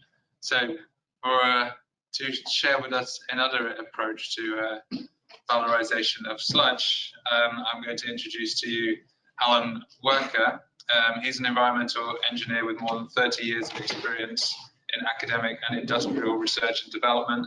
Currently, he's co-owner and consultant with Promico, a research theme leader with WETSUS, and an adjunct professor at the University of Queensland. And he's going to tell us more about WETSUS's developments in the SCALIBUR project. So, Alan, the floor is yours.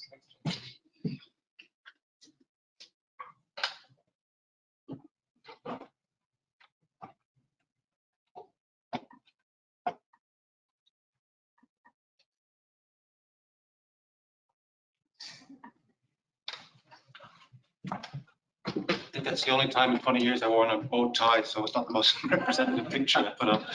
I'm grateful for the opportunity, together with my co-authors, to present the story of our development in ITENE, in SCALIBUR, I should say, with ITENE, Brabantse Delta, and WETSUS. You can see I'm still a bit nervous from warming in. The story of our development is trying to understand how we can make food-grade plastics using waste-activated sludge from municipal treatment. And maybe to bring you into the discussion, over the past 60 years, we have become very used to the idea that we can take something that's very toxic. We know it's toxic. You can tell in this picture it doesn't look good. And we can convert that into plastics, and those plastics then we trust, without question, their use in everyday items, including things that contact our food. But if I were to tell you now we're going to make plastics out of organic sludge and organic waste, and you know, there's a reason why when organic waste begins to ferment and rot, it smells bad. It smells bad because over thousands of years or millions of years, our olfactory have developed a sense to say that smells bad, no way that we should eat that. So the idea of contacting food with the waste has become a very uncomfortable or a very distasteful thing to think about. So the question is, can we do that, and how, and what do we need to get there? Well, the plastics I'm going to talk about in this presentation are family of plastics known as a family of polyhydroxyalkanates, the polyesters, biopolyesters, the biodegradable, bio-based. You want to make them from waste. The polyesters are stored very naturally by many species of bacteria, including those bacteria that are grown inherently in biological wastewater treatment. A byproduct of wastewater treatment is a bacterial biomass, which can produce these polymers.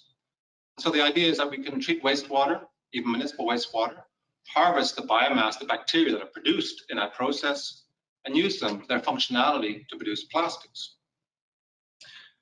Well, if I'm going to talk about producing something in a factory, a waste resource factory, then you have to think about 3 critical ingredients to make it worthwhile. One is you need to have relevant quantity. You need to produce enough plastics, have enough of a supply chain to make the market make sense.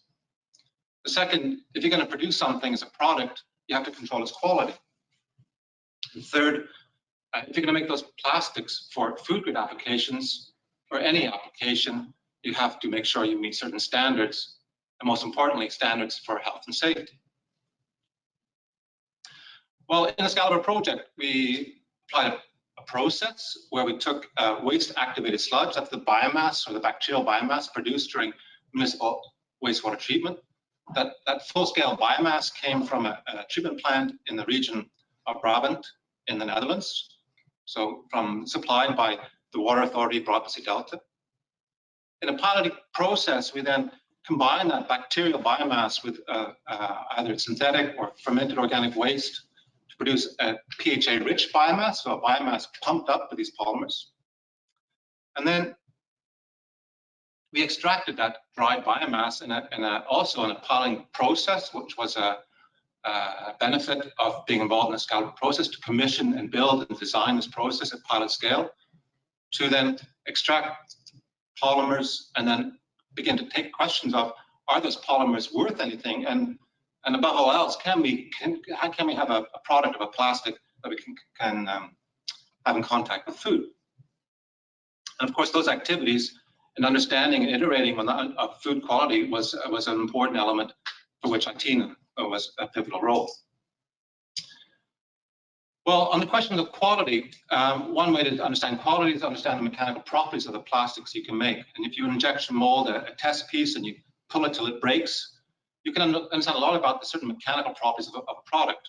And the plastics we could make compared to the commercial materials were, well, they were flexible, so they weren't so stiff, but they were flexible materials. They were relatively strong to the commercial materials, but they also had candidly a very unique quality of toughness, and that's very rare for these kind of polymers, typically for the ones that you buy in the market today, the same type PHAs. So we can make polymers with quality, and what I forgot to say in the last slide, or 2 slides ago, is that we can also make quantity, because you can make approximately you have a capacity with activated sludge to produce about 15,000 tons of PHA per million person equivalent per year. So that means that within Europe, of all the millions of people in Europe, there's a huge catchment or capacity to produce these polymers, because mostly in Europe, we use activated sludge for wastewater treatment. Well, now comes a kicker. We have to also meet this requirement for food grade quality, and just to give a sense, because sometimes we talk about values and whether they're high or low, but to give you an idea of what the scale we're looking at, well, if you were to fill a container about 30 cubic meters with drinking water, and I would put in 2 tablespoons of bad water into that container, that would represent a plastic that is no longer good enough for food contact. So that's the challenge we're trying to make, making something from waste. So it's not about the purity you can reach, it's the amount of impurity you have left and the type of impurity.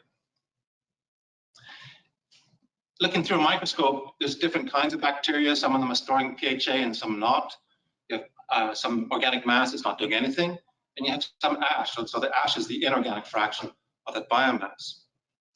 And if you run an extraction process, about 100% of the polymer dissolves in the solvent.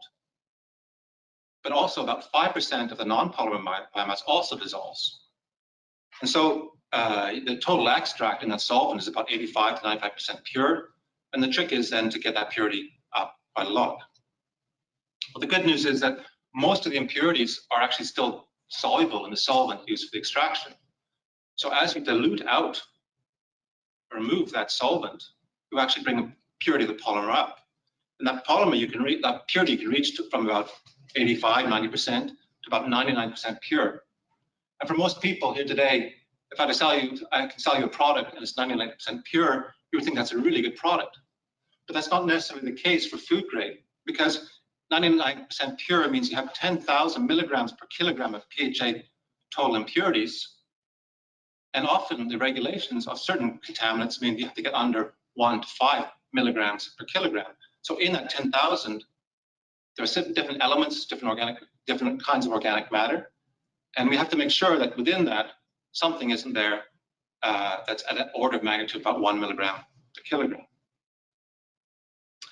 So we had some focus on the inorganic fraction. We looked at different kinds of elements, and we looked at many elements as a way to understand the inorganic fraction, but specifically the orange elements marked on the periodic table are those elements which are regulated and have to be at very low levels: cadmium, zinc, copper, chromium, lead, and arsenic.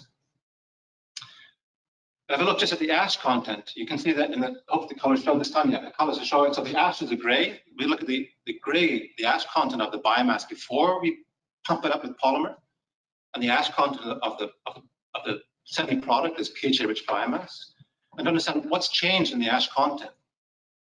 And on the line shows that nothing changes. That's the line of nothing changes. And what we could see was actually, to our surprise, that there are some elements that began to appear in the process. And what we realized was that we're using stainless steel and we're using an acidic washing step, and the washing step then leached out some metals from the tanks. So that in the process itself, we were in some ways shooting ourselves in the foot, because we had to make sure that we were reaching levels of some elements which are then above food grade limits. So part of reaching food grade quality comes from using materials in the process that don't contaminate your product on the way. The good news is that, looking at the regulated elements, copper, zinc, chromium, lead, cadmium, arsenic, the black lines show the levels that were actually in the biomass before the extraction process. The green lines show the levels we reach after we remove the dirty solvent from the product polymer. And the red lines show the limits, which are regulated. So at the end of the day of the SCALIBUR project, we could reach food grade quality levels for all these regulated elements. But from that, we understood that actually those elements probably associate because they're cations with the polymers, which meant that to reach food grade quality in the product, we had to make sure that the pH-rich biomass also met certain requirements for purity of these metals. And that's the last gray line. That would be that if you were to measure the quality of the biomass before the extraction process, that's the maximum level those levels could be in that biomass in order to reach food grade quality.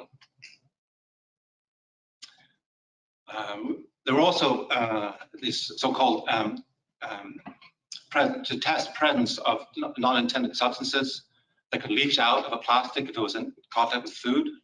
Tests that are very involved and take a very lot of skill to measure both and follow. Quite expensive to perform. Where you immerse the test element into a solution, and in that solution, you let it incubate over time with a certain temperature. Some things can leach out, and then you analyze the solution after, and you see what's in that solution, and if you have things in there which could cause some problems. And basically, it's a pass or fail. Either you have those things in that leach out, or you don't. And in some ways, unfortunately, I would say we failed. But the failure was also, in some ways, a good thing, because failure also promotes people to think and to look for innovation.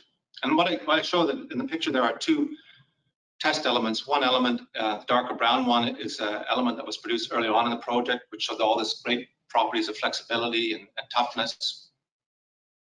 It's colored, it's dark brown, and the lighter element is one that was won through the stimulant, and you see it's a lighter color.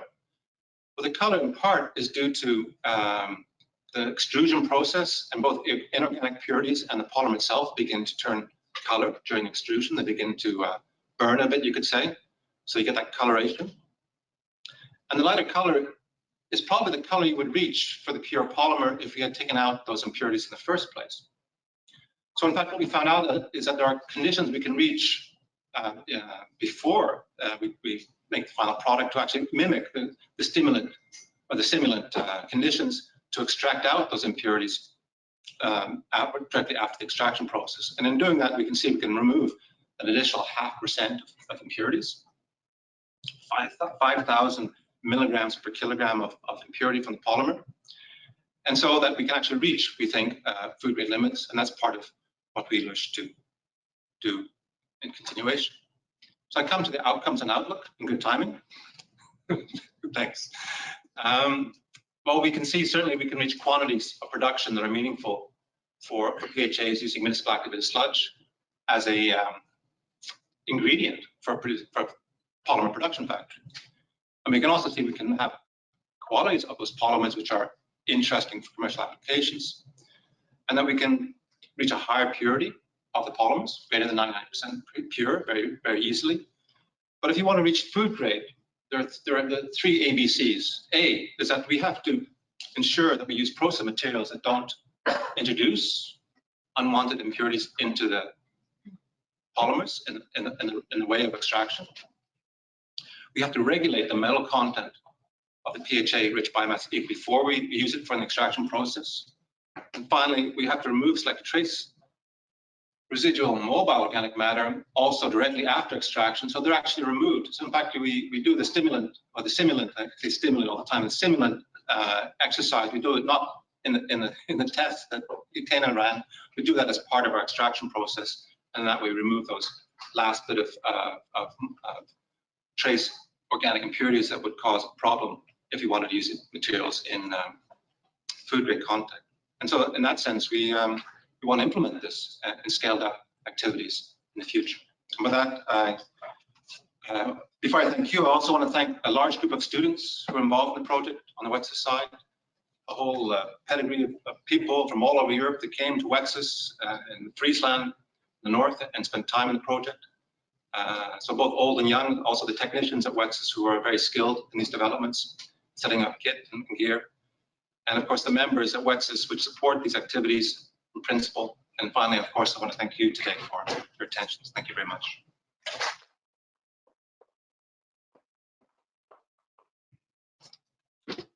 Thank you so much to Alan. Another really inspiring and wonderful example of the many amazing things that can be made from bio wastes. It never ceases to amaze. And that has brought us to the end of this particular session. And that also takes us into a short break.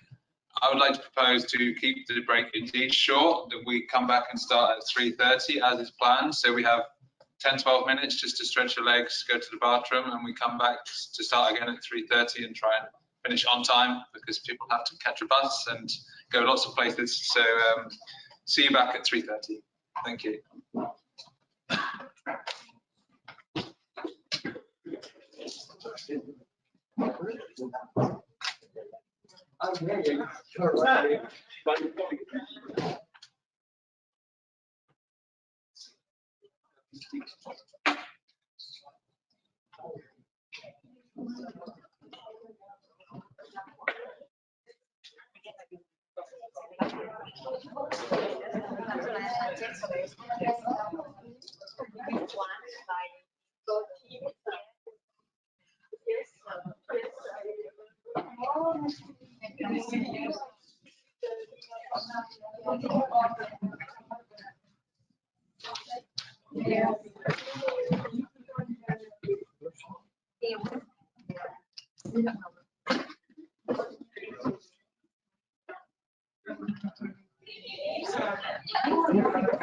Okay.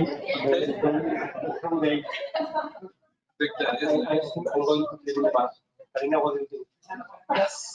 I was wondering if it's a stupid question to ask you, because you have like these neck pillows. Maybe in reception you can ask. I don't think so, but you can try. Anytime you can get something like this, It's really great. I don't think because we are not taking normal buses, but maybe they have somebody. I don't know. How long are we? I think it's 2 hours, something, 2.5 hours. So it's Yeah, so it's not that close, no, it's not 1 hour. It's not more. Because we get 2 hours, yeah, 2 hours. Yeah, that can be, yeah. Nice beers. I will be too many for people. But I will be ready. Yeah. So maybe, yeah, maybe not. Initially, more time because with the bus, longer than the car. This is, yeah.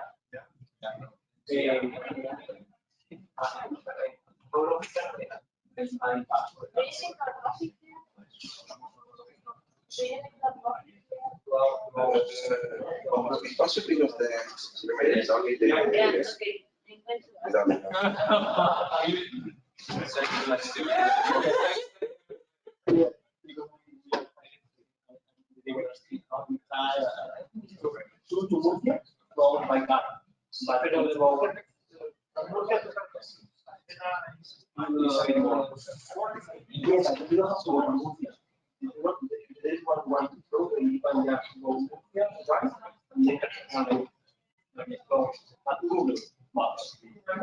don't want to know. I don't need to know. You're thinking of the script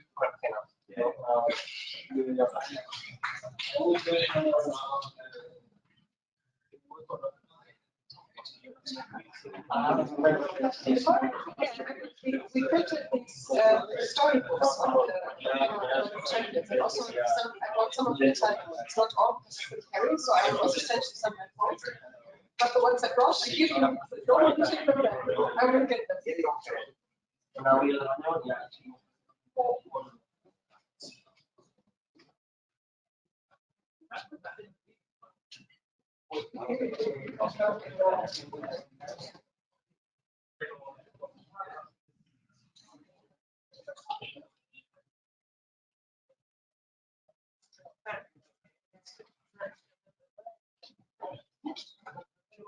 Xavier?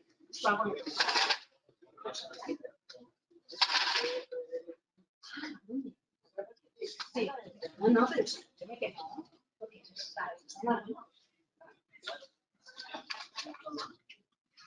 ¿qué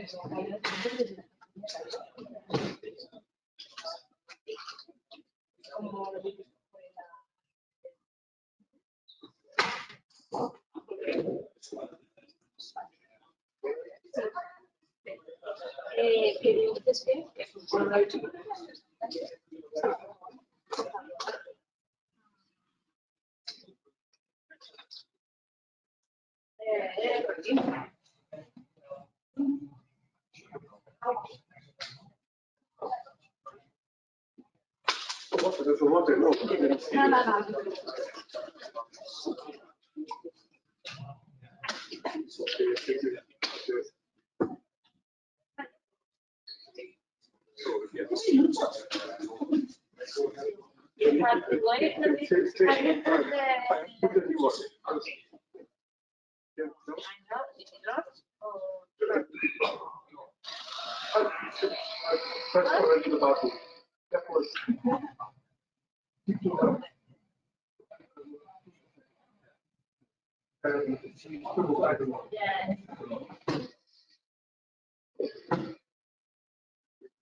You want to you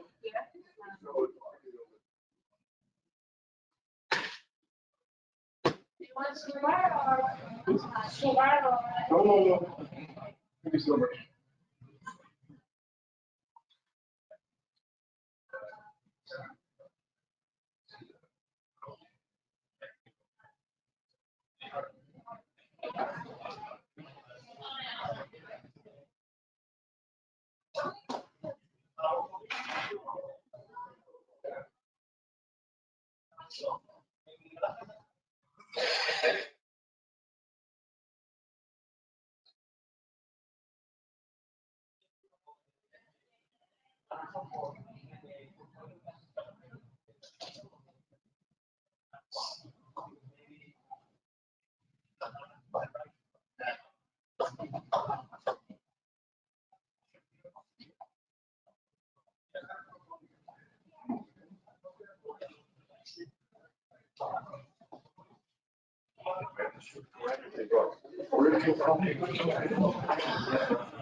Maybe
when he arrives at the site,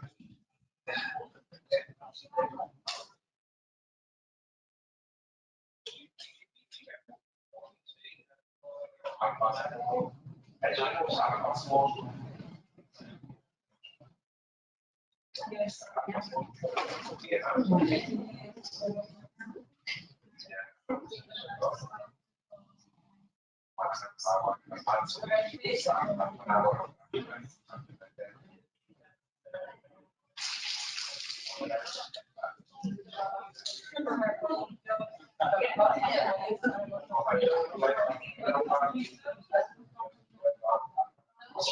final session.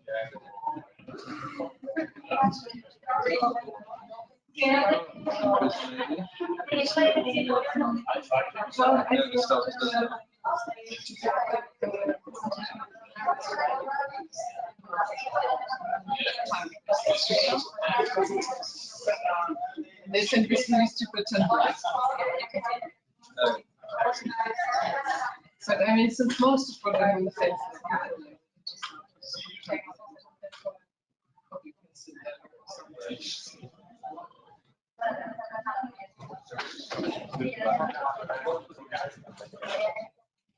Any suggestions for fascinating questions to ask the final panel?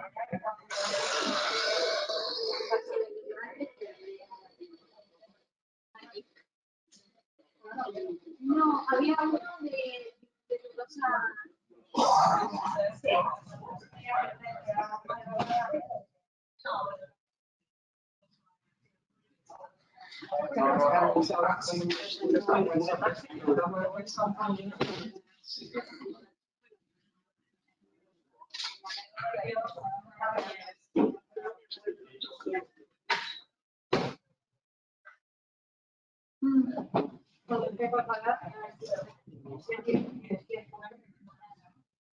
Maybe, I mean, if they want to bring it to the market. Yeah, No, it takes time now. Did you change these? Yeah, I think it's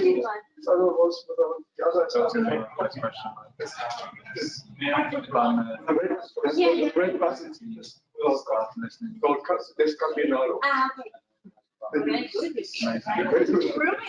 Lights, when it was fast, starting 1:30, and that. Ah, you did it.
No, okay.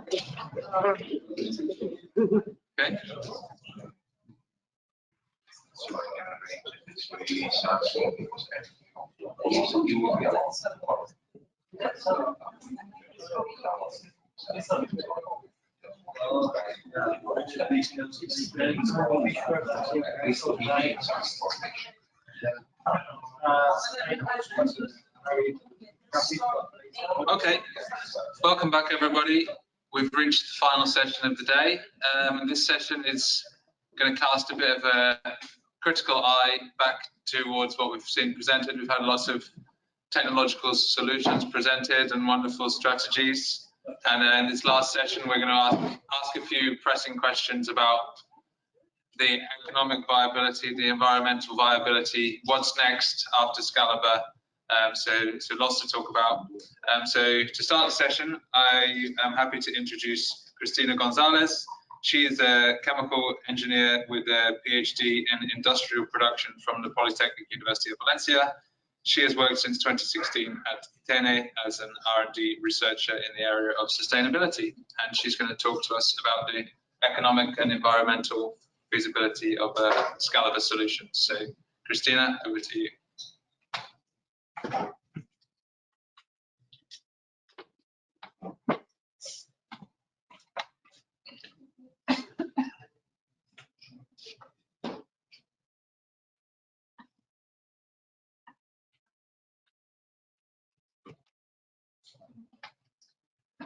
So good afternoon to everyone. Many thanks for the presentation, James. It's a pleasure for me as a part of ITENE to be presenting in this final conference of SCALIBUR, and I've been working in this project from the beginning.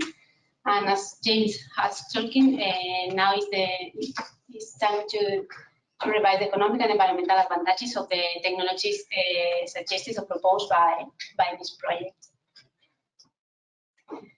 So to start, we have made an economic assessment of the value chain proposed within the SCALIBUR project by using the SuperPro designed software. We have optimized and scale up the processes for the techno-economic evaluation, and based on the simulation, we have estimated the levelized production cost for each of the SCALIBUR value chains. This LPC joins the OPEX and CAPEX cost.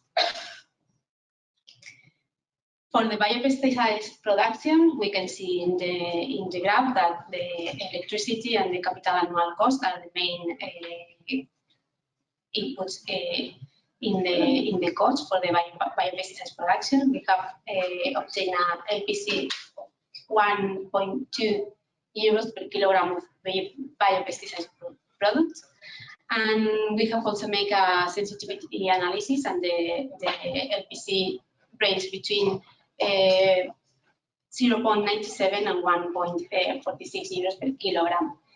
Considering that the reference price of BT biopesticides is between 2.5 and 3 euros per kilogram, is a very competitive price. So we can conclude that the organic fraction of the municipal solid waste is a very good feedstock and source for the production of these kinds of biopesticides. Regarding the concentrate sugar productions, in this case, we can see that the cost of the enzymes and the capital annual cost as the main inputs impacting in the cost in the LPC, which is 1.60 euros per kilogram. In this case, the reference price is only between 0.3 and 0.45 euros per kilogram, so the price in this case is not so competitive. We need to improve to reduce the cost of the enzymes, to improve the quality of the organic fraction selected collected in order to make this process of the obtention of the concentrate sugars more feasible, and also is needed to optimize the process in order to reduce the capital annual costs. Then regarding the chitin extracted from the black soil library, we have also made the estimation of this cost of the chitin, because chitosan is a valuable product for valuable biopolymer for the industry. The commercially available chitosan cost is about between 80 and 100 euros per kilogram, and we have obtained an LPC of 84.8 for the chitin obtained from the larvae, so it's also a very good results.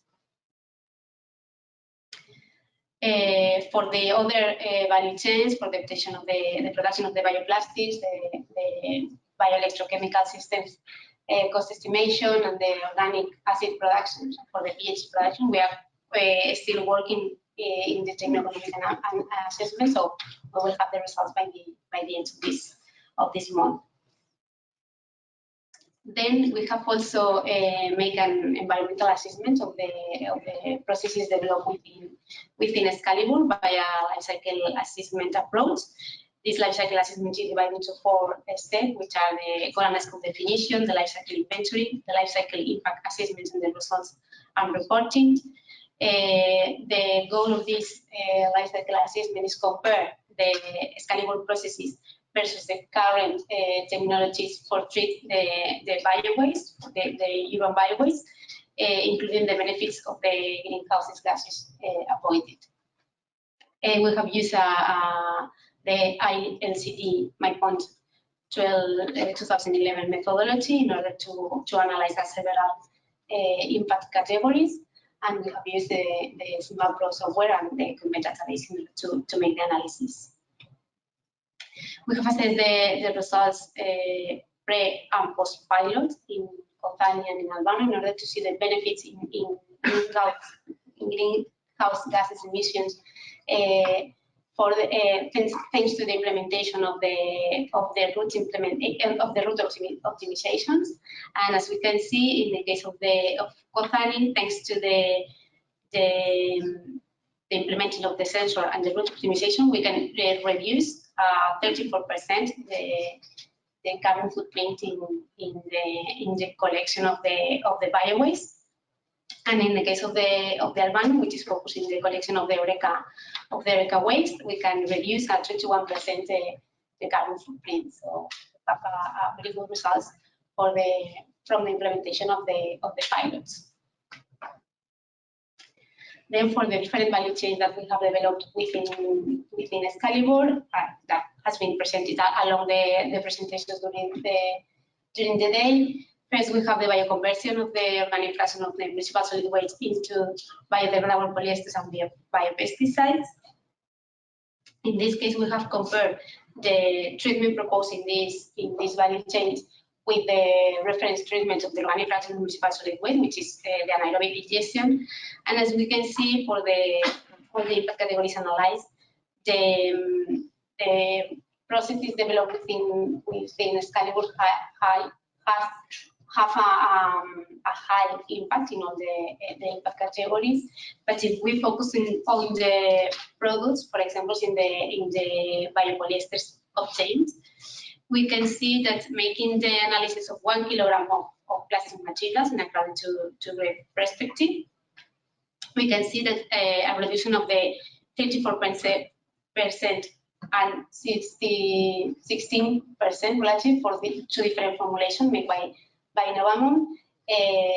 We can make this reduction in comparison with the low density polyethylene coming from fossil fuels. So it's a very good result. And also for the impact category of the non-renewable energy, a reduction of the 34% and 80% is obtained compared with the low density polyethylene. Regarding the second value chain, which is the valorization of the Eureka by insect breeding, again we have compared the treatment of the Eureka by this insect breeding with the conventional treatment of composting, and again we have a high impact for the insect breeding respect to the composting. But if we go to the product, to the comparison of the proteins obtained in SCALIBUR with other proteins, we can see that the proteins obtained in SCALIBUR have less impact than other obtained, for example, from whey concentrate, egg protein concentrate, or we call omega-3. Finally, for the bioconversion of the sewage sludge through the biochemical and bioelectrochemical routes, in this case, if we compare the conventional treatment of the urban wastewater sludge, which is also to obtain biogas, with the treatment bioelectrochemical route, we can see that in this case we have a very good results, because in all the impact categories we have less impact with this kind of treatment. And again, if we compare the treatment of the conventional treatment of the urban wastewater sludge with the biochemical conversion into BHA, we have also have a good result in most of the impact categories. Then, in order to complete the sustainability study of the processes developed within the SCALIBUR, we have also made a social evaluation by means of the social LCA in order to assess the social and socioeconomic aspects of the products and their potential positive and negative impacts along their life cycle with the UNEP guide. So we have focused on 3 different stakeholders, which are the citizens, the workers from the SCALIBUR partners, and the value chain actors. And by means of different questionnaires, we have evaluated several impact categories studies indicated in the table, and we have ranged the answers between 2 and -2.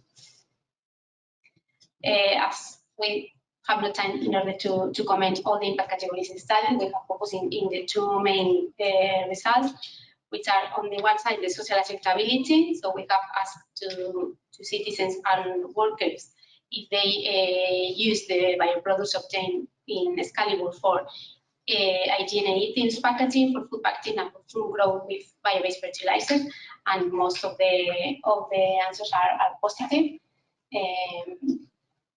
So it's a very good result.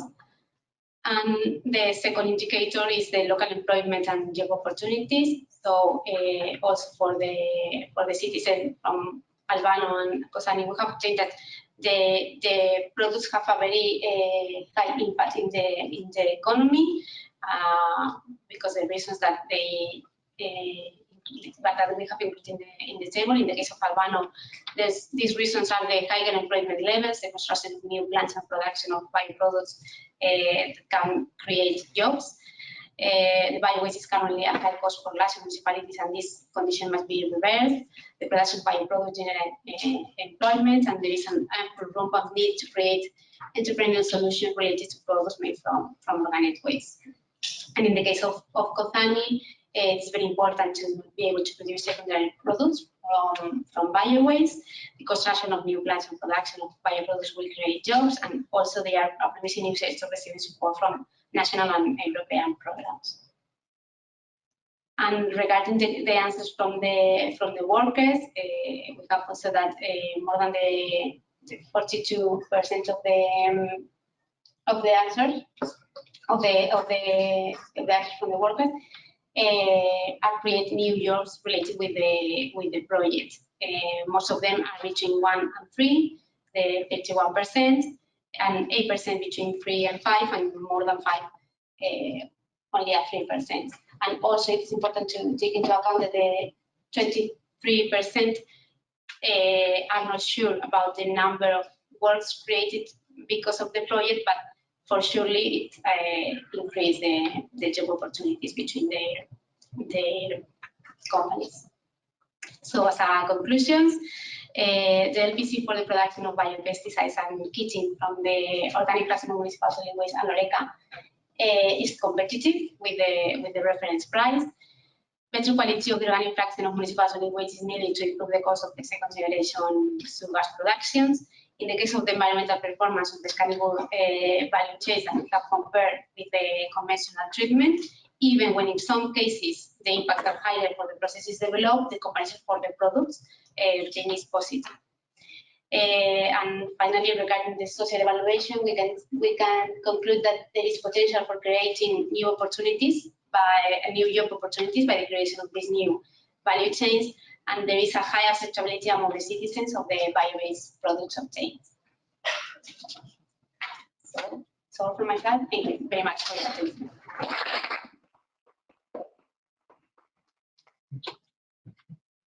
Thank you so much, Christina. Now we're going to renew our romance with Kahoot. So get out your phones or your computers. If, like me, you have a memory like a goldfish, I'll remind you that it's kahoot.it. PIN to enter is 3391830. And the next question is coming up any second now. Would you use the bio-based products that have been developed in SCALIBUR? Yes, no, I don't know. Depends on ...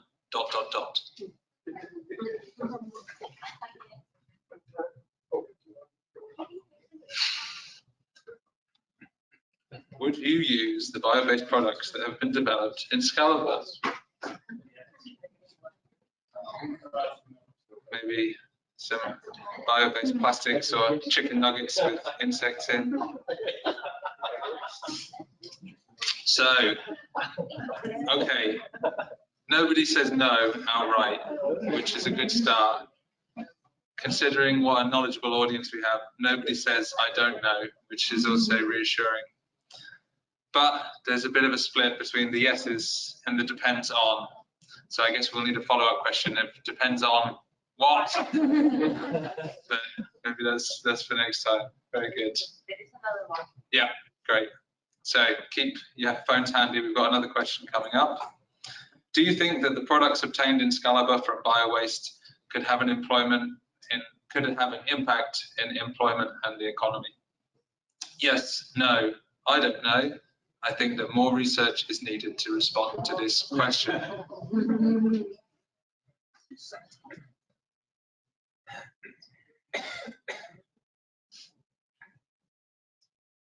Do you think that the products obtained in SCALIBUR will have an impact in employment and economy.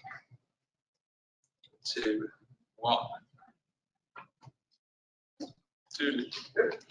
It's a split again. You'd think it would be the same audience, and it is. So we have a majority for yes, which is the right answer, surely. But no, there's still some. I think the more research is needed. So I think that's a pretty fair response. I think we all know that we're not quite there yet, but the potential is clearly there in this area. So thank you very much for that. I believe that's the end of our Kahooting for the moment. So we'll move on to the next presentation, which takes us in a slightly different direction. So we've seen throughout this project the importance of bringing together different types of stakeholders along the value chain of bio-waste, and what a diverse group of people need to be united to make this all work together.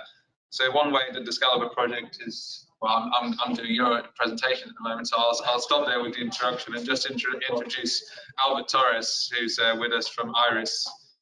He's has a Master in Industrial Engineering from the UPC in Barcelona, and started his career as an international project manager at the LATAT Research Center. These days at IRIS, he's a PMO manager with a team of 6 people executing a portfolio of more than 30 EU projects. So to tell you more about the Bio-Waste Hub, Albert, the floor is yours. Thank you, James. Thank you.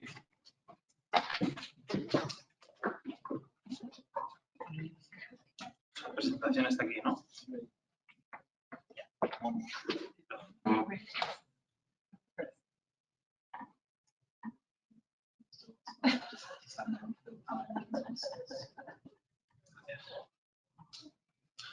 So, good afternoon, everyone. I hope I will be able to catch up a little bit of attention for 10 more minutes.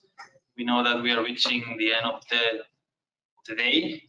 It's long sessions presenting a lot of information and knowledge.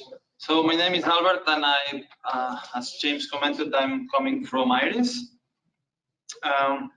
IRIS is an SME engineering company based in Barcelona. We're specialized in photonics, artificial intelligence, and key enabling technologies for digitizing process industry. Okay.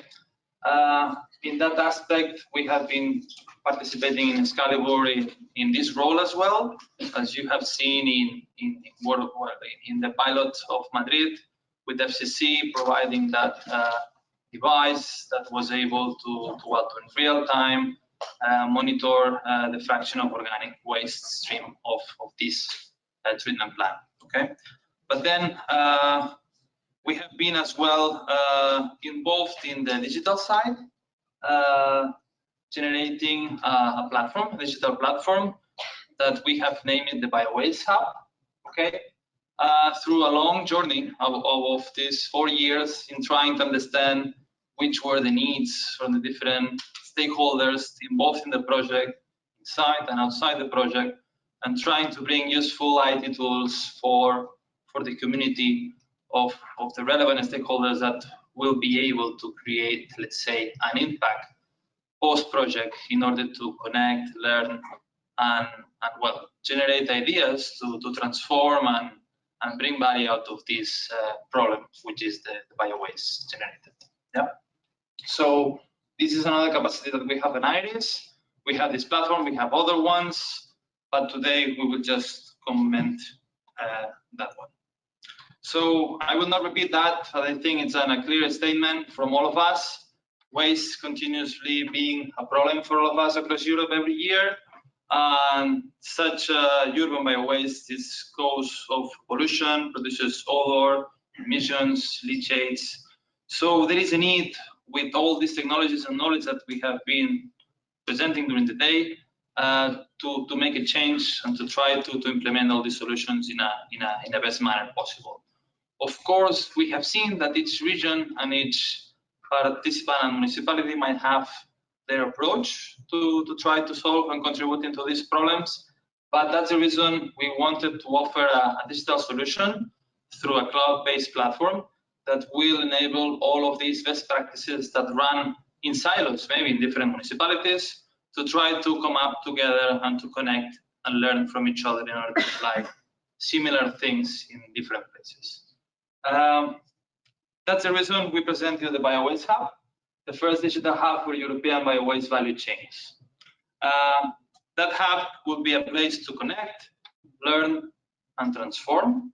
And hopefully, during these next years, could be like an increase of a community that will grow and that will allow to generate post-impact that, of course, was addressed from the topic, was addressed from the Commission, and I hope this will as well achieve expectations gathered during all these efforts and a lot of people working on such a project.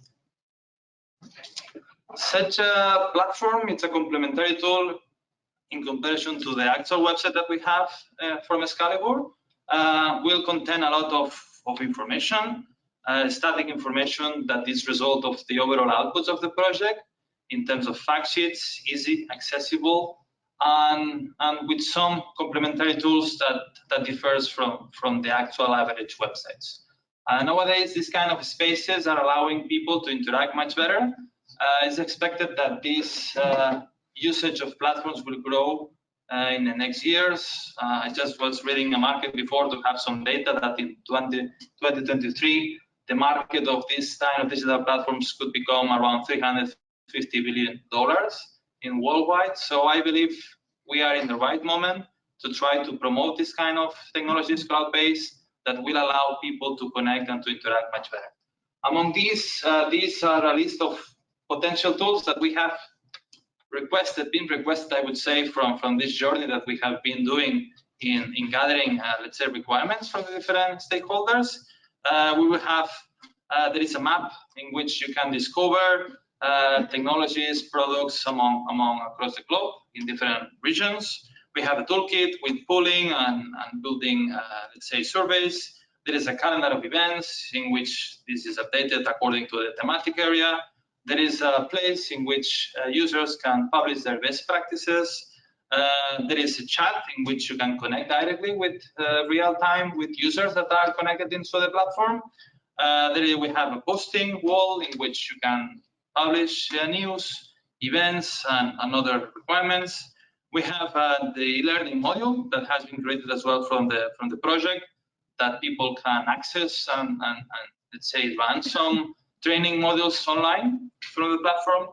And yeah, that's a summary in a nutshell of the overall let's say platform. So we wanted to make it easy to connect among different users. Actually, just as a real time, we just received a request from a Hungarian citizen from the platform that is living in a village, and she has commented to me, and well, this is a real-time demand, no, for the project consortium, maybe, or the audience, that it seems that they have a problem with the waste that is being generated in the river.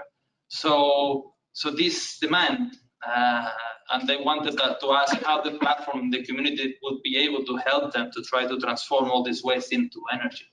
So this demand, maybe without the fact of having this platform, would not be able to be claimed or requested or let's say annotated. So let's say that now this kind of tools will help all these kind of citizens even from different regions across the globe to try to solve potential problems, right? So again, connect, discover, and transform. We invite you to join, all of you. I don't want to ask you how many of you are already registered or not in the platform, okay?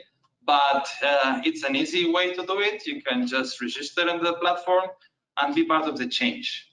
Why? Commission has lately as well encouraged and enforced that digital tools might be part of the change in order to solve problems. And I think from this morning session from the Commission and the policy officer, we have seen that all these IT tools would be potential enablers for digitizing all the technologies that are being running in different labs, different institutions, and different initiatives. So we believe that we could be a good one-stop shop in order to allow all this to happen in an easy manner.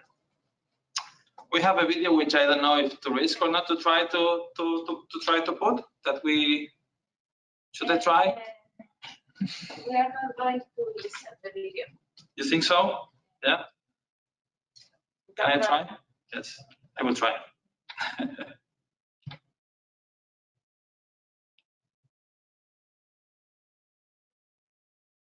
Okay, well, at least.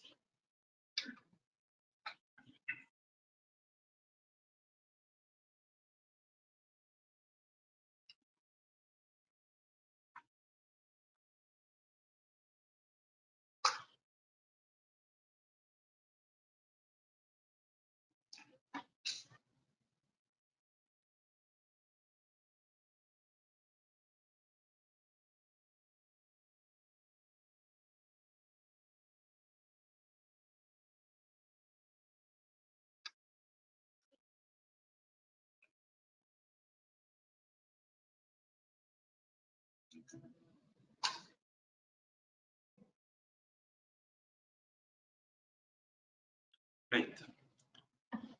Sorry for the online if they could not listen that, but there is a link there, so you will be able to access. So as we've seen, we want to be the social network. Lately, yesterday I was as well on the news listening that nowadays university students are spending more than 5 hours a day in the mobile. I don't know if in the social networks or looking on what, okay, but it's true that through this past month, we have been promoting and generating campaigns through these social networks, Facebook, Instagram, and others, in order to capture users, in order to attract all these kind of people that might be the future ones to contribute into that. So nowadays, what we have managed and to engage, and this is something that we wanted to transfer to all of you. So since June that we launched the platform, we have managed to get registered more than 400 users, actually 440, just checking it later on, coming up from more than 300 organizations that are accessible inside the platform and with a global reach. I mean, our expectation was just to, of course, cover in the EU level, but this has become more global.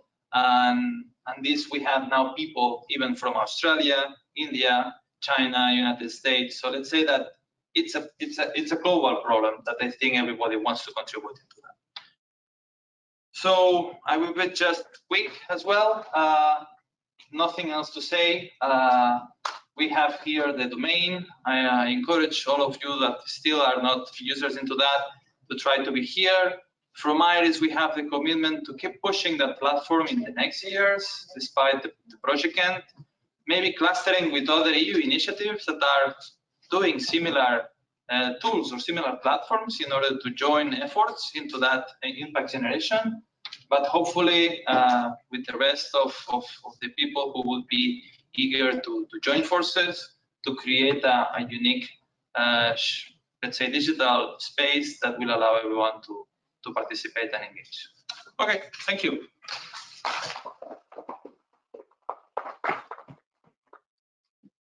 Thank you, Albert.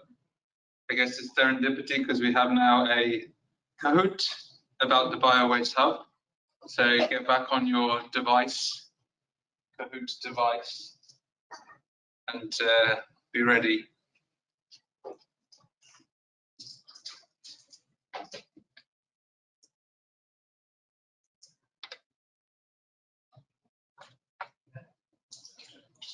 It's the final Kahoot of the day, so enjoy it. What would motivate you to register to the BioWaste Hub? Due to networking opportunity, ability to showcase my technology or product, information on technology, solutions, services, ability to locate value chain actors. Interesting. So the main answer is for networking, followed by information on solution services and ability to locate value chain actors. So you see with the networking and the ability to locate value chain actors, it seems there's some desire to better connect people in this domain. So maybe, hopefully, the BioWaste Hub can help to fill that need. So moving on, we are coming to the final presentation of the day, in fact. And a already recognized speaker who we've seen already today, Miguel Angel Suarez from SETENMA, who's going to tell us a little bit about how the Hoop project is going to continue the good work from SCALIBUR. So, Miguel Angel, thank you.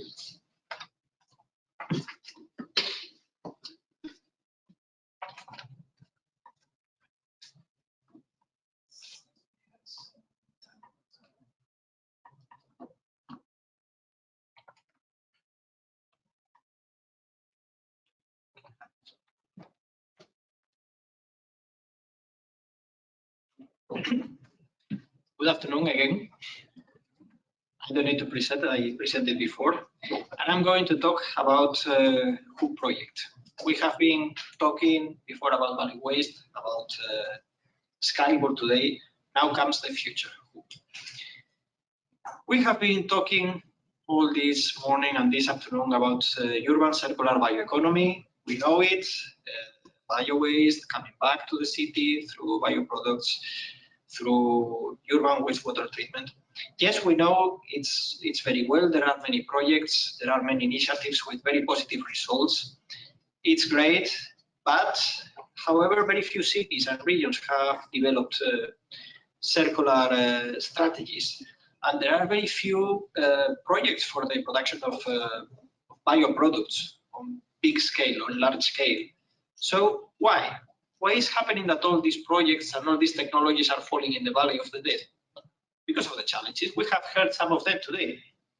We have heard about the quantity and the quality of the separate collection, about the social acceptance and marketability, the lack of local stakeholder engagement, the problems with scale-up business models, regulatory, we have heard it several times today.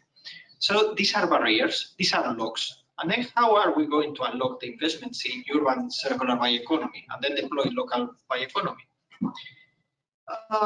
Here comes Hoop.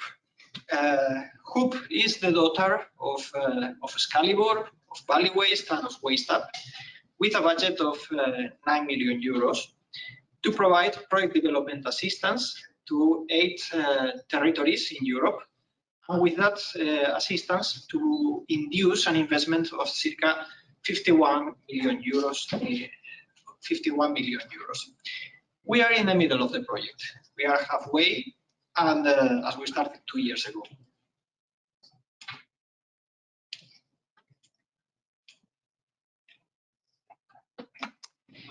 Hoop is a bit different from other projects. Hoop is not based on a particular technology. Hoop is focused on the customer, on the cities, on the regions, and their needs, and their voices, and their particularities. We have 8 territories, 8 lighthouse cities and regions. Almere in Netherlands, Bergen in Norway, Greater Porto in Portugal, Münster in Germany, Murcia, Spain, Kuopio in Finland, and representatives that we have had today of Albano Laciale and Western Macedonia. These 8 lighthouses are being assessed, are being helped by a multidisciplinary team of 15 technical partners, experts in technology, business models, environmental assessment, financial engineering, public procurement, stakeholder engagement, some of which are also part of SCALIBUR. The Hoop concept is based on project development assistance. This is to provide knowledge, to provide expertise on technical, economic, financial, and legal issues to develop concrete investments, concrete projects. These elements include the local context and the urban metabolism, the development of circular business models, technical and environmental studies, innovation in public procurement and financial engineering to unlock funding and financing, and stakeholder engagement. But we don't want to stay just in the 8 territories. We want to have a replicability strategy to expand the knowledge and to expand the learnings into a network of cities and regions all around Europe, and also to other stakeholders through the urban circular bioeconomy. We have been working for 2 years, so we have already several things. For making a suit for one person, we need to know very well the measurements. We need to know very well. So that's what we have been doing. We have been running analysis of urban metabolism, baseline studies to know very well each of them, so that we could identify the best available technologies and to find tailored business model to the lighthouses. And in addition to that, finding the particular opportunities of funding and financing for each of them, from European level to local level, in the investment package manual that is available online. Besides knowing this, we have developed and we are developing tools for them. We have a portfolio of the state-of-the-art of technologies to valorize bio-waste beyond compost and biogas. We have developed a circular valuation method for studying the projects, not only from the financial point of view, but also from environmental, social, circularity. And another very interesting tool is the Hub Biocircularity label. That is a brand new tool to evaluate what is the level of circularity of one city or one region. Another important part of the PDA is the stakeholder engagement based on the quadruple helix that Karina has talked extensively about, and that is a great heritage from SCALIBUR. We also have bio-waste clubs in Hub. And how Hub builds on SCALIBUR? The concept of going on big size, on upscaling bio-waste valorization. The bio-waste clubs and SCALIBUR is also contributing with a series of technologies to the portfolio, some of which have been selected by some cities for running their projects, and also the development of methodologies. In addition, the strategy of replicability has as main points the platform, the Urban Circular Bioeconomy Hub. That is one of these digital tools that was mentioned in the previous presentation. This platform also hosts other platforms like the Virtual Academy to have a big compilation of urban circular bioeconomy. But it is mainly oriented to the Hub network of cities and regions. This network of cities and regions around Europe, this exchange platform between the cities, the protagonists of the project. And for them, there are available tools, there are available different activities, including the Hub Biocircularity label that has the intention to become a real European standard for circularity of the cities. So about the network, is facilitating the exchange of knowledge and mutual learning among cities, and is providing the exchange of knowledge, not only from the lighthouses to the rest, but all between each other. So we invite to all the cities, also the ones being part of SCALIBUR, to join the network. This network offers also the possibility to have access to tools like the label, and also one-to-one capacity building activities, and also study tools as the one that took place last June to Almere and to Münster. There are also some strategic groups like the local Hub committees that are the bodies for the PDH management, and two important advisory bodies. One is the Circular Investors Board that is formed by a variety of investors, as for example venture funds or others that are on regional level, and even the European Investment Bank. We have met for the first time 2 weeks ago in Porto in the first Circular Investors Days, and the Legal Advisory Board having a team of lawyers in public procurement. Hub is not isolated. It's connecting to many other projects, to many other initiatives. It's part of the Roots policy initiative because it's trying to find all the barriers. The regulatory are some of them. And Hub is also one of the projects that is part of Circular Cities and Regions initiative. And actually, it's in forefront of the development of PDA projects. It's like 2 years in advance.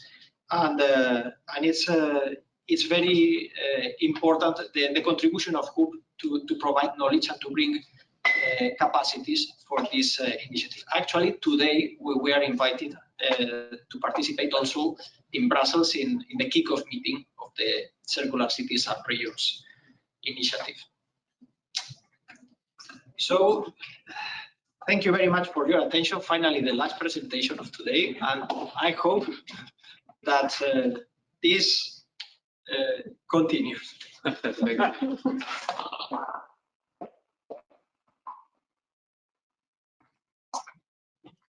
you very much, Miguel Angel. That was perfect. So we are having a final panel discussion to close our event of today. So I'd like to invite to the stage Noelia, Ines, Andrea, and Yeray to join me to talk about the road ahead, the future, bringing the SCALIBUR innovations to the market.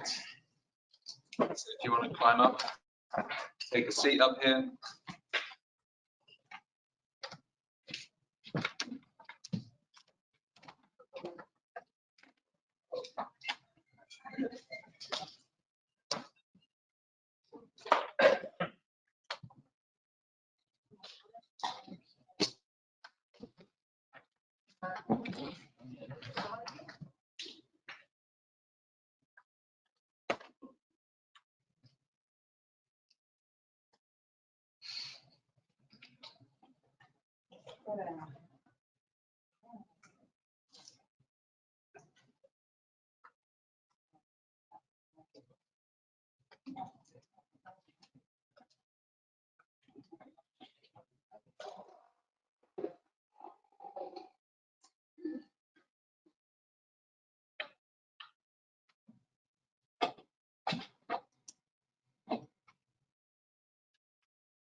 Yeah.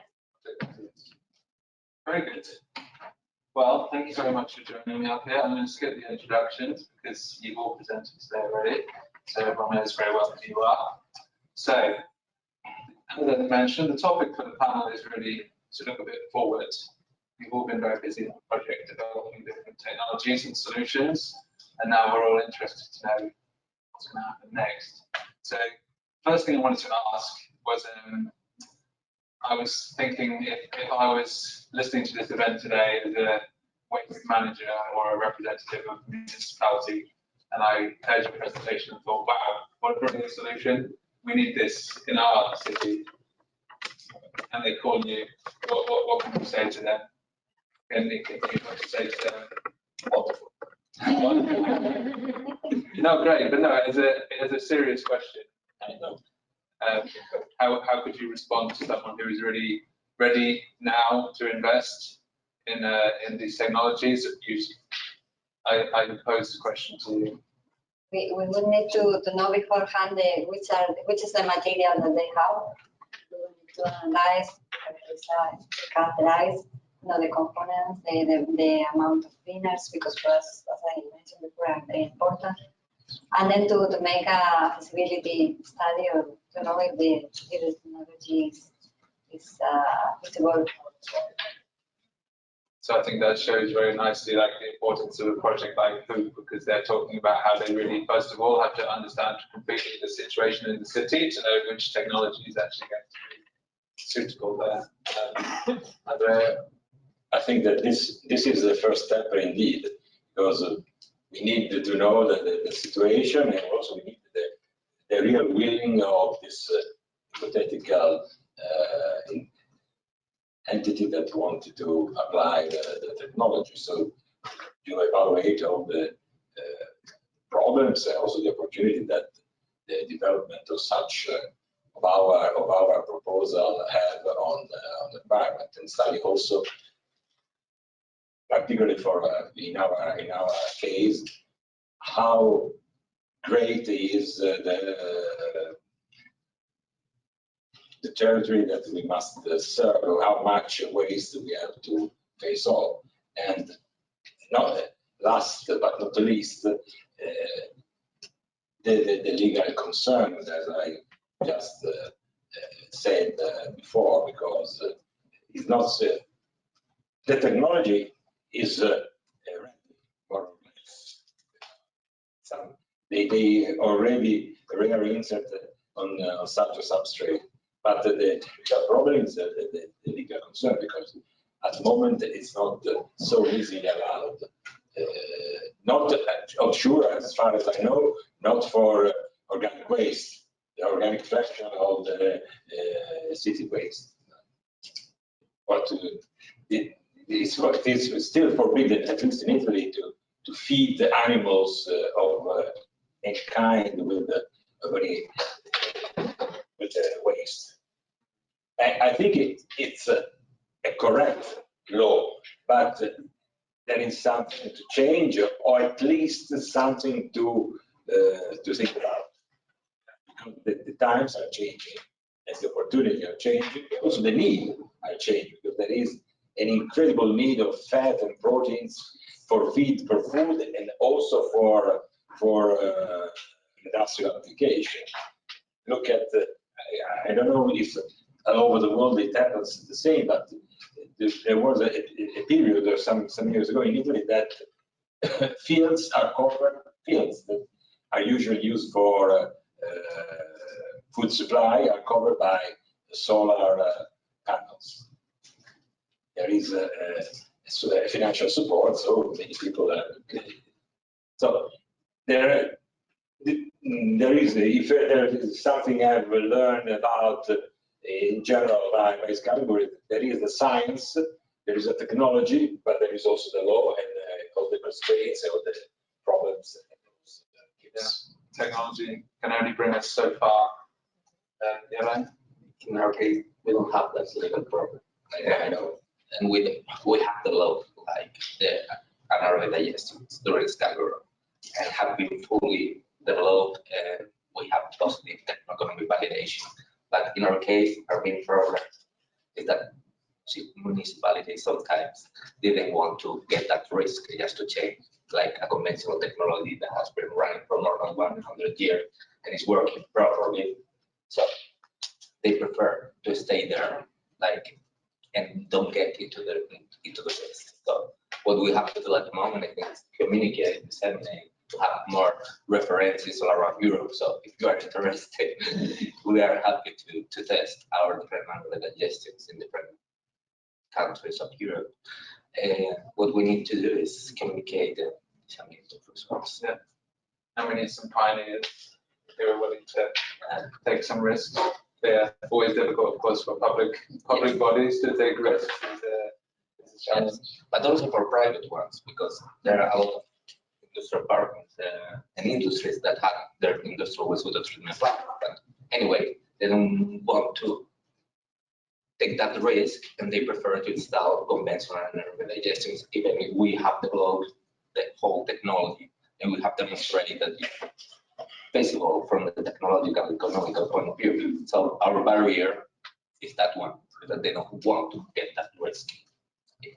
We're coming up with lots of. I mean, that was the point of this session, was to go beyond the technical and see what's the. I wanted to avoid talking too much about barriers, but it always comes back to that, like what's the barriers for the next step. But Noelia? Regarding to our system of the sensor and the platform, it has an advantage because as the sensor measures the film level and the gas emissions, in order to know the status of the matter, the pilot cities has been cities of medium size, more or less, big cities. But if we use this system in a small village, for example, in the deep Spain or other country, it would be better in order to achieve the savings, because in our pilot cities, for example, if a container hasn't got to be picked up, we have a skip and street. But maybe with a small village, maybe we don't have to go to a small village, and the saving is not maybe 1 kilometer, it's 40 kilometers, for example. So the savings will be bigger. Yeah. And on the other hand, it's a constraint, but not a constraint, an advantage also, as the sensor has two sensors, a field level and the status of the matter, this has sense in the organic fraction, for example, because in paper or glass, the status of the matter hasn't got as much sense as in this kind of matter, because the status is almost always the same in paper or glass. But maybe not another fraction as the rest, it has sense. And I had the impression from the presentations earlier, like your solution is more or less ready to go. Like it seems the pilots were really successful in Kozani and Albano. So if a city calls you later today to say, hey, we want to implement this, you're ready to go or not? I wish. Not quite. Need some more time. Or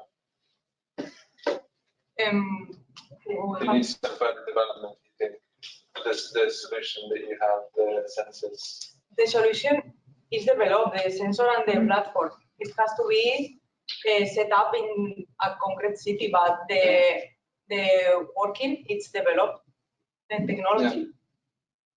I also found it really interesting, and it's a topic that's come up a few times today, how you talk about like also the impact and the importance of like smaller cities and rural areas, and they so often get like forgotten about in so many of these discussions, and also in EU funding in general, like all of the funding that goes to smart cities and this city and that cities and climate neutral cities, and like we've talked about, like actually it's even more of a challenge or a huge challenge also for all of these small cities and rural areas. And interesting learning for me from today.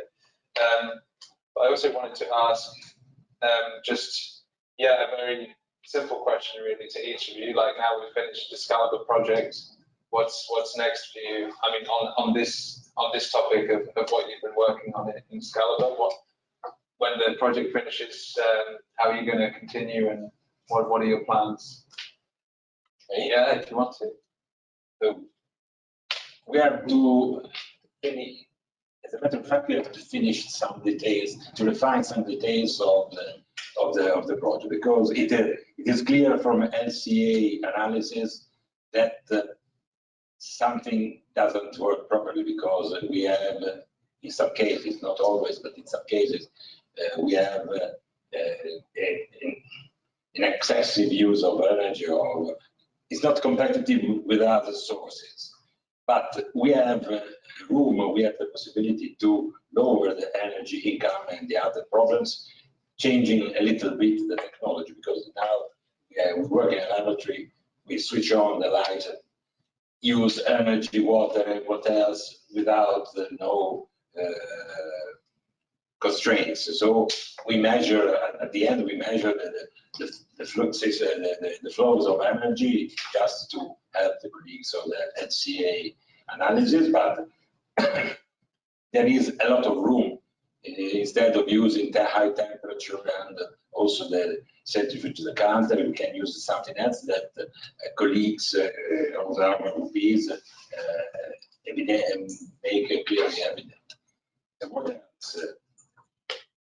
I would be delighted if to be the blessing patriarch of a startup enterprise of young people that are fascinated by the use of insects.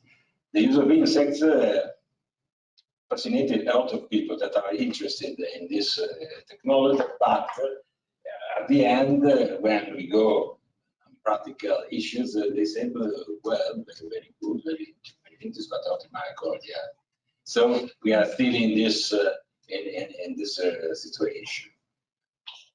Maybe when people is genuinely interested in our technology, and slowly we are trying to do something. But our real aim as a university is to find a huge financial support, for instance, from the UA or also from local sources, because in our philosophy, at least in mine, that I'm probably too old to be so elastic, it's something difficult to think that I have to work for something that has a bulky application on the environment. Things are more theoretical. When I finished the practical aspect, maybe are not so involved.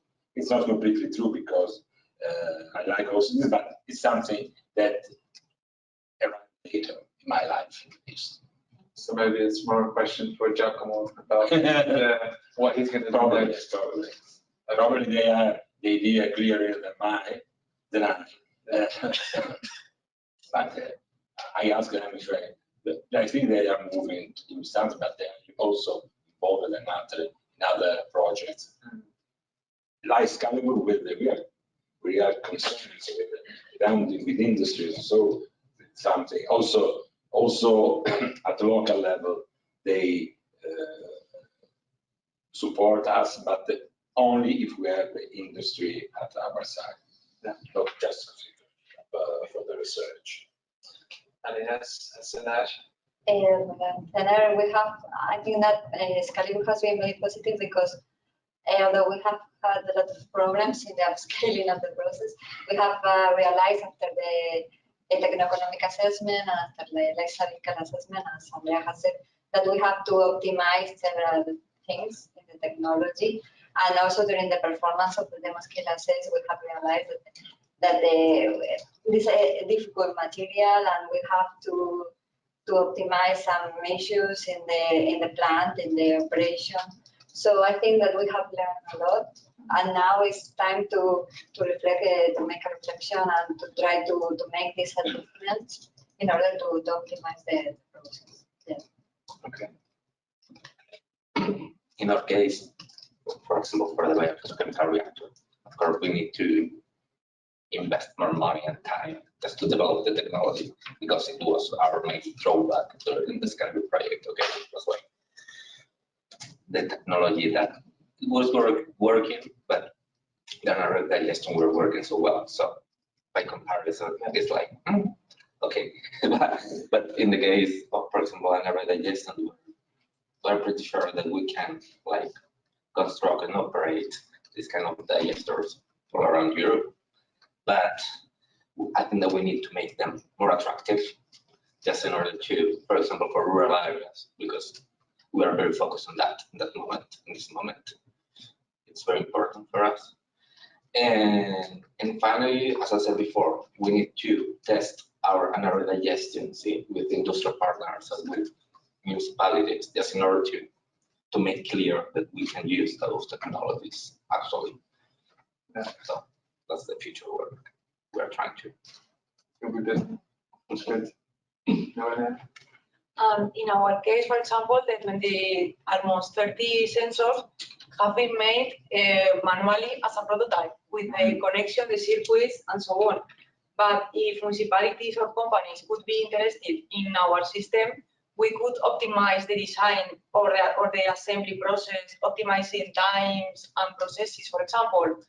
On the other hand, the interface of the platform could be improved also in visualization more real, like Google Maps or whatever. It could be optimized. So yeah, the pilot's been successful, but yeah, to scale up, of course, is a different challenge altogether, and going to be needing some more mass production at some point as well. Yeah, because the sensor, for example, is this size more or less, but it could be improved with the assembly process and so on. And maybe in the future it could be this size more or less. It's a prototype now. Yeah. All right, we're running out of time, so I have one last strange question. So if the genie lands in here and offers to grant one wish for you to help you with your development of your SCALIBUR work, they could fix something for you or make something work or make one of your problems disappear, what would be the most helpful thing for you? Gifts for me? Yeah. Money. Not yeah, you know, you can be a clever person who said that. But okay, I mean, that's also an answer, right? Some investment, if that's what you really need. If a gift without money, I think that a good gift could be young people to with enthusiasm to keep on studying, and also maybe to use into practice what we have, also a little bit of money. That's fine. The young people is a very wonderful question. We like money too. With money, I can pick up also people. So that would be money, of course. Yep. And the second thing, it would be a good quality and abundant bio-waste. Yeah. But with a high, very high organic content. Yeah. Yes. Okay. I think money, yeah, fine. But for me, no. But I think that like to enhance the quality of the cooperation between, I don't know, industrial partners, for example. It's easier to talk with public bodies because it's easier, in my opinion. But I think that just to hide information all the time, just to, I don't know, I was trying to show my results, and if I get bad results, I have to say that. Yeah. Okay, so I would prefer as a gift, like a very good communication, to not hide that kind of information. If your technology is not working, just say it. Okay, it's better. Some open innovation. Yeah, yes. Very nice. Brilliant. Apart from money, more time to invest and develop maybe the sensor, because we had some problems with the connection and working, and we had to travel to the pilot cities with solve the problems and so on, and we were very adjusted in time. So more time maybe it would be better. Okay, so money for everybody. I apologize for the money. I come from Genoa, so besides the Italian Scottish. Very good. We sold the same to you to English. St. George was from Genoa, and we sold it to Britain, British. I don't know if it's true, but we have to say it. No, not still the same time, because St. George appears everywhere, but it's not the protector of Genoa. It's another one.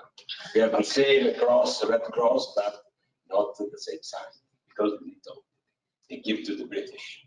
Okay, on that very bizarre note, then we're going to end. So I've passed on your wish list to Santa Claus. So with any luck, come Christmas, you'll get some help. But no, thank you very much. It was really interesting. I think, as always, well, I don't know, do you want to come up to the stage, sit down? We can do some closing words, but maybe just stay seated, because it's going to be messy to take off all the microphones, and we just have a couple of minutes just to say some concluding words.